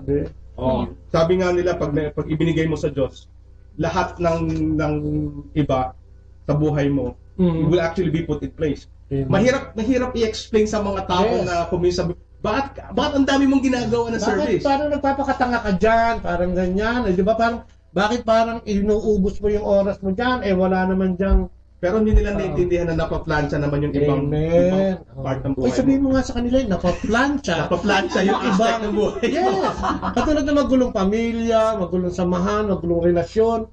Kung minsan yun ang pinaplansya niyan habang ikaw naman ay nagbibigay ng oras sa ating Panginoon. Di ba? Unknowingly, magugulat ka na lang, okay na pala. Okay na. Parang everything will fall into places na hindi mo naman talaga masyadong tinrabaho. Ang tinrabaho mo, yung evangelization nga, yung trabaho ng ating Panginoon. Sa pamamagitan ng pagmamahal sa kapwa. Diba? At syempre, una sa kanya. Mahirap, hindi ito madali, kapatid. Tingin ba, magtatagal ka sa Couples for Christ pa, mga ilang taon? O baka next year, magre-retiro ka na? Wala po akong karapatan na humindi. O na huminto ng serbisyo sa ngalan ng Panginoon. Una, ang biyaya po ng Panginoon ay nag-uumapaw. Siya po ang susi kung bakit kami narito sa Amerika. Amen. At naibabahagi namin kung anong meron kami sa aming mga mahal sa buhay na nasa Pilipinas. Kaya po, nandito kami buong pamilya dahil mas gusto namin na maipaibot ang mensahe ng Panginoon sa mas maraming tao. Mahirap po ang magserbisyo. Pero dito po matitest ang tunay na pagiging malapit mo sa Panginoon. Una yung patience po. Patience sa paghawak sa iba't ibang uri ng personalidad sa community. Tama, pakikitungo. Pero ang talaga pong susi ay ang pagiging mapagkumbaba mo at isang tunay na servant leader. Amen. Na hindi buuurungan kung ano man ang pagsubok meron sa community. Dadagan, okay na tayo sa July. Hindi, totoo.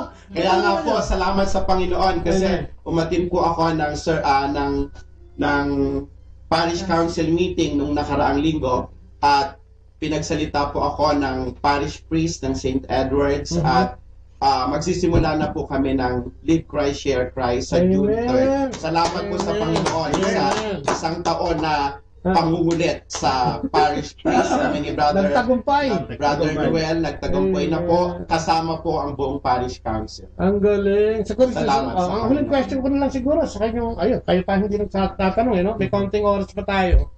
Ang tanong is, yung mga taong hanggang ngayon, mula dito sa Amerika, hanggang na, especially sa atin sa Pilipinas, na mahirap pa rin. O parang hindi makumbinse kung ano ang meron dito o kung ano ang meron pag naglingkod ka sa Diyos. Paano nyo sila iimbitahan?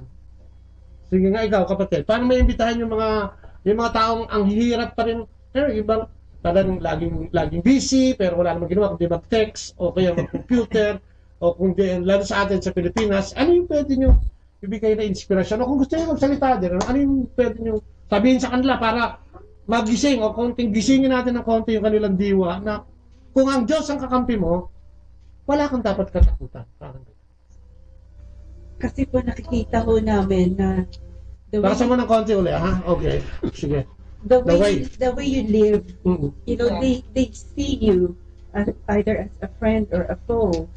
So anyway, kung may kahit sa simbahan na upusan, kailangan kausapin niyo sila, kumustahin niyo sila, tapos makikita nila, anong ginagawa niyo, nagsisimba pero we're members of Couples for Christ, So, ilalapit po namin, tapos naghahanap po ba kayo ng community? Or are you open enough? Are you willing to open your heart and your mind to, you know, community of believers? Amen. So, dahan-dahan po kasi basta wag po nating tantanan sila na imbitahan kasi may punto sa buhay nila na mangangailangan sila ng community ng pwede lang kapitan, di ba? Oo, pagdating ng mga bagay o mga oras na parang wala kang matakbuhan. Amen. Sino pa? Okay, Sister Letty. Paano mo kukumbinsihin yung mga taong parang sinabi, busy ako, Letty, huwag mo na ngayon. Letty, meron akong gagawin. Paano mo sasabihin sa kanila na subukan nilang kami? Well, I think the way na nakikita nila kung anong ginagawa namin. So you really don't have to invite this, so yung mga na-invite namin noon, we didn't really invite them, parang ganon. Kasi nakikita naman nila kung anong in fact, siya mismo, especially him, bakit sabi nila hindi namin makahindihan si Brother Cesar? Grabe, ano ginagawa mo? Namimigay ka ba ng pera dito? Hello? Okay. Kung ang Diyos ang nasa iyo, kung minsan yung lumalabas sa bunga na, nagugulat ka na. Nagugulat ka, tsaka bakit hindi sila nakakaintindi? Yun ang hindi ko maliwanag. Hindi ko napaliwanag. Kahit na kung ako tatawag, siya tatawag, hindi sasagutin. Pero pag akong tumawag, akala nila si Lord na tumatawag. It was really hindi, tsaka ano yan blessing din yan. It was yung pagsasalita, yung discernment, etc. Pero maganda, ipagpatuloy mo yan, kapatid. Huwag ka muna umuwi ng Pilipinas, marami ka pang re-recruitin dito. Wala, kayo, Sister Sonia, ikaw. Paano mo sila kung, sabi mo kanina sa akin, nagkaroon ka ng tiwala, naging maliwanag sa'yo, na kahit umalis si Brother Lito dito, ay may mata ka. Ano yung sa'yo? Paano mo sila hihikayatin na magkaroon din ng tiwala katulad mo?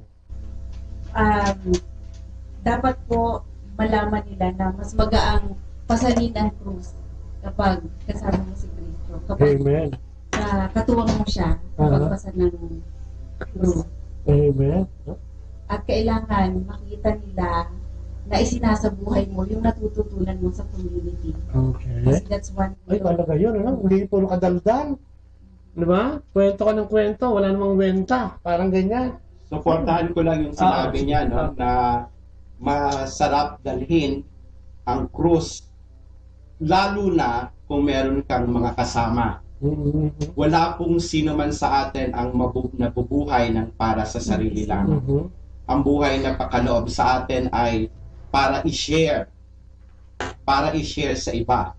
At nagiging masaya po, nagiging makabuluhan ito kung may mga kasama tayong mga kapatid na kasama natin sa paglalakbay sa ating pananampalataya. The journey! Yan po ang sikreto kung bakit nandito pa rin kami sa Amerika kahit mahirap, dahil kahit po Sabado, Linggo, meron kaming mga activities, lalo na po sa school, napakarami ko pong responsibilidad sa aming eskwelahan. Pero bakit nagagampanan po namin ang mga trabahong ito?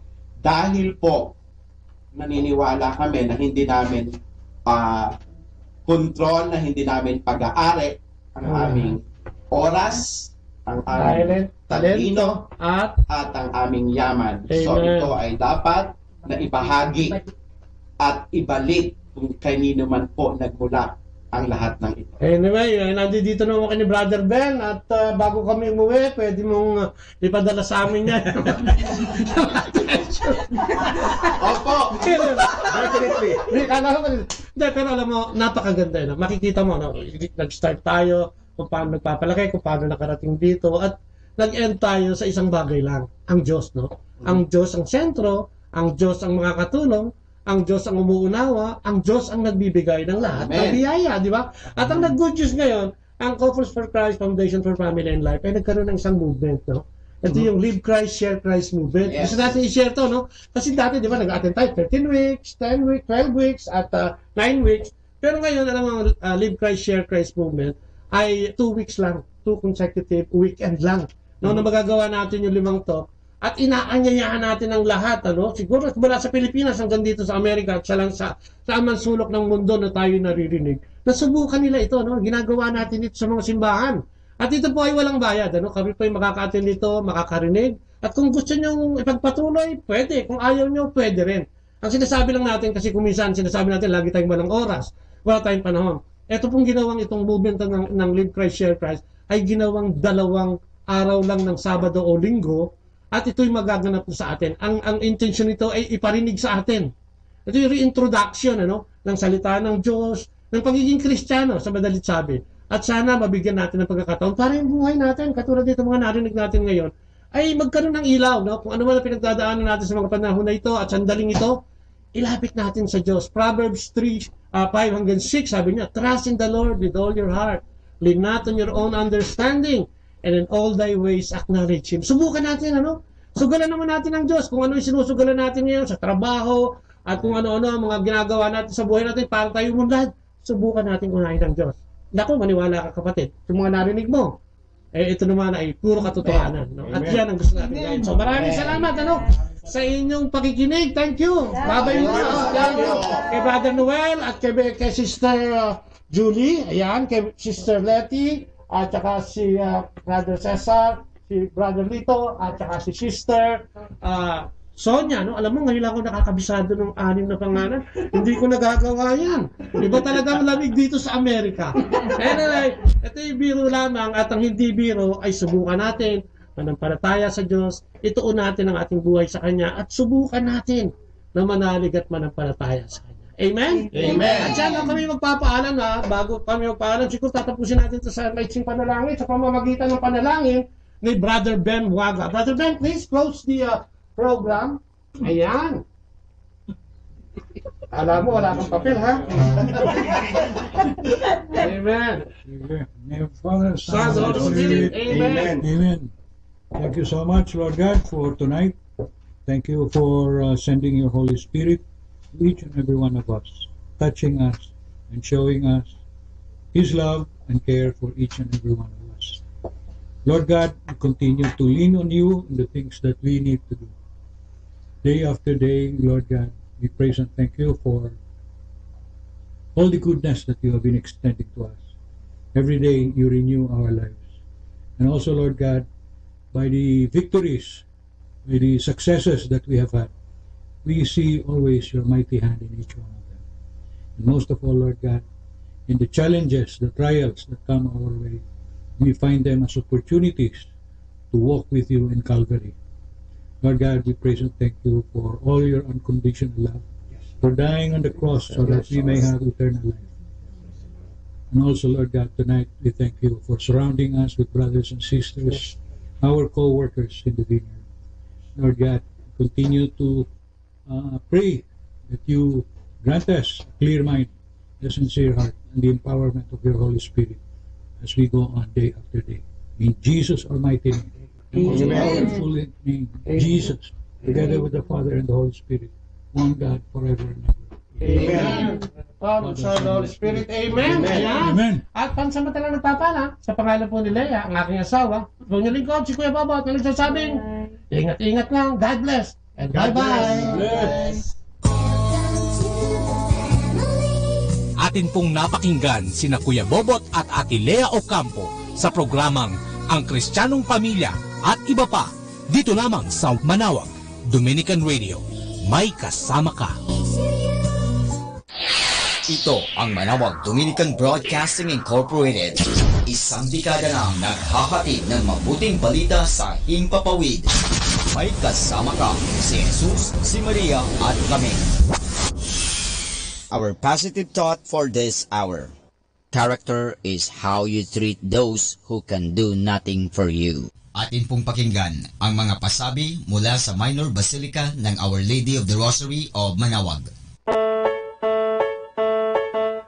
Here is the schedule of Barangay BEC Saturday Masses at 4:30 in the afternoon for the month of January 2019. January 12, BEC Lalamaan, BEC Santa Ines, and BEC Borac. January 19, BEC Tubol West, BEC Liksi, and BEC Pantal. January 26, BEC Uraan West, BEC Kabanbanan Sentro, and BEC Bukaw. And that's the schedule of Barangay BEC Saturday Masses at 4:30 in the afternoon for the month of January 2019. Atin pong napakinggan ang mga pasabi mula sa Minor Basilica ng Our Lady of the Rosary of Manawag. Ako po si Bo Sanchez ng Kerygma. Binabati ko po ang lahat ng nakikinig. May kasama ka, si Jesus, si Maria, at kami. Mga kasama, ating pong pakinggan ang talk ni Bo Sanchez na recorded sa feast na ginanap sa PICC. Our Bible scripture is taken from the book of Matthew, and I'd like to invite all of you to please read this passage with me. Are you ready? Okay, let's read it. Everybody. Do not store up for yourselves treasures on earth, where moth and rust destroy, and where thieves break in and steal. But store up for yourselves treasures in heaven, where moth and rust do not destroy, and where thieves do not break in and steal. For where your treasure is, there your heart will be also. Can I tell you a short story? There are three, parang may choice naman kayo, no? There are three servants of the Lord, and they were discussing on how to divide their collections. And then there was one pastor, one minister, and one Catholic priest. The pastor said, it's so simple. What I do with my collection is that draw a big circle. And when I throw the collections, what goes up is God's, and what goes out of the circle is mine. Galing. And then second one was the minister. Okay, mine is simpler. I just draw a big line, and then what goes to the right side goes to God. That's God's money. And what goes to the left is mine. Okay? And then the last but not least was the Catholic priest. Okay, mine is not complicated. Mine is the simplest. Okay? I don't draw anything. What I'm gonna do is just I throw all my collections, and what goes up are all God's, and what goes down are all mine. It's as simple as that. Sisters and brothers, there's this tendency for us to complicate things. Samantalang simple lang naman ang buhay. Aminin man natin at hindi. Sino sa atin ang mahilig mag-stock ng mga gamit sa bahay na hindi ginagamit? Yung mga ikinasal, mga bagong kasal, 5-10 years ago, yes, ilang soup ball, ilang punch balls ang natanggap ninyo, hanggang ngayon hindi ninyo ginagamit at nandyan na sa cabinet, tinititigan lang ninyo every breakfast ninyo. Amen? At sino sa inyong gumagamit ang mga tasa na pingot at merong bangas na ang kanilang mga hawakan?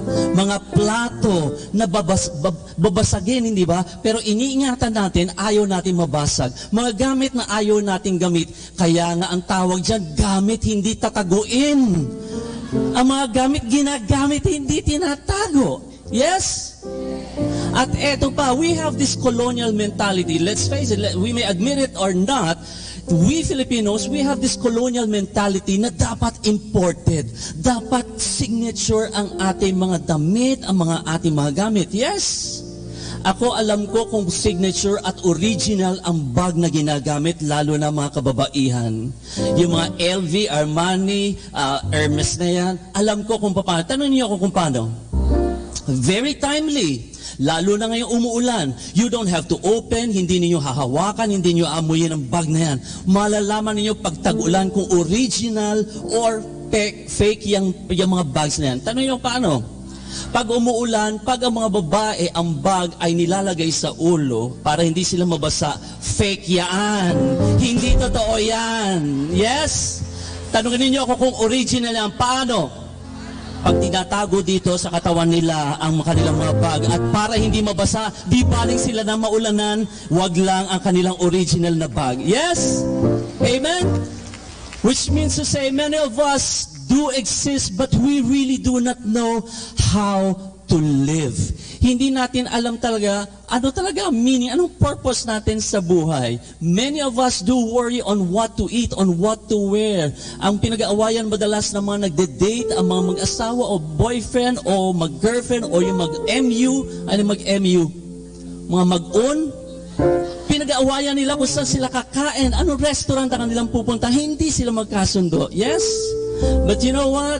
Worrying is an insult to God because there is nothing that God cannot do for you. Amen? Yes? The line, do not be afraid, appeared 365 times in the Bible, which means to say each single day we should not be afraid on what is going to happen in our lives, on what we are going to eat, on what we are going to wear, on what tomorrow will bring. It may not be promised, but if you are with God, if you trust God, you don't have to worry at all. Yes? Sabi mo sa katabi mo, don't worry, be happy. Because the more you worry, the more you hurry to the cemetery. Yes? We may admit it or not also that there are some people here on earth dress better, eat better, live better, or even look better. But if you love, if you completely and fully trust God and live in peace with your God, you are gonna sleep better and wake up happier in your life. Amen?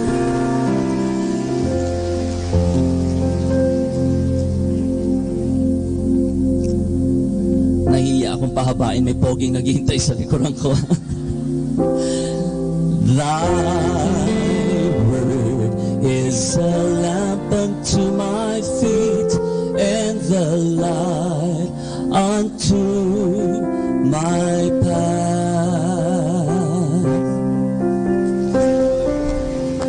How many of you are happy to be here? Amen. I'm happy to be here.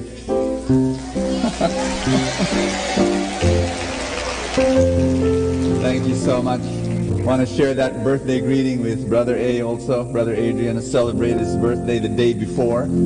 And amen. Please be seated. Touch somebody beside you. Tell that person God will speak to you today. It's good to be alive. What do you think? Brother Joseph, Father Joseph Skelton, you're still here, Father. We were together in Australia just a few days ago. Wonderful. Thank you so much. I came in, before the Mass, and our first 2-3 rows were greeting me. And, for them to stay there on those seats every single Sunday, they have to come here at 4 in the morning, am I right? There was one Sunday that someone beat you to it, and I saw your faces. You were there at the back, and you were just, yeah. Because somebody came at 3:30 in the morning, right? So blessed. Today we're going to start a brand new series called The Simple Life. Everybody say The Simple Life. I love this series. I love this subject. This is a disclosure, all right? You're going to hear a preacher that's a little more revved up and a little bit crazier in the series because I love this subject. I want you to know that, and it's very close to my heart. My big message for this day, and actually for the entire series, is this. Everybody say, I'm listening. Identify your core. I want you to say that with me. Identify your core. I want you to tell somebody beside you, identify your core. Now what is core? Ask me, what is core? Think of the solar system. Now the solar system at the very core is the sun. I mean, solar, sun, hello, you know? And the reason why the planets go around the sun, because the sun is the core of the solar system. Now imagine if the sun disappears, the planets drift and scatter to the farthest corners of the universe. So the solar system needs to have a core. I meet a lot of people who don't have a core. Yes or no? I meet a lot of people who don't have a core, and their lives are chaotic. Their lives don't have order. Their lives don't have direction because they don't have a core. You need to identify your core. If you want to live the simple life, the happy life, the joyful life, if you want to live a life of mission, if you want to follow God and give your life to God, you want to live the simple life, you need to identify your core, your center. What's the most important thing in your life? This is what it all means. I want you to say that again with me. Define your core. Today, I want you to know that I love this message. Blame it on St. Francis of Assisi. When I was 13 years old, I read his story in a book, and it changed my life forever. 13 years old, I got all my clothes and gave them to the poor. And when people were asking me, why do you wear such crummy clothes? I tell them, oh, this is my anti-attraction device. I had this hallucination that women were attracted to me, and I had to wear those crummy clothes. I remember also that one particular time I stopped putting on deodorant. I wanted to live the simple life of St. Francis of Assisi. No deodorant anymore. You can just imagine, every time I entered an elevator, and the moment the doors closed, every living thing in that elevator died. Plant, animal, bacteria, just dead. Reason? Chemical warfare. But I remember one of the things that, I really lived the simple life, and I really loved living the simple life, but I had a problem. And this was a crazy problem. I did not only want to live the simple life, I wanted everyone else to live the simple life. In other words, I imposed my version of simplicity on other people. And so, in the Light of Jesus family, in circa 1980, those were crazy times. Because I was telling everyone in the community, we were very small then, I was telling them, you better be simple. And so for me, simplicity was a list of things that you've got to do. A set of actions. If I saw you wearing jewelry, I would say that you lack the Holy Spirit. If you wore designer clothes, I would say to you that you need to repent on your knees, and you're sinning against God. If you wore heavy makeup, I would ask you to go to church and wash your face with holy water. I would tell people, this is not the simple life. You've got to be simple. But you see, that's the problem. When I wanted to live the simple life, and I imposed my own version of the simple life on other people, it complicated my life. And then it made me realize, as the years went by, that the simple life is not a set of things to do.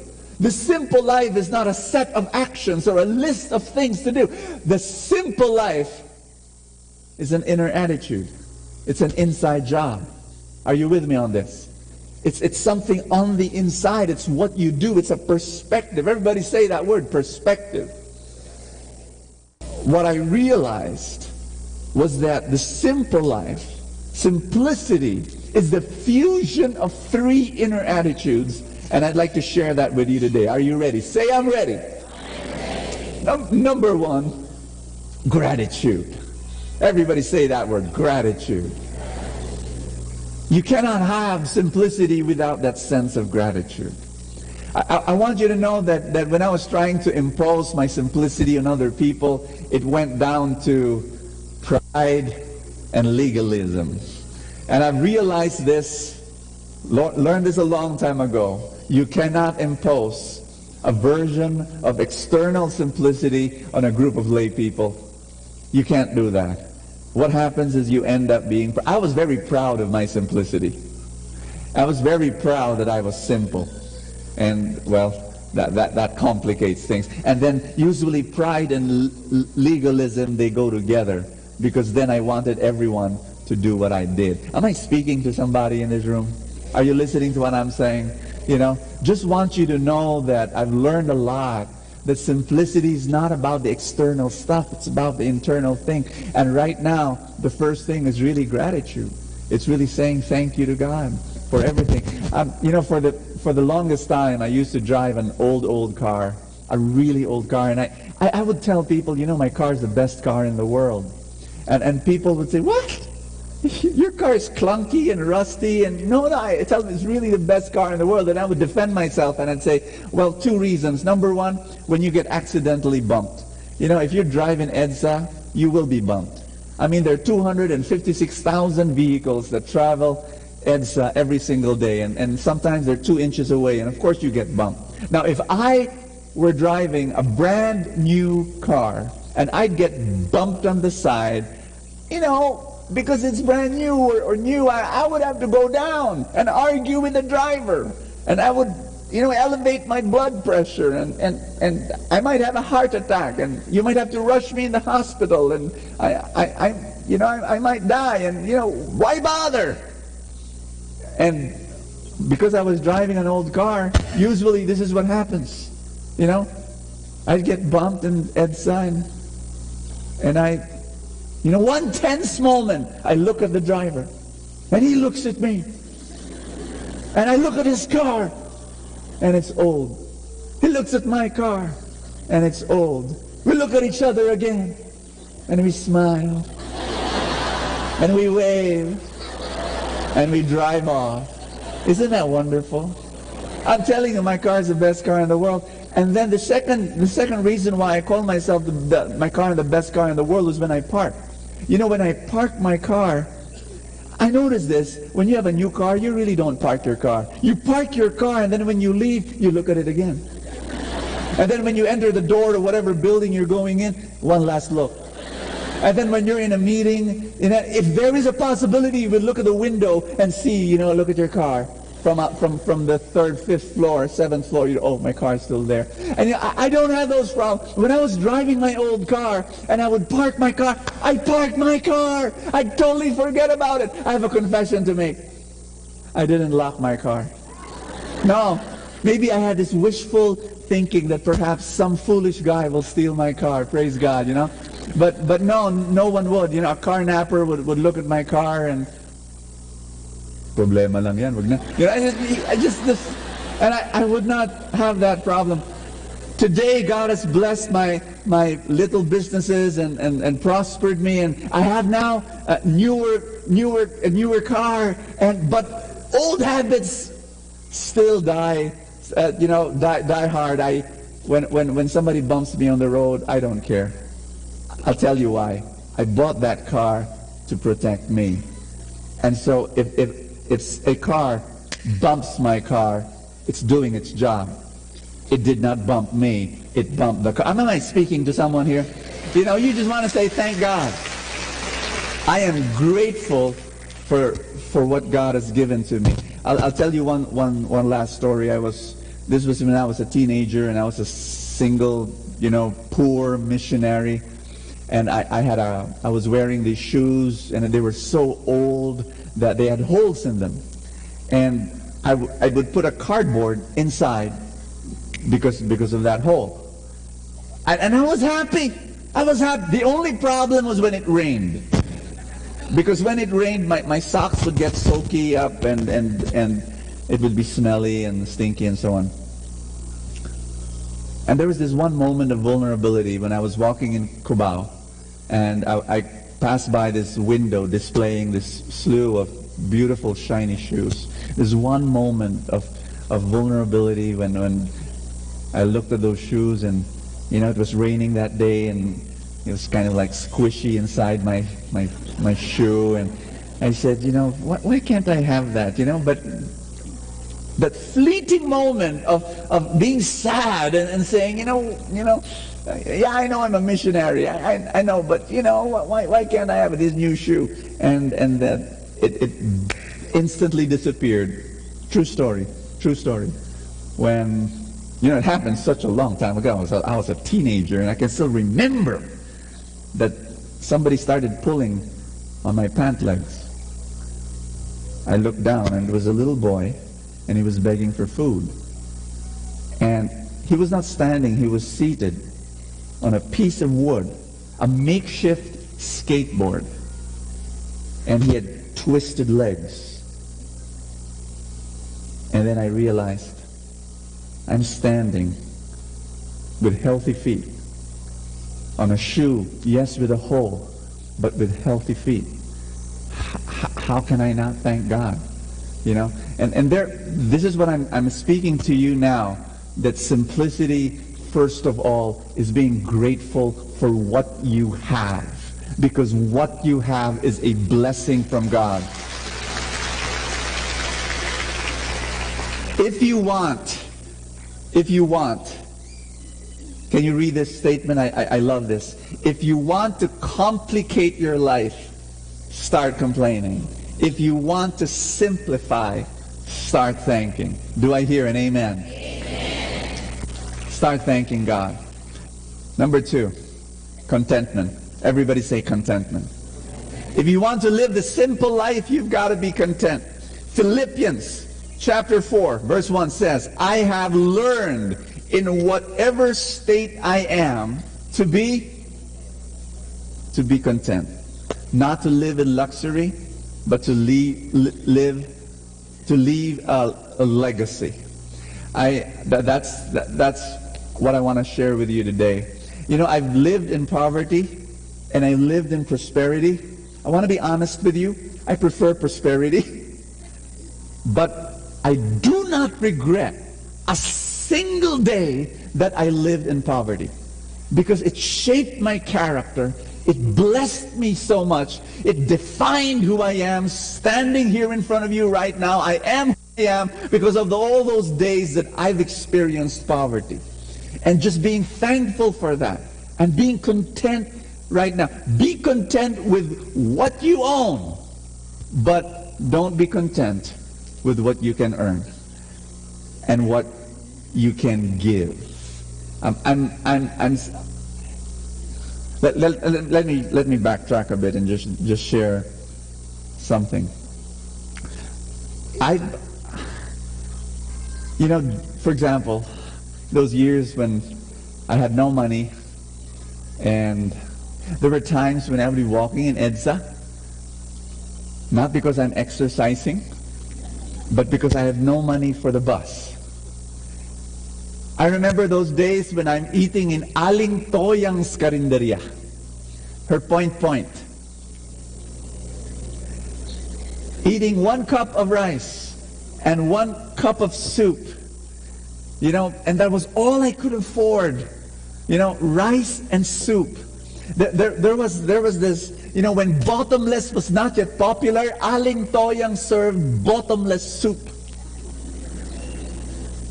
Because that was all I could afford. And yes, walking with a shoe with a hole on it and a cardboard just to protect my foot. I want to thank God for all those times, because it it really did shape me. But, here's a big but. Everybody say but. I learned later on that you cannot give what you don't have. And though I was very happy with that kind of life, very happy, no complaints, the only pain that I had in my life was I could not give to people that needed, could not fund ministries, could not send out missionaries. It just cost me so much pain and could not sleep at night. And I realized that you and I, we could be content with what we own because we live a simple life. But we should never be content with what we can give. Do I hear a loud amen? Amen. And I decided I'm going to grow, not for my sake. I want to grow for the sake of the people I'm going to lift up and bless. Amen. When I was 13 years old, I had a spiritual advisor, an 84-year-old Franciscan nun by the name of Sister Angelina Lim, and I would visit her, and I would sit at her feet, and I would just drink in her wisdom. I remember one time, she told me this. She said, "Bo, you better listen to this. The love of God falls upon your life 24 hours a day, 7 days a week, like rain. It is raining cats and dogs and cows and horses. Every single moment of your love, the love of God just pours down upon you." Now some people go under that rain and they get a thimble. And when I was 13 years old, I didn't know what a thimble was. And I said, "Sister, what's a thimble?" And she said, "Oh, that's a little cup. Looks like a cup. You put it on your finger, you know, when you sew." "Oh, thimble." She said, some people go under the rain and catch a thimble of God's love. Some people, they get a cup, a real coffee cup, a tea cup, and then they go under the rain and they collect a cup of God's love. Some people, they get a pail, an empty pail, and they go under the rain and they collect a pail of God's love. And some people, and I want you to be like this, Bo, she said, I want you to go out there and get a swimming pool. And go under the rain and collect a swimming pool of God's love. And she said this, "You determine how much love, you determine how much blessings, you determine how much abundance you will receive." I was 13 years old, listening to an 84-year-old Franciscan nun tell me these words. I've never forgotten it. And to this day, I'm here, and I'm bringing out my swimming pool, and I'm saying, "Lord God, bless me. Fill me up. This is not for me. I want to bless the world. I want to bless the world. Give me more wisdom so I can bless others. Give me more blessings so I can..." Am I speaking to somebody in here in this room? That this is what I want to share with you. Be content with what you own, because you only have 2 feet. You only have 2 hands. You only have 1 body. Be content. But don't be content in blessing other people and serving other people and giving to other people. Amen. Tell somebody beside you, earn as much as you can. Give as much as you can. One more time. Tell somebody beside you, earn as much as you can. Give as much as you can. Finally, I want to share with you the last point, security. Everybody say security. When you were a kid, did you have a security blanket? Did you? I had one, but it wasn't a blanket. My mom told me I had this stinky pillow. I had a stinky pillow that it was small, it was nice and cuddly, but it was stinky. It smelled like 3 dead rats because my mother could not, wash it because I kept on looking for it.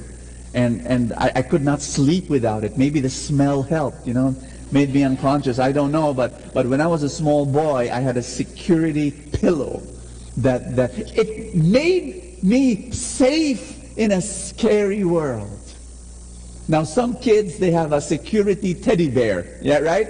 They hold on to the paw or the leg, and they cannot sleep without holding on to that something. Now, I have an announcement to make. Ask me what? Adults, you and I have security blankets. We do! And this is what makes it worse. With kids, you see a little kid, dragging a teddy bear, every single day of his life, and you say to the kid, "Oh, so cute. He has a security blanket," But adults, they hold on to their security blanket and no one tells them it's a security blanket. Are you with me on this? What is your security blanket? For many people, it's money. The ultimate security blanket of many people is money. They feel safe in a scary world if they have lots of money. For other people, it's their job. Have you ever wondered why, some of the jobs are killing them already, but they cannot let go? Are you with me? And it's no longer a money issue. I met a person, he was 39 years old when he was fired as a manager. And when he was fired as a manager, he lost it. He just could not rise up again. He lived a wasted life after that because his job title, manager, was his whole identity.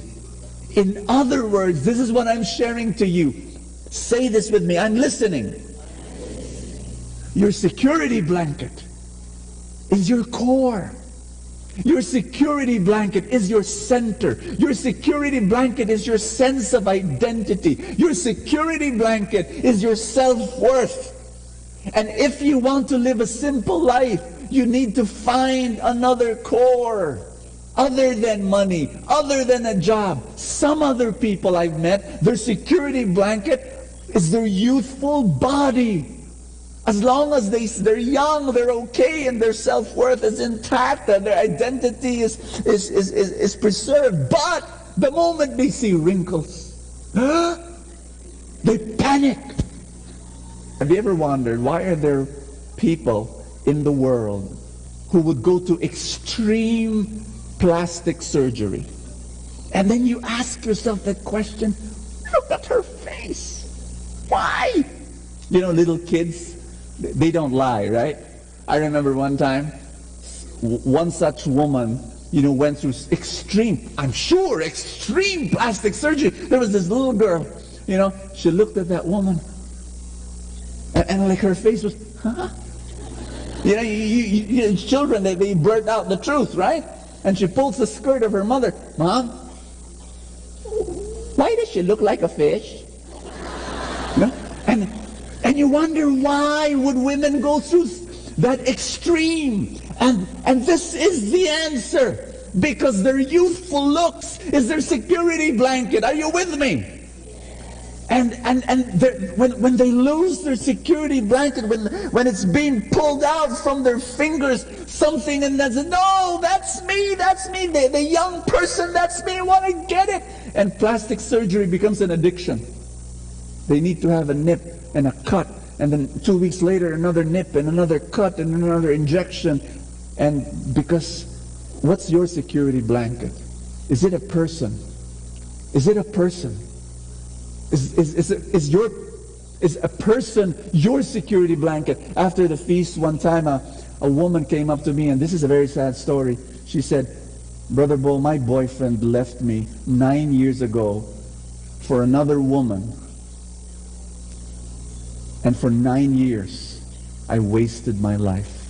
I hounded him. I waited for him. Perhaps he will come back. 9 long years. 3 months ago at the feast, in the middle of worship, I surrendered him to God. And for the past 3 months, I'm a new person. But it's a sad story because she wasted 9 years. I'm speaking to people right now who've lost things in their lives, who've lost people, who've lost jobs, who've lost very, very precious things. Are they your security blanket? Are they your core? I'm speaking now to you, and I'm saying this with all my heart.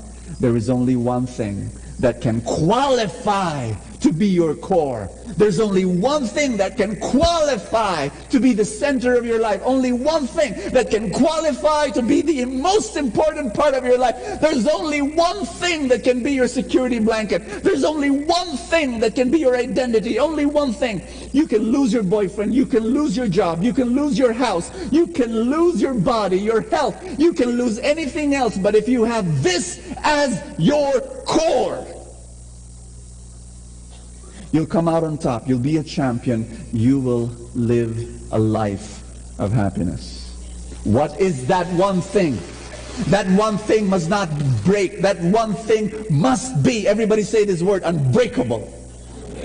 It must be unbreakable.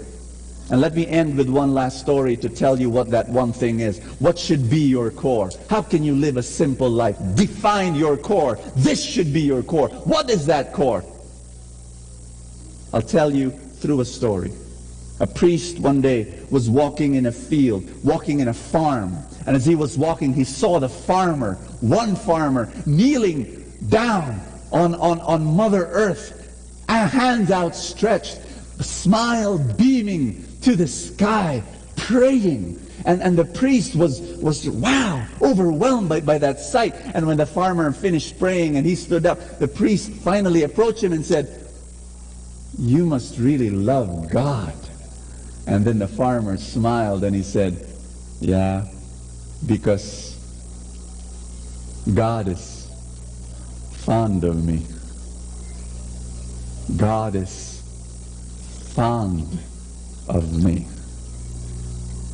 This is the only possible core of your life, that God is fond of you, that God does not need you.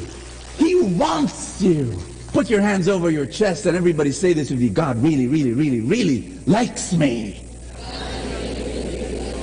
God likes you. He does not need you. He wants you. He loves you. This is your identity. More than manager, more than father, more than wife, more than executive, more than engineer, more than doctor. Let all that go away. Your core identity is Jesus wants me, loves me, likes me.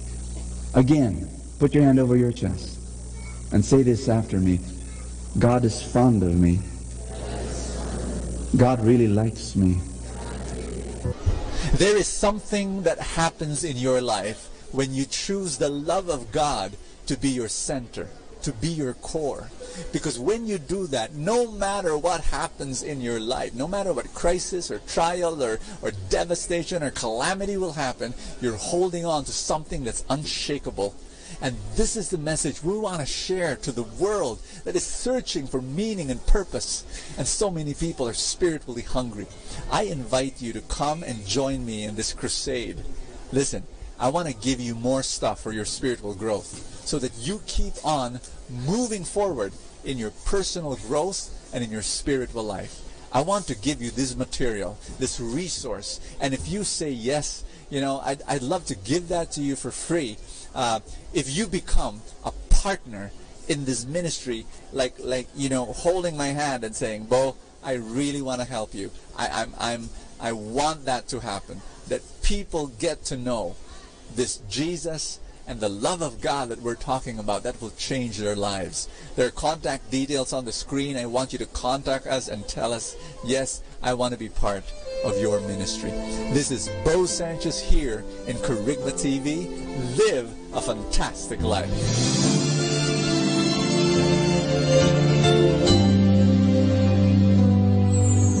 I try to reach out for you, but I fall. Sometimes you seem so close and yet so far. Oh, I need another chance. I need to know your mercy. Just give me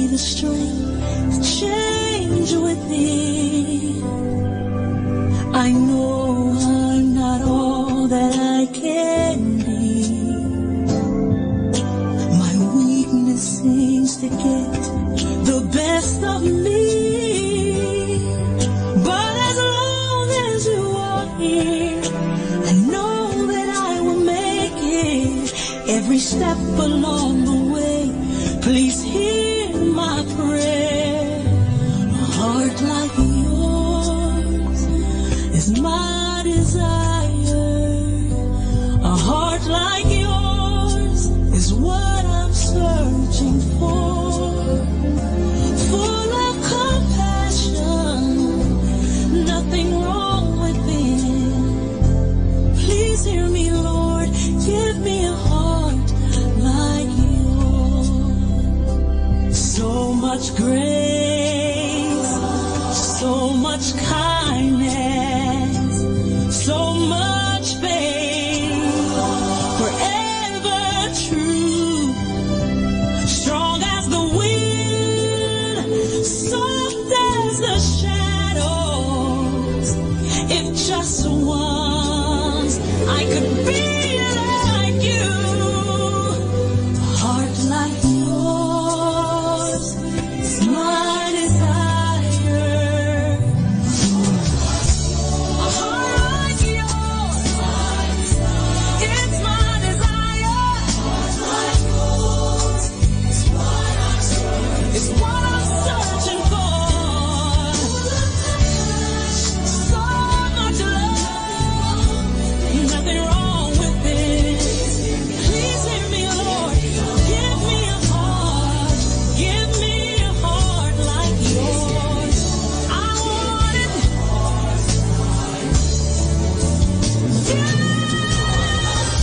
A heart like yours is my desire. A heart like yours is what I'm searching for. Full of compassion, no, nothing's wrong with it. Please hear me, Lord. Give me a heart like yours. Give me a heart like yours.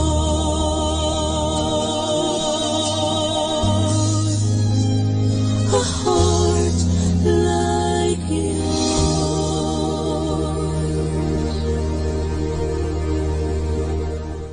Atin pong napakinggan ang talk ni Boss Sanchez na recorded sa feast na ginanap sa PICC. Manatili pong makinig sa Radyo Dominico ng Manawag sa mga pangaral ni Boss Sanchez. Maraming salamat po. Ako po si Bo Sanchez ng Kerygma. Binabati ko po ang lahat ng nakikinig. May kasama ka, si Jesus, si Maria, at kami.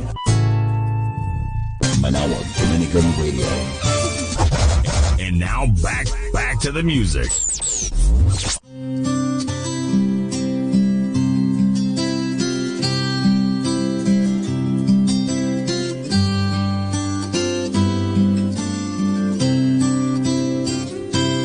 I will serve you because I love you. You have given life to me. I was nothing until you found me. You have given life to me. Heartaches, broken people, ruined lives are why you died on Calvary. Your touch is what I long for. You have given life to me. I will serve you because I love you. You have given life to me. I was nothing until you found me. You have given life to me. Heartaches, broken people, ruined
is what I long for.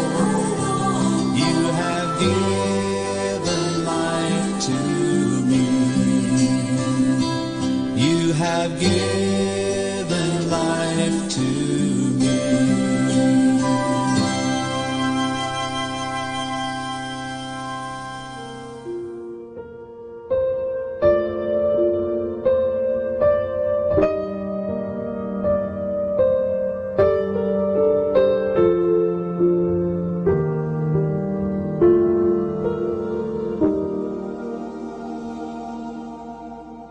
Oh, to see the dawn of the darkest day, Christ on the road to Calvary,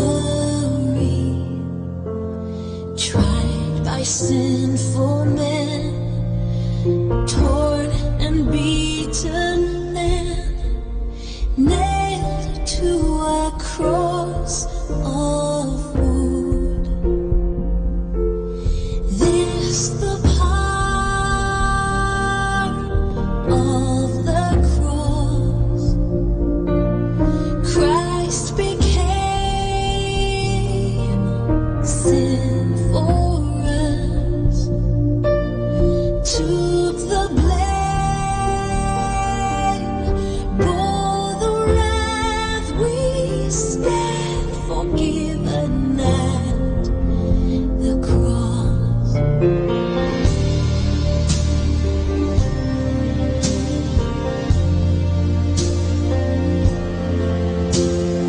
Oh, to see the pain written on your face, bearing the awesome weight of sin.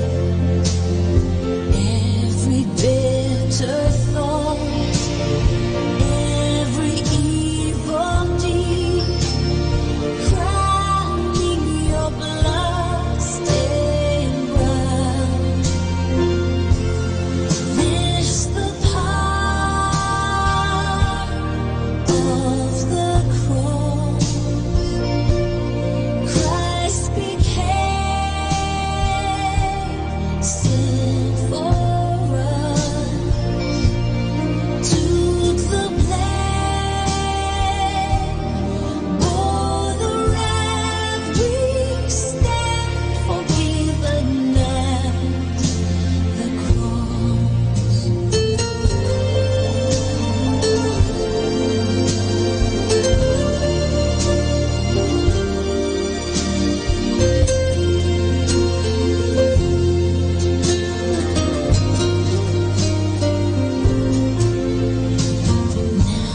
The daylight flees, now the ground beneath quakes as its maker bows his head. Curtain torn in two, dead are raised to life, finished the victory cry. This the power of the cross. Christ became sin for us.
so scorned. God weaves our lives from the fields of a shepherd born to the shepherd who we now adore. From a mighty king to a gentle lord, God weaves our lives. Oh, David, chosen one, who slay the mighty foe, and all will call you blessed as life from life unfolds. From a king to a king of kings, from a crown of gold to a crown of thorns, from a king so loved to a king so scorned, God weaves our lives. Oh Lord, I shall not want, for you leadeth me beside still waters and to lie in pastures green. From a king to a king of kings, from a crown of gold to a crown of thorns, from a king so loved to a king so scorned, God weaves our lives. God weaves our lives.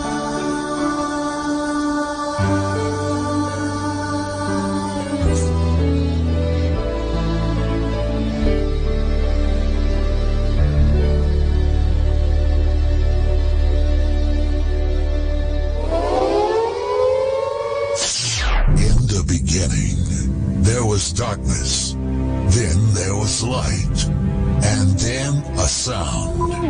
Who am I that the Lord of all the earth would care to know my name, would care to feel my hurt?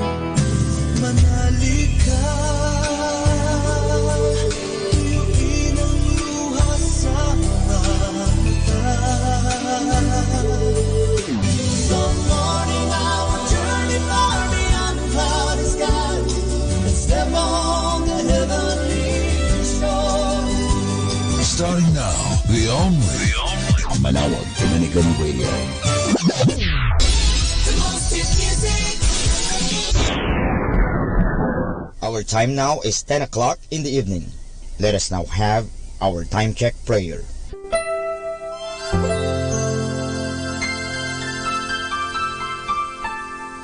Panalangin ng isang mamamahayag. Panginoong Diyos na makapangyarihan, buong kababaang loob kaming nagpapasalamat sa iyo dahil sa pagkalob mo sa amin ng biyayang makapagpalaganap ng mabuting balita tungkol sa iyo at sa mabuting bagay na tinatanggap namin na nararapat lamang na ituring ng lahat bilang mga biyayang mula sa iyo. Sa pamagitan ng mga babasahin, radyo at telebisyon, ginawa mo kaming mga kasangkapan ng kabutihan dahil sa pagpapahayag namin ng katotohanan na walang layuning makasakit ng kalooban ng iba sa pamagitan ng aming mga sinasabi at ginagawa. Isugo mo nawa sa amin ang banal na Espiritu na gagabay sa amin at magbibigay ng inspirasyon upang ang lahat ng aming gagawin at iyaon lamang makakabuti sa aming kapwa at upang magabayan namin sila at lalo pang mapalapit sila sa iyo. Pangalagaan mo kami laban sa tuksong gamitin ang kapangyarihan ng aming gawain upang wasakin ang dangal ng iba. Sa halip, tulungan mo kaming maging mga kasangkapan ng kapayapaan at pag-ibig upang magbago ang mundong ito at maging kanais-nais na tahanan ng anak mo. Hinihiling namin ito sa pamamagitan ni Kristo na aming Panginoon. Amen.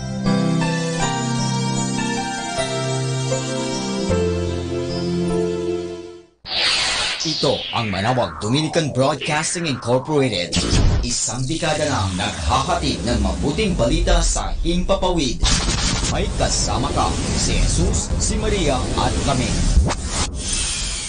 Learn from yesterday, live for today, and hope for tomorrow.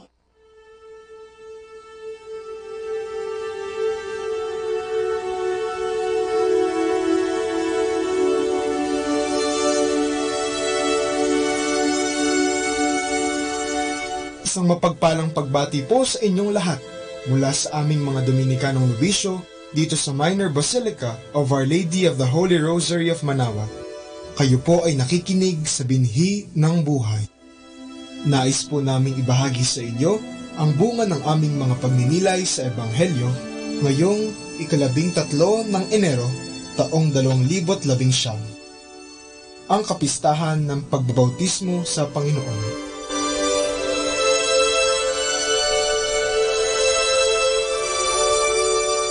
A reading from the Holy Gospel according to St. Luke.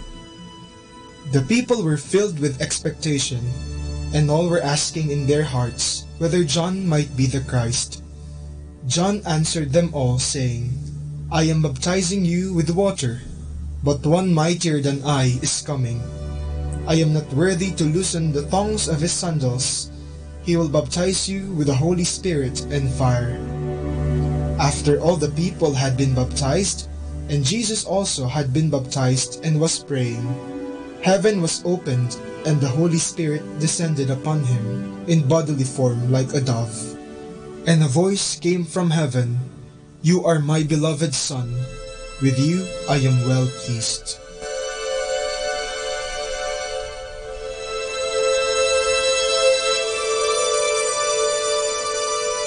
Patapos na ang Pasko.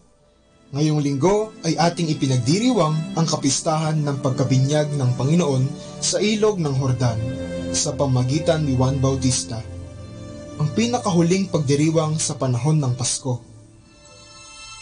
Bakit kaya ito ang huli kahit na ang ating Panginoon ay hindi na bata?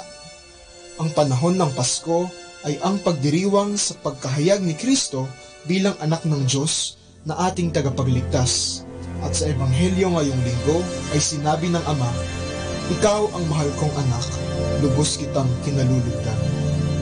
Ang pagbibinyag ni Juan ay isang binyag ng pagbabalik loob at kapatawaran. Ngunit bakit si Jesus, na isang Diyos at walang kasalanan, ay sumailalim din sa pagbibinyag na ito? Ang pagbibinyag kay Jesus ay isang pagpapatibay sa kanyang pagiging tao. Siya na isang Diyos ay inakap ng buong buo ang kanyang pagkatao. Gaya ng sinabi ni Apostol Pablo, bagamat siya ay tunay na Diyos, ay hindi nagpilit na manatiling kapantay ng Diyos. Bagkus, hinubad niya ang lahat ng katangian ng pagka-Diyos, nagkatawang tao at namuhay na isang alipin. Nang maging tao, siya ay nagpakababa at naging masunurin. Ang pagkabinyag ng Panginoon ay ang simula ng kanyang pagpublikong buhay. Noong tayo ay nabinyagan, nabura ang ating manang kasalanan, natanggap natin ang Espiritu Santo, at tayo ay naging anak ng Diyos. Sa pamagitan ng binyag, sinimulan ni Jesus ang kanyang misyon, tinanggap niya ang hamon. Ang salitang hamon ay maaring tumukoy sa dalawang bagay. Ang una ay ang pagkaing pamasko na madalas ihain sa Noche Buena ng pamilya, at ang ikalawa ay ang pagsubok na haharapin sa buhay. Ang hamon na pagkain ay sumisimbolo sa mga grasya ng Panginoon na ating tinatanggap, na siyang ating gagamitin sa pagharap sa mga hamon ng buhay.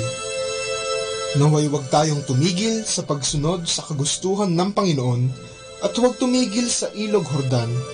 Sa halip ay samahan natin si Jesus tungo sa Jerusalem, kung saan natupad ang kanyang misyon. At sa huli, siya ay umuwi sa kaluwalhatian.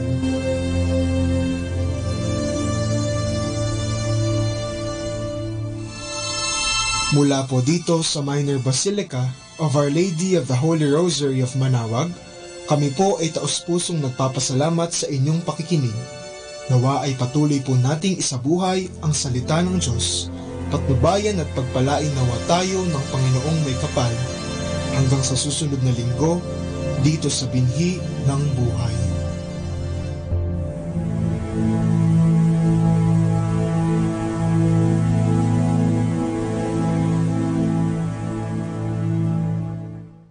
Atin pong pakinggan ang mga pasabi mula sa Minor Basilica ng Our Lady of the Rosary of Manawag. Here is the schedule of Barangay BEC Saturday Masses at 4:30 in the afternoon for the month of January 2019. January 12, BEC Lalamaan, BEC Santa Ines, and BEC Borac. January 19, BEC Tubol West, BEC Liksi, and BEC Pantal. January 26, BEC Uraan West, BEC Cabanbanan Centro, and BEC Bukaw. And that's the schedule of Barangay BEC Saturday Masses at 4:30 in the afternoon for the month of January 2019. Atin pong napakinggan ang mga pasabi mula sa Minor Basilica ng Our Lady of the Rosary of Manawag. Keeping you company in the night to reflect with instrumental music. Only here at Manawag Dominican Radio.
Isang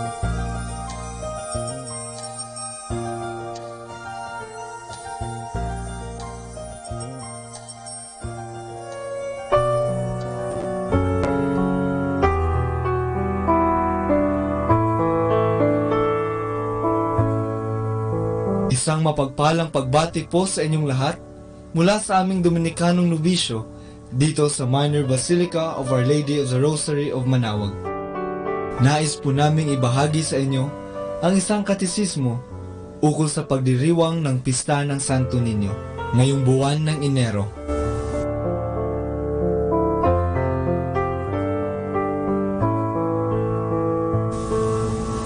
Ngayong buwan ng Enero ay pinagdiriwang natin dito sa Pilipinas ang kapistahan ni Señor Santo Niño. Isa itong malaking selebrasyon sapagkat ang Santo Niño de Cebu ay tanda ng pagkakatatag ng Kristyanismo sa Pilipinas. At higit pa rito ay isinilalarawan ng ating Panginoon na siya ay minsan ding naging bata. Siya ay pinaglihi ni Maria sa kanyang sinapupunan sa loob ng 9 na buwan.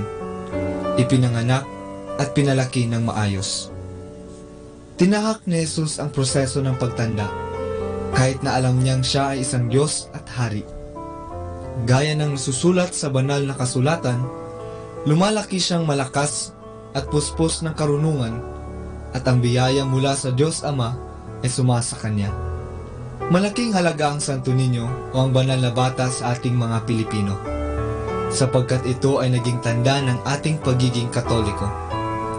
Ang orihinal na imahen ng Santo Niño ay isang regalo mula kay Magellan para sa Raha ng Cebu na si Raha Humabon at sa kanyang asawa noong 1521, matapos mabinyagan ang nasabing Raha kasama ang kanyang mga nasasakupan. At sa darating na taong 2021, tayong mga Pilipino ay magdiriwang ng 100 taon ng pagkatatag ng Kristyanismo sa Pilipinas. At itong imahe ng Santo Niño ang magdadala sa atin sa kasaysayan at magbabalik tanaw sa atin sa nakaraan. Ngayon, ang imahe ng Santo Niño ay binibigyang galang ng libo-libong Pilipino dahil sa mga milagro at biyayang natanggap. Ipinakikita sa atin ng imahe ng Niño na ang batang Jesus ay Diyos at Hari magpakailanman. Sabi nga sa kanta, ipinanganak na bata, ngunit Hari. Ipinanganak upang maghari sa atin. Huwag sana nating maliitin ang Santo Niño, kahit ito ay isang bata. Ating pakatandaan na sa Ebanghelyo ipinapakita ang pagmamahal ng Diyos sa mga bata. Ayon sa Ebanghelyo ni San Mateo, sinabi ng ating Panginoon na kapag hindi kayo magbago at tumulad sa mga bata, hindi kayo mabibilang sa mga pinagharian ng Diyos. Ang sinumang nagpapakababa ng gaya ng batang ito ay siyang pinakadakila sa mga pinaghaharian ng Diyos. Ayon naman kay San Leon Magno, minahal ni Kristo ang pagiging bata na kanyang tinanggap. Minahal niya ang pagiging bata na nagturo na tayo ay maging mapagkumbaba. Ang kapistahan ng Santo Niño ay isang imbitasyon sa atin upang maging katulad ng isang bata. Isang bata na di marunong magkimkim ng galit. Isang batang simple lang ang inaasam. Isang batang may takot sa Diyos. Naway maghari sa puso at buhay natin ang Poong May Kapal. Mula po dito sa Minor Basilica of Our Lady of the Rosary of Manawag, kami po ay taus-puso nagpapasalamat sa inyong pakikinig. Naway patuloy po nating isabuhay ang mga turo ng simbahan. Pagpalain nawa tayo lagi ng ating Panginoong Diyos. Hanggang sa susunod na buwan po, para sa isa na namang katisismo mula sa aming mga Dominikanong nobisyo. Maraming salamat po.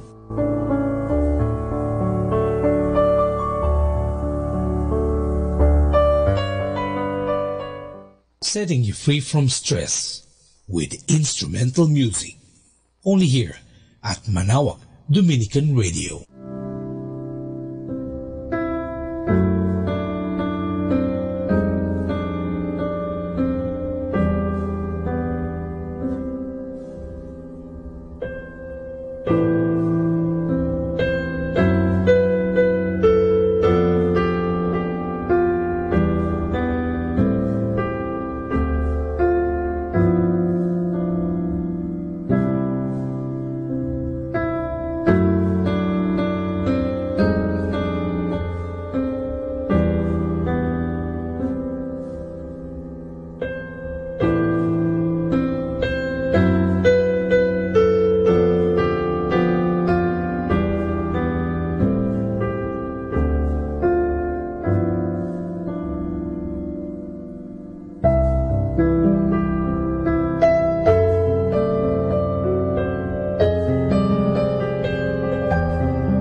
According to narration, Saint Dominic's family, in today's language, is financially capable or simply wealthy. But this wealth that they have did not consume them. Instead, this made them even more accessible to those in need. Thanks to the generosity of his parents, Dominic and his siblings were introduced to a life of giving more than accumulating is essential to finding one's purpose in life. And this lesson still applies today. And this search for purpose led them to a deeper understanding of what Jesus has to offer to those who are willing to leave everything, to carry one's cross, and follow him. The de Guzman family didn't do anything spectacular. Instead, they lived their ordinary lives with extraordinary grace. And this grace enabled two of the members of the family to become priests. One is Saint Dominic, the other is Blessed Manes. Their mother, Juana, later became Blessed Juana de Aza.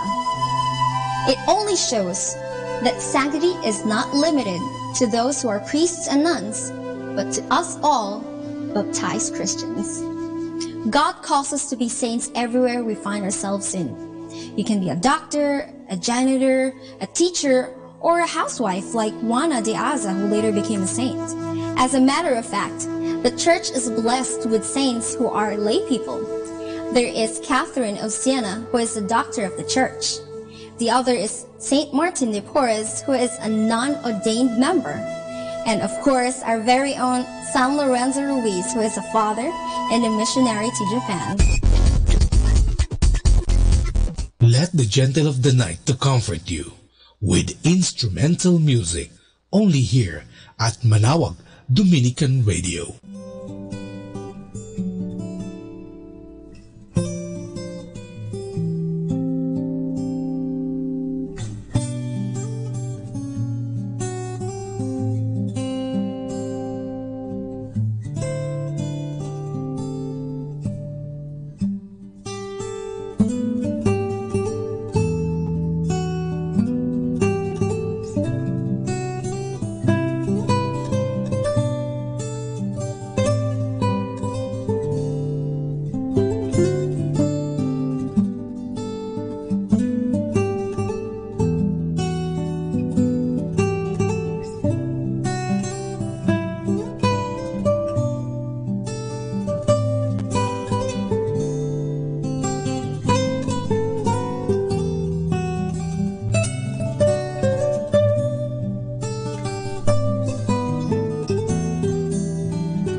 Pakinggan po natin si kasamang JT sa Tagumpay sa Tag-Unos kasama ang Diyos.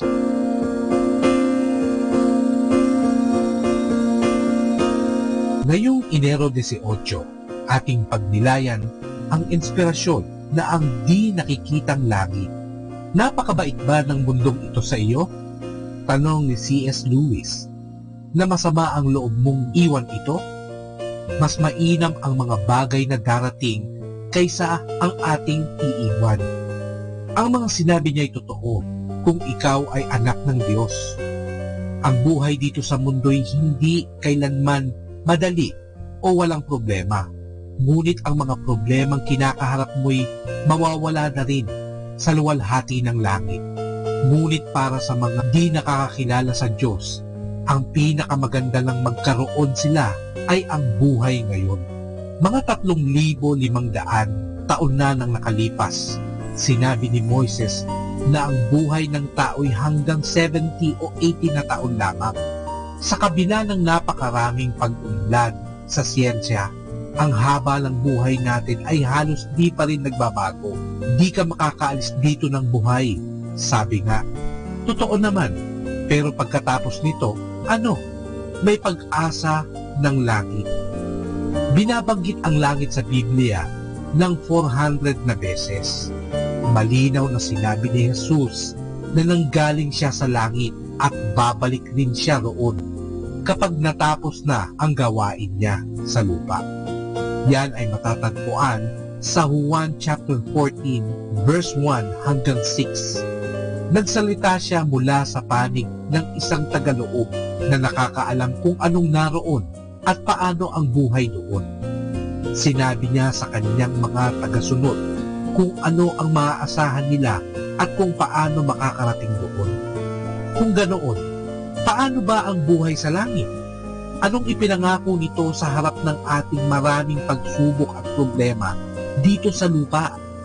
Sinulat ni Apostol Pablo, itinuring ko na ang pagtitiis sa panahong kasalukuyan ay hindi karapat-dapat na mayahambing sa kaluwalhatiang mahayag sa atin.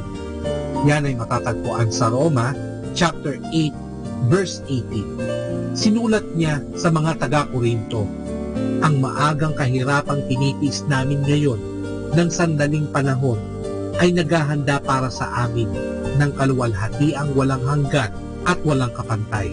Kaya hindi kami tumitingin sa mga bagay na nakikita, kundi sa mga bagay na hindi nakikita, sapagkat pansamantala lamang ang mga bagay na nakikita, subalit ang mga hindi nakikita ay pawang walang hanggan.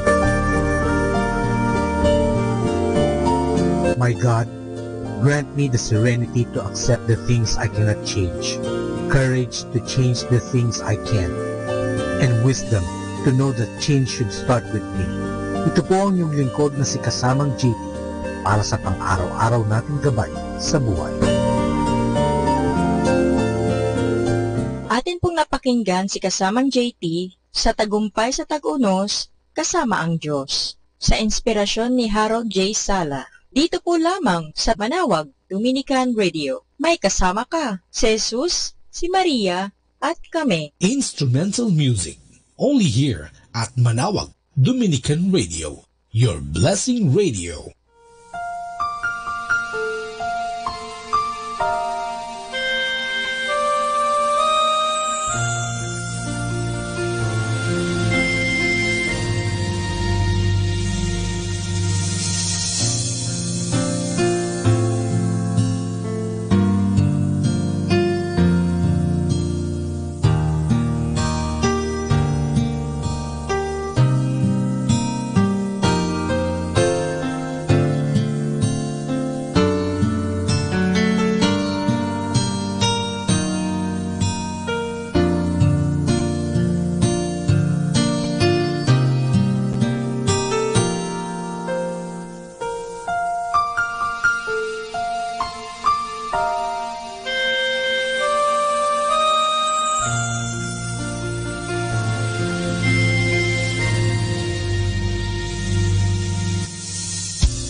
time now is 11 o'clock in the evening. Let us now have our time check prayer. Panalangin para sa kalusugan ng katawan. Ama naming mapagmahal, katulad ng buhay, ang kalusugan ng katawan ay biyayang kaloob mo. Kaya't marapat lamang na ito'y pagyamanin at pangalagaan. Tulungan mo akong umiwas sa lahat ng labis at hindi makakabuti sa aking kalusugan. Ilayo mo ako sa masasamang bisyo na sumisira sa kalusugan ng isip at katawan. Lubin mong sanayin ko ang aking katawan sa lahat ng makapagbubunga ng kalusugang ito. Wastong pagkain, sapat ng pahinga, malinis na kapaligiran, at magandang pananaw sa buhay. At higit sa lahat, pagkalooban mo ako ng kapanatagan ng isip, nagmumula sa pamumuhay ng naaayon sa iyong kalooban. Amen.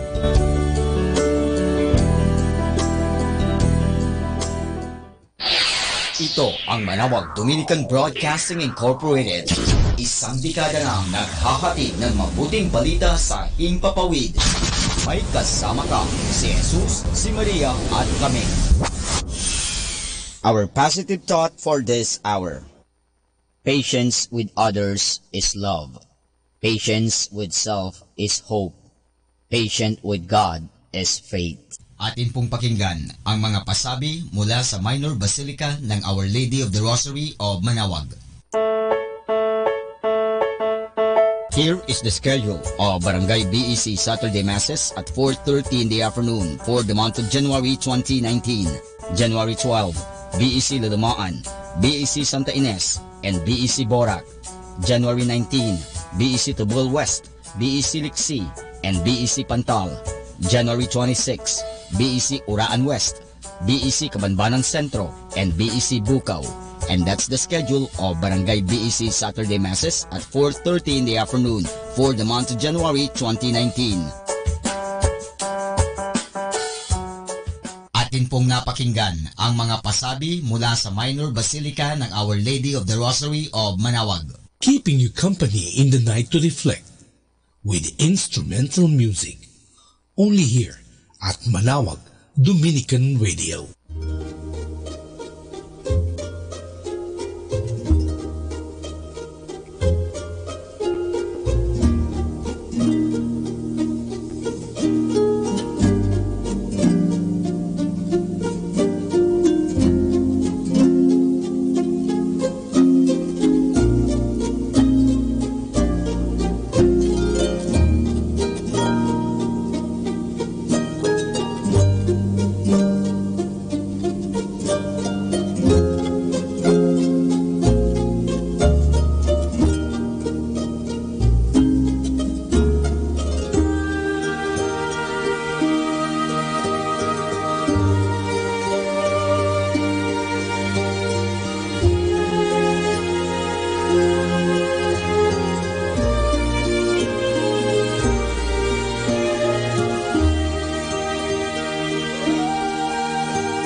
setting you free from stress with instrumental music. Only here at Manaoag Dominican Radio.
gentle of the night to comfort you with instrumental music, only here at Manawag Dominican Radio.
instrumental music.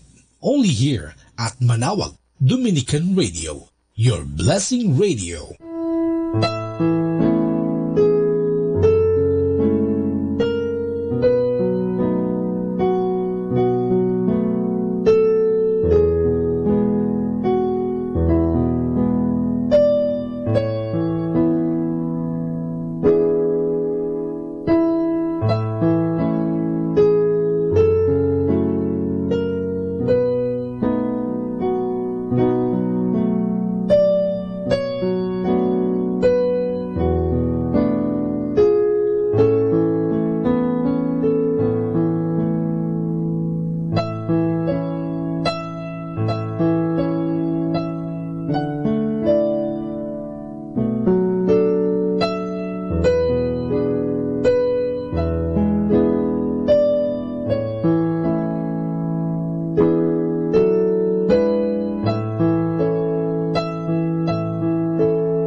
The Sorrowful Mysteries. The sorrowful mysteries are sad stories because they are about the passion and death of our Lord Jesus. But at the same time, they are good stories. Because of what our Lord Jesus has gone through, we are saved from sin and we can now enter heaven. The sorrowful mysteries are prayed on Tuesdays and Fridays. In the name of the Father, and of the Son, and of the Holy Spirit, Amen. I believe in God, the Father Almighty, creator of heaven and earth. I believe in Jesus Christ, His only Son, our Lord. He was conceived by the power of the Holy Spirit and born of the Virgin Mary. He suffered under Pontius Pilate, was crucified, died, and was buried. He descended to the dead. On the third day he rose again. He ascended into heaven and is seated at the right hand of the Father. He will come again to judge the living and the dead. I believe in the Holy Spirit, the Holy Catholic Church, the communion of saints, the forgiveness of sins, the resurrection of the body, and life everlasting. Amen. For the intentions of the Holy Father. Our Father in heaven, holy be your name. Your kingdom come, your will be done on earth as it is in heaven. Give us this day our daily bread, and forgive us our sins, as we forgive those who sin against us. Do not bring us to the test, but deliver us from evil. Amen. Hail Mary, full of grace, the Lord is with you. Blessed are you among women, and blessed is the fruit of your womb, Jesus. Holy Mary, Mother of God, pray for us sinners, now and at the hour of our death. Amen. Hail Mary, full of grace, the Lord is with you. Blessed are you among women, and blessed is the fruit of your womb, Jesus. Holy Mary, Mother of God, pray for us sinners, now and at the hour of our death. Amen. Hail Mary, full of grace, the Lord is with you. Blessed are you among women, and blessed is the fruit of your womb, Jesus. Holy Mary, Mother of God, pray for us sinners, now and at the hour of our death. Amen. Glory be to the Father, and to the Son, and to the Holy Spirit, as it was in the beginning, as now, and ever shall be, world without end. Amen. The first sorrowful mystery is the agony in the garden. Jesus is in a garden, and he is very sad because he knows that he will have to suffer a lot. But even if he is having a hard time, he tells God the Father that he only wants what the Father wants for him. Our Father in heaven, holy be your name. Your kingdom come, your will be done on earth as it is in heaven. Give us this day our daily bread, and forgive us our sins, as we forgive those who sin against us. Do not bring us to the test, but deliver us from evil. Amen. Hail Mary, full of grace, the Lord is with you. Blessed are you among women, and blessed is the fruit of your womb, Jesus. Holy Mary, Mother of God, pray for us sinners, now and at the hour of our death. Amen.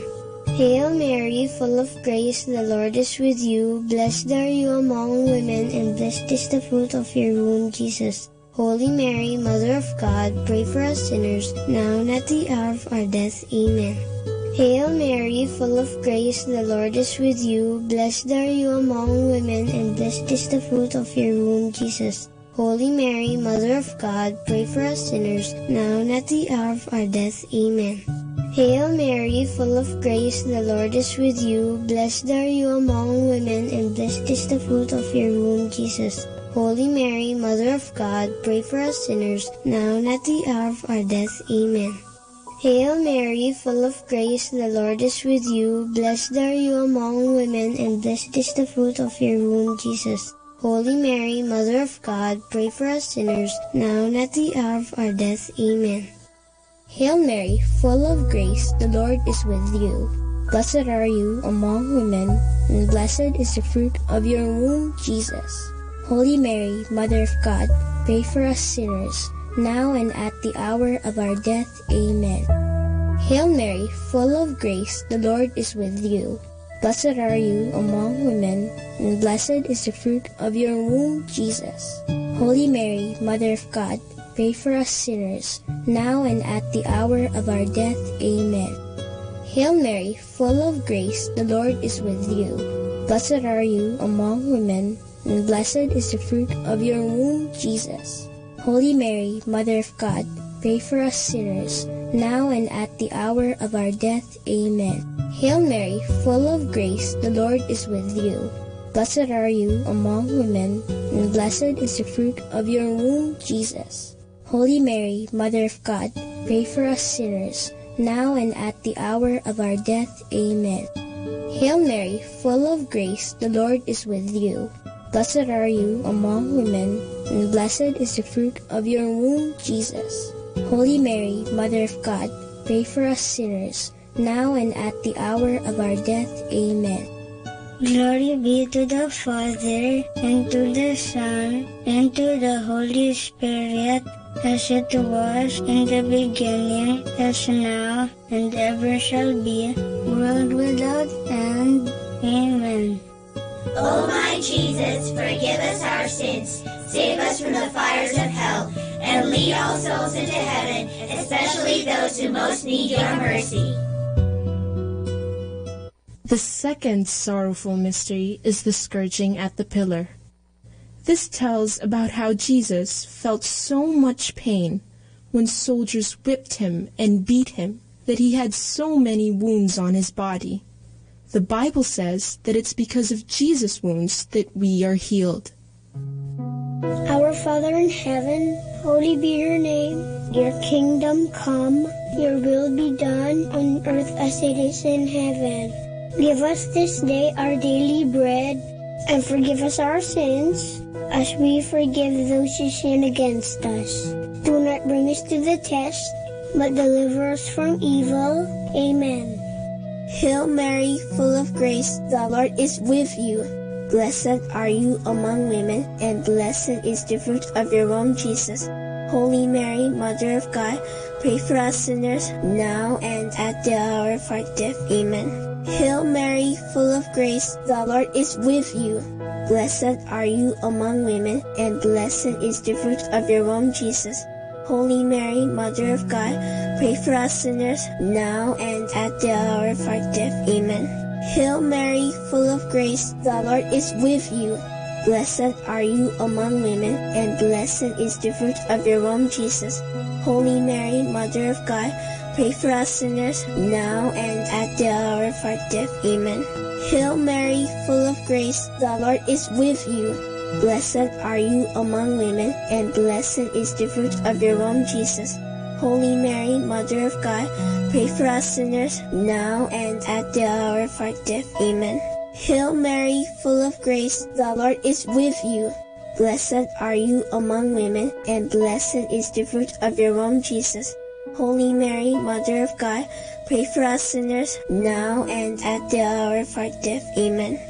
Hail Mary, full of grace, the Lord is with you. Blessed are you among women, and blessed is the fruit of your womb, Jesus. Holy Mary, Mother of God, pray for us sinners, now and at the hour of our death. Amen.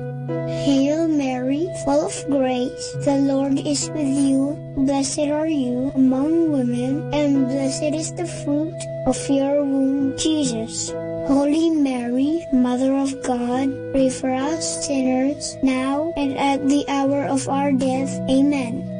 Hail Mary, full of grace, the Lord is with you. Blessed are you among women, and blessed is the fruit of your womb, Jesus. Holy Mary, Mother of God, pray for us sinners, now and at the hour of our death. Amen. Hail Mary, full of grace, the Lord is with you. Blessed are you among women, and blessed is the fruit of your womb, Jesus. Holy Mary, Mother of God, pray for us sinners, now and at the hour of our death. Amen. Hail Mary, full of grace, the Lord is with you. Blessed are you among women, and blessed is the fruit of your womb, Jesus. Holy Mary, Mother of God, pray for us sinners, now and at the hour of our death. Amen. Glory be to the Father, and to the Son, and to the Holy Spirit, as it was in the beginning, as now, and ever shall be, world without end. Amen. O my Jesus, forgive us our sins, save us from the fires of hell, and lead all souls into heaven, especially those who most need your mercy. The third sorrowful mystery is the crowning with thorns. Here, Jesus is given a crown to wear. It is an ugly crown because it has thorns. And when they put it on Jesus, the sharp thorns cut through his skin and give him more wounds. Our Father in heaven, holy be your name. Your kingdom come, your will be done on earth as it is in heaven. Give us this day our daily bread, and forgive us our sins, as we forgive those who sin against us. Do not bring us to the test, but deliver us from evil. Amen. Hail Mary, full of grace, the Lord is with you. Blessed are you among women, and blessed is the fruit of your womb, Jesus. Holy Mary, Mother of God, pray for us sinners, now and at the hour of our death. Amen. Hail Mary, full of grace, the Lord is with you. Blessed are you among women, and blessed is the fruit of your womb, Jesus. Holy Mary, Mother of God, pray for us sinners, now and at the hour of our death. Amen. Hail Mary, full of grace, the Lord is with you. Blessed are you among women, and blessed is the fruit of your womb, Jesus. Holy Mary, Mother of God, pray for us sinners, now and at the hour of our death. Amen. Hail Mary, full of grace, the Lord is with you. Blessed are you among women, and blessed is the fruit of your womb, Jesus. Holy Mary, Mother of God, pray for us sinners, now and at the hour of our death. Amen. Hail Mary, full of grace, the Lord is with you. Blessed are you among women, and blessed is the fruit of your womb, Jesus. Holy Mary, Mother of God, pray for us sinners, now and at the hour of our death. Amen. Hail Mary, full of grace, the Lord is with you. Blessed are you among women, and blessed is the fruit of your womb, Jesus. Holy Mary, Mother of God, pray for us sinners, now and at the hour of our death. Amen. Hail Mary, full of grace, the Lord is with you. Blessed are you among women, and blessed is the fruit of your womb, Jesus. Holy Mary, Mother of God, pray for us sinners, now and at the hour of our death. Amen. Hail Mary, full of grace, the Lord is with you. Blessed are you among women, and blessed is the fruit of your womb, Jesus. Holy Mary, Mother of God, pray for us sinners, now and at the hour of our death. Amen. Hail Mary, full of grace, the Lord is with you. Blessed are you among women, and blessed is the fruit of your womb, Jesus. Holy Mary, Mother of God, pray for us sinners, now and at the hour of our death. Amen. Hail Mary, full of grace, the Lord is with you. Blessed are you among women, and blessed is the fruit of your womb, Jesus. Holy Mary, Mother of God, pray for us sinners, now and at the hour of our death. Amen. Glory be to the Father, and to the Son, and to the Holy Spirit, as it was in the beginning, is now, and ever shall be, world without end. Amen. O my Jesus, forgive us our sins, save us from the fires of hell, and lead all souls into heaven, especially those who most need your mercy. The fourth sorrowful mystery is the carrying of the cross. Jesus, whose body is already full of wounds, is asked to carry a big, heavy cross made from a tree. He has to walk a long road and up the mountain. It is so hard that Jesus falls 3 times. Our Father in heaven, holy be your name. Your kingdom come, your will be done on earth as it is in heaven. Give us this day our daily bread, and forgive us our sins, as we forgive those who sin against us. Do not bring us to the test, but deliver us from evil. Amen. Hail Mary, full of grace, the Lord is with you. Blessed are you among women, and blessed is the fruit of your womb, Jesus. Holy Mary, Mother of God, pray for us sinners now and at the hour of our death. Amen. Hail Mary, full of grace, the Lord is with you. Blessed are you among women, and blessed is the fruit of your womb, Jesus. Holy Mary, Mother of God, pray for us sinners now and at the hour of our death. Amen. Hail Mary, full of grace, the Lord is with you. Blessed are you among women, and blessed is the fruit of your womb, Jesus. Holy Mary, Mother of God, pray for us sinners now and at the hour of our death. Amen. Hail Mary, full of grace, the Lord is with you. Blessed are you among women, and blessed is the fruit of your womb, Jesus. Holy Mary, Mother of God, pray for us sinners now and at the hour of our death. Amen. Hail Mary, full of grace, the Lord is with you. Blessed are you among women, and blessed is the fruit of your womb, Jesus. Holy Mary, Mother of God, pray for us sinners now and at the hour of our death. Amen. Hail Mary, full of grace, the Lord is with you. Blessed are you among women, and blessed is the fruit of your womb, Jesus. Holy Mary, Mother of God, pray for us sinners now and at the hour of our death. Amen. Hail Mary, full of grace, the Lord is with you. Blessed are you among women, and blessed is the fruit of your womb, Jesus. Holy Mary, Mother of God, pray for us sinners, now and at the hour of our death. Amen. Hail Mary, full of grace, the Lord is with you. Blessed are you among women, and blessed is the fruit of your womb, Jesus. Holy Mary, Mother of God, pray for us sinners, now and at the hour of our death. Amen. Hail Mary, full of grace, the Lord is with you. Blessed are you among women, and blessed is the fruit of your womb, Jesus. Holy Mary, Mother of God, pray for us sinners, now and at the hour of our death. Amen. Hail Mary, full of grace, the Lord is with you. Blessed are you among women, and blessed is the fruit of your womb, Jesus. Holy Mary, Mother of God, pray for us sinners, now and at the hour of our death. Amen. Glory be to the Father, and to the Son, and to the Holy Spirit, as it was in the beginning, as now, and ever shall be, world without end. Amen.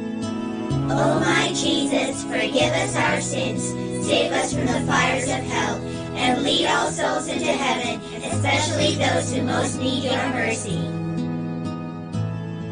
The fifth sorrowful mystery is the crucifixion. Jesus is nailed to the cross that he carried, but Jesus never says bad things to those who hurt him. Instead, he forgives them.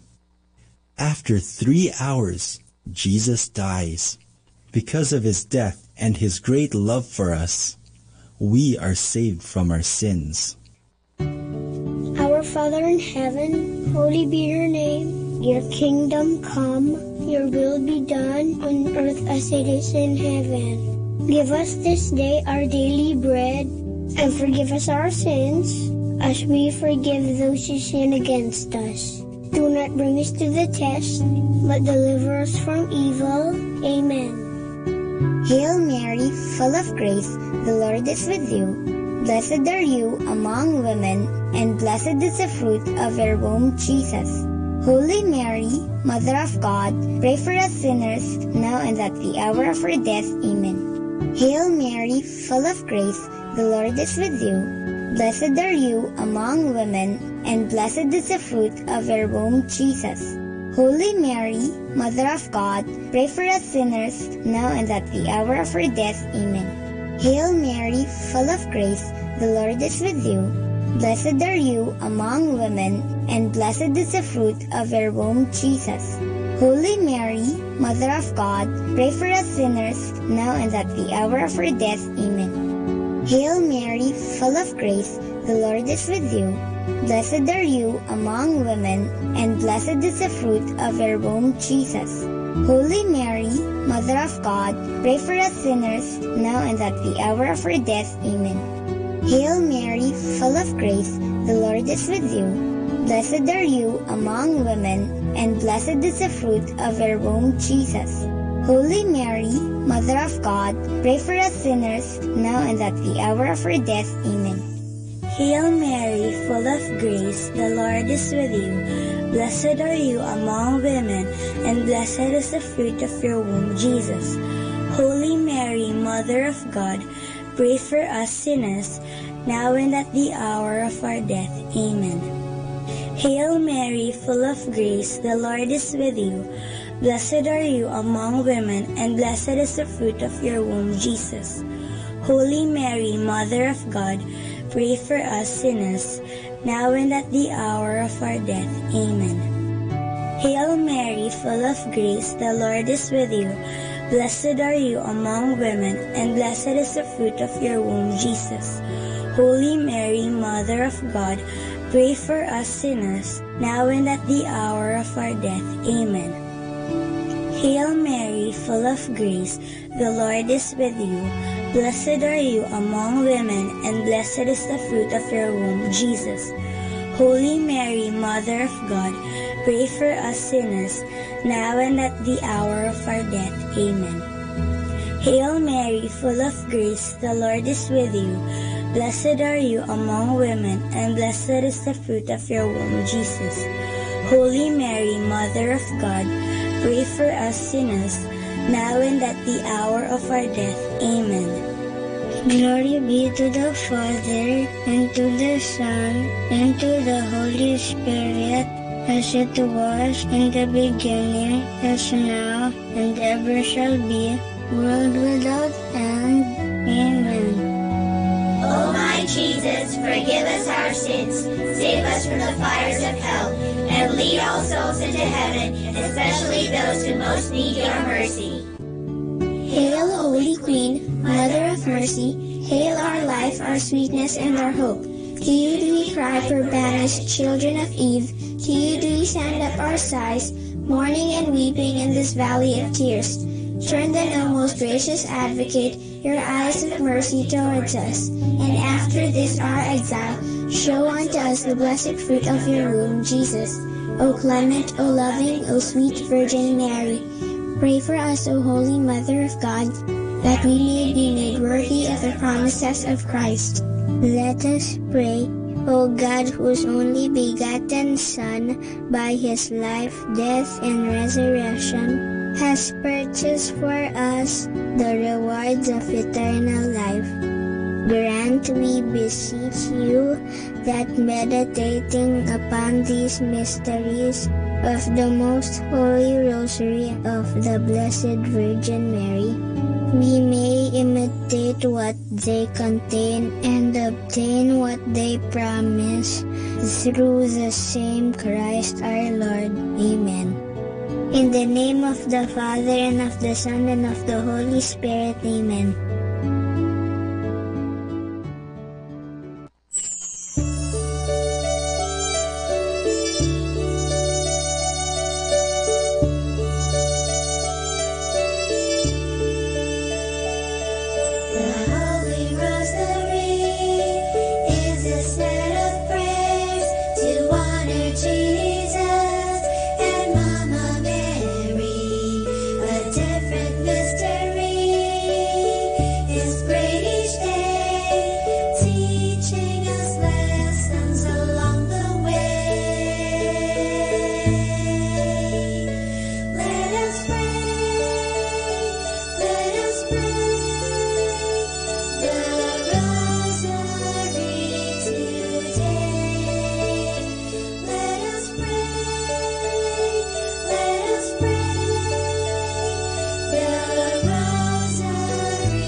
Understanding the Rosary. The Rosary is a meditative prayer. The Rosary is often attacked as a prayer that leads to rattling, or as a prayer that is boring, as they say. It is always the same. Behind such a criticism is a gross misunderstanding. It is true that the external form is always the same, the repetition of the Hail Mary, and to think about the words we pronounce would be truly boring. But this is not the way the Rosary should be prayed. we should come to a quiet and peaceful meditation about the words, or even better, about the mysteries. This meditative character has been again and again emphasized. Already, the bull of Pope Pius V, dated September 17, 1569, in which the Pope approved the present form of the Rosary, mentions that the meditation on the mysteries is essential for the gaining of the indulgences attached to this prayer. To facilitate meditation, the Rosary offers two important helps. The first one is the tranquil succession of Hail Marys. It is kind of a blessed monotony which should lead us to an external quietness. We are not always confronted with new thoughts and words which demand our attention, but we are set free to concentrate fully on the meditation. The second one are the prayer beads, which are a help to involve also our body in this prayer. The fingers proceeding from one bead to the other in regular intervals are apart and help to come to calmness of the whole person, and in this way they contribute to an atmosphere of meditation. Like in any prayer and meditation, it is important to emphasize the life dimension. We do not meditate for meditation's sake, but considering what God did for us and how much He loved us, we cannot help but get affected by it. Our lives must be shaped and changed by the contemplation of our God, who became so much involved with men. As He reached out to us, must we reach out to others. It is again Adolf of Essen who pronounced this very clearly by writing that everybody praying the Rosary must make a serious effort to imitate the life of Jesus. The Rosary devotion must lead us to put the prayer in practice. It is an imitation of Christ, not in book, but in prayer form. And for more understanding of the Rosary, tune in into this station of the angels. More than ever, we need Catholic radio station like Manaoag Dominican Radio FM. Our time now is 12 midnight. Let us now have our time check prayer.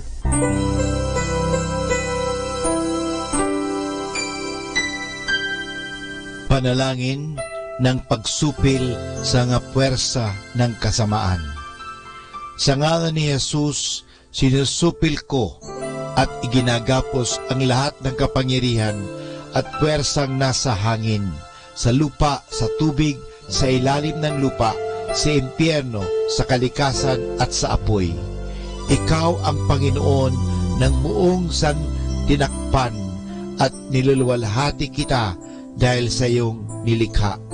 Sa ngalan mo, iginagapos ko ang lahat ng puwersa ng diablo na kumikilos laban sa amin at sa aming mga pamilya. Tinatakpan ko ng kaming lahat na pagsanggalang sa iyong mahal na dugo na ibinuhos para sa amin sa krus. Maria, aming ina, kailangan namin ang iyong pangangalaga at sa pamamagitan kasama ng mahal na puso ni Jesus para sa amin at sa aming mga pamilya, at balutin mo kaming balabal ng iyong pag-ibig upang masiraan ng loob ang kaaway. San Miguel at aming mga anghel na tagatanod, ipagtanggol kami at ang aming mga pamilya sa pakikipaglaban namin sa lahat ng kasamaang gumagala sa mundo.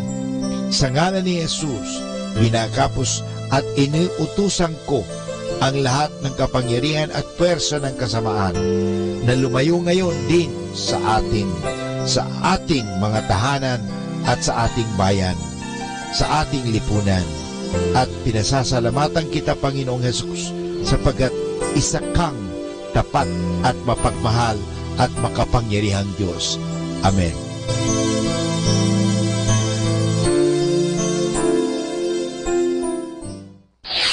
Ito ang Manawag Dominican Broadcasting Incorporated. Isang dekada nang naghahatid ng mabuting balita sa himpapawid. May kasama ka, si Jesus, si Maria at kami.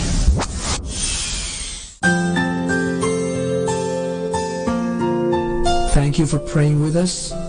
We hope our prayers and songs have inspired you to start and end your day in our Lord's loving presence. May His peace, love, and joy keep you going every day of your life. God bless you.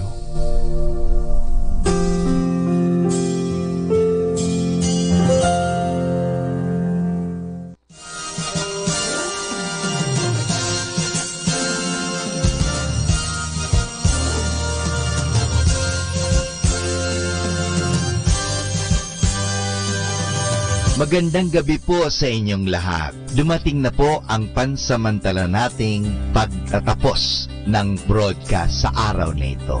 Maraming salamat po sa pagtangkilik ninyo sa Manawag Dominican Radio o dating Radyo Dominico ng Manawag. May kasama ka, si Jesus, si Maria at kami. Ngayon po, tayo ay magpapasalamat sa patuloy ninyong pagkikinig. At nawa na pagpala kayo ng radyong ito. Dahil sa radyong ito, ating ipinapahayag ang salita ng Diyos. Tayo po ay nagkakaroon ng evangelization, catechesis, sanctification, service, at stewardship. Dahil sa Manawag Dominican Radio, tayo po ay naging kasangkapan sa pagpapahayag ng salita ng Diyos, sa pagbabasa ng mga Bible verses at sa pagpapaliwanag ng aral ng ating simbahan. Maraming salamat po dahil sa inyo, kami po ay patuloy na kapaglilingkod. Kaya din po maraming salamat sa mga kapatid kong mga Dominican fathers and brothers dahil sa patuloy nilang pagsuporta sa Radio Evangelization Ministry.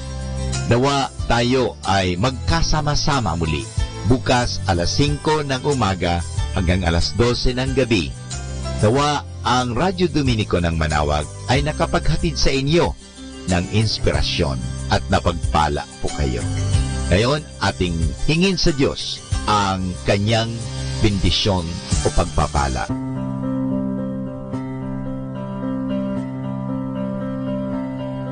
Sa ngalan ng Ama at ng Anak at ng Espiritu Santo. Amen. Maraming salamat, Panginoong Diyos, sa patuloy ninyong pagsubaybay, sa patuloy ninyong pagkalinga, at sa patuloy ninyong pagmamahal at paglalayo sa amin sa anumang mga kapahamakan at masama. Nagpapasalamat po kami dahil sa patuloy ninyong pagsuporta at pakikisa sa gawain ito ng pagpapahayag. Nawa, Panginoon, ilayo mo kami sa anumang mga masasama. Tulungan mo kami na gamitin namin ang aming mga talino, oras at ang mga kakayahan namin upang ikaw ay aming dakilain at ikaw ay aming purihin. Nanawa ang mga pinatutugtog namin na Christian religious Catholic music ay makapag-inspire sa mga tao. At lalong-lalo na, Panginoon, na kami ay maging banal sa pamagitan ng pakikinig sa iyo. Kaya bago mag-sign off ang Manawag Dominican Radio, ikaw ay aming pinasasalamatan. Samahan po ninyo kami palagi. Naniniwala po kami na hindi nyo kami pababayaan, lalong-lalo na sa tulong ng aming mahal na Our Lady of Manawag, Apa Baquet.